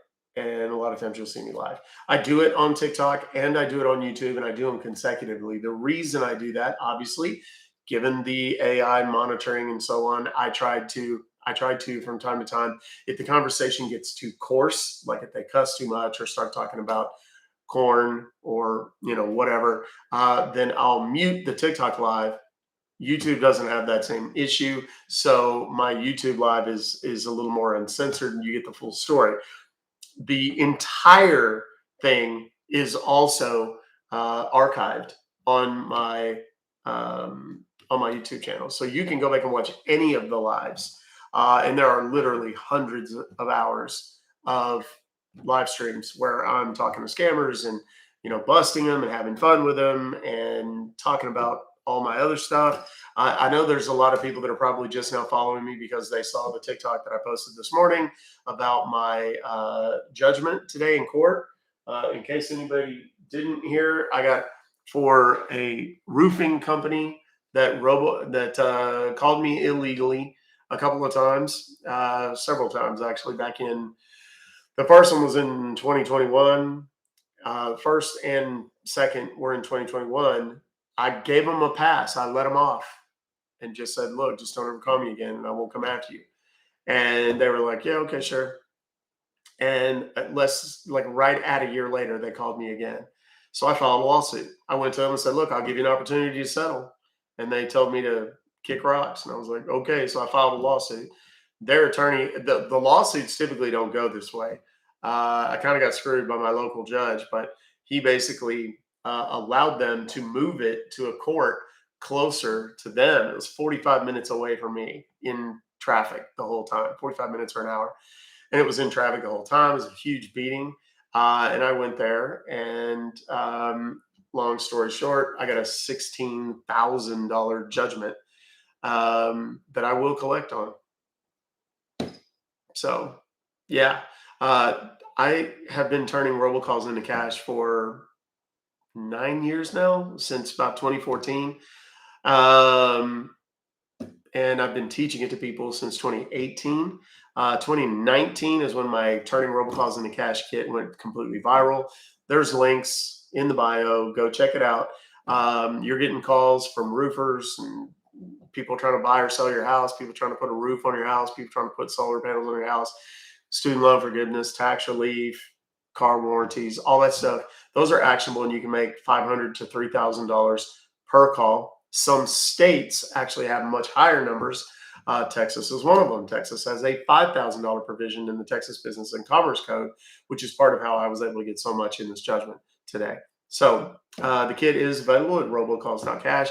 You can go watch the TikTok. I literally walked out of the courtroom, went in my car and filmed the TikTok, and then drove home. So I could come home and do the live. So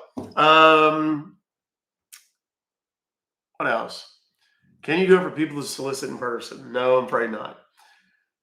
When those people come to the door, like the Jehovah's Witnesses and stuff come to the door, I just start slowly undressing. I just make eye contact and start unbuttoning my shirt, unzipping my pants really slow so I make sure they hear the noise.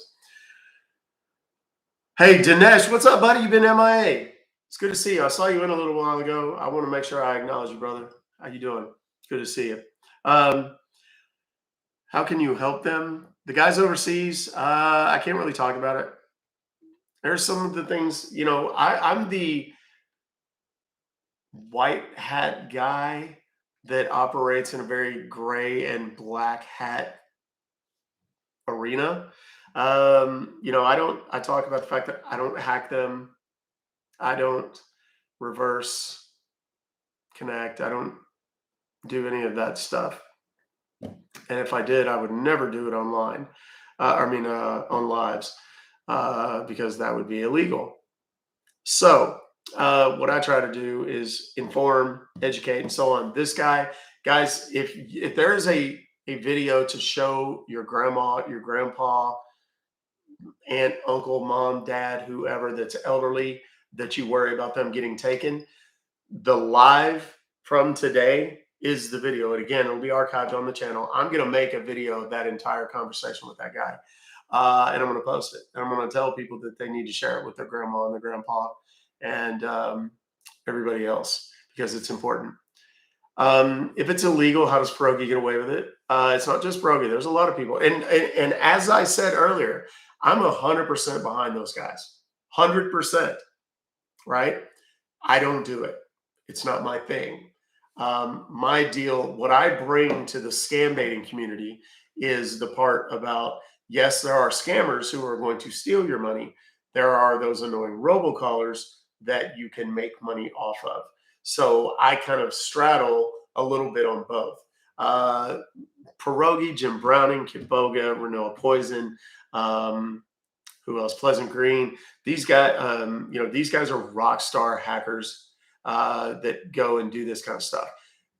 That's not my forte. My forte is education, information, sharing all this stuff with people. And that's what I'm here to do. That's why I do these lives. That's why I go live for hours on end. I am currently almost 5 hours into this live. And I got up at 6:30 this morning, went to bed at 2 last night because I was preparing for trial today. So it was supposed to be a mediation, but it ended up being a trial. So Pierogi is scammer payback. That may be the one. He's the one that's kind of got blue hair. Great guy. Very solid guy. Very, very, well known in the scambaiting circles. he goes into their computers and deletes their files. He's very, very effective. Him and a number of other people. Trilogy Media, another good one. They intercept a lot of the scam packages, where someone's been conned into mailing $10,000 in cash. This guy Daniel was talking about how he had someone take $20,000 to a Bitcoin machine or $10,000 and just put it in a Bitcoin machine. Boom, it was in their account instantly. Those are the kinds of things that I'm telling people, trying to inform and educate. And I get messages every day from people all over the country telling me, "Hey, thank you so much. I just happened to get one of those calls and I almost got popped." That's why I'm doing what I do. So, yes, I did hear about the casinos getting hacked. One of them basically, they shut down everything. They shut down the slot machines and all the electronic gaming. They shut down the elevators. I mean, there was all kinds of stuff. I'm betting that when it's all done, we may never know, but there was a lot more to that than what they publicly admitted or acknowledged. The other one, they basically went in and hacked their system and said, if you want it back, it's 15 mil. And they paid it and got it back. Can these kinds of scams end up hurting Bitcoin? Reputationally, yes. I think so.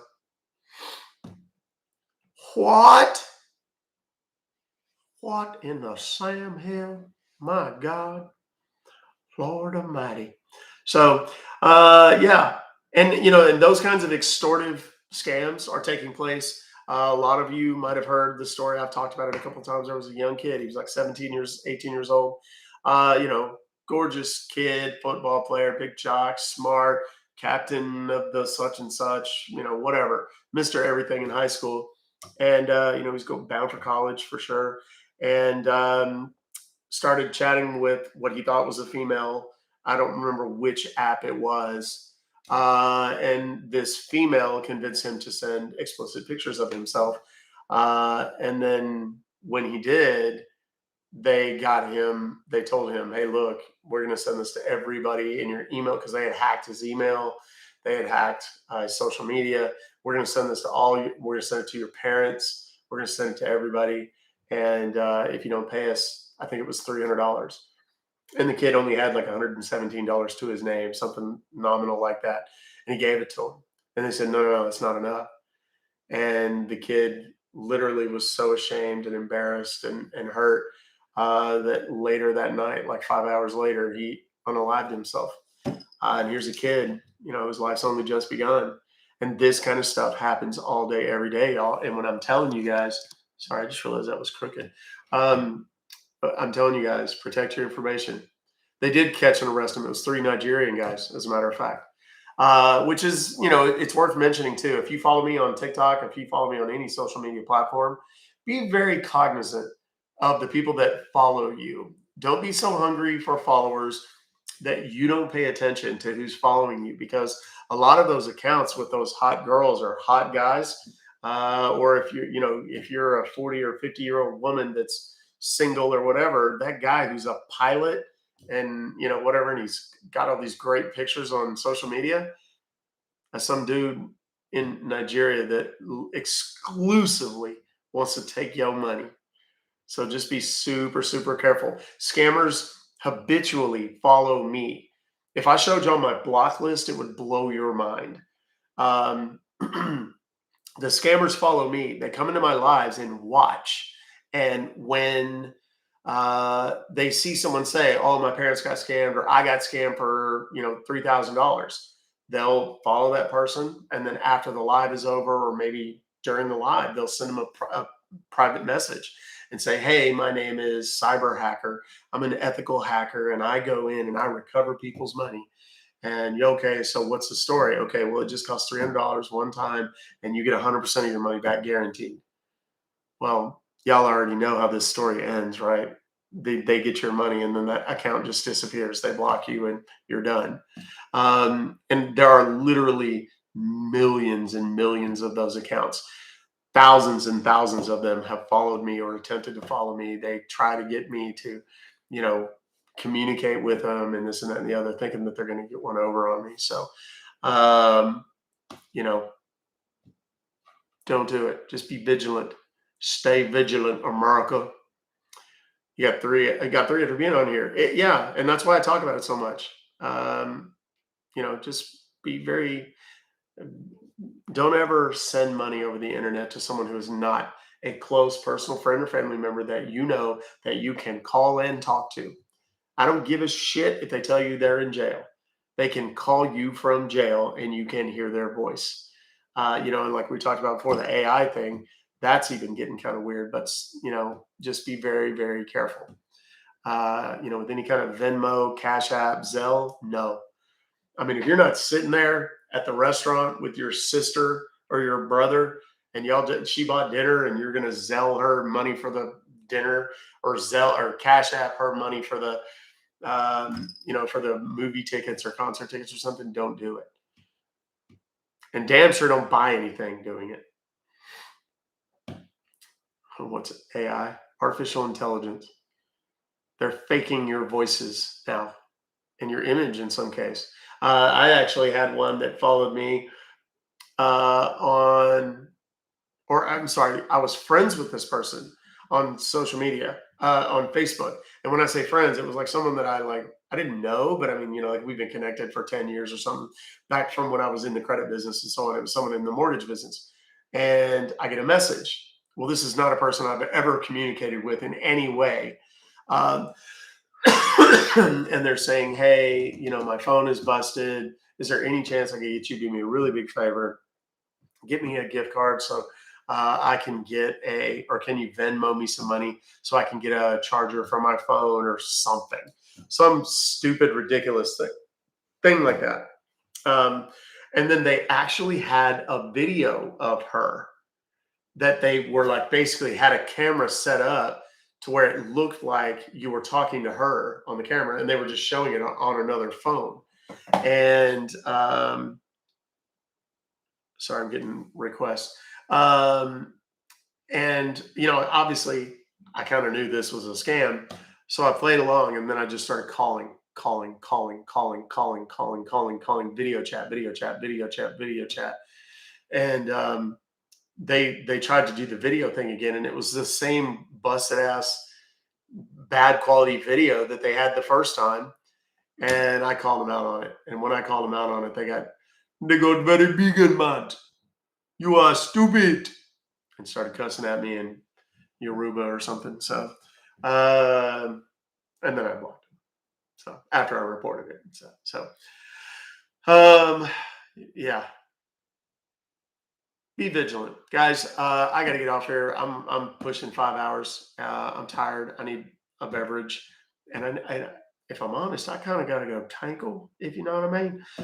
Nature is calling. So I love you guys. I'm grateful to be back on TikTok. We'll be back tomorrow, 1:30 p.m. Central Standard Time on TikTok and over on the YouTube channel. Again, it's Ruck Fobocalls. You don't have to remember it if for whatever reason you can't. Maybe you're high. I don't know. Maybe you've been drinking, whatever.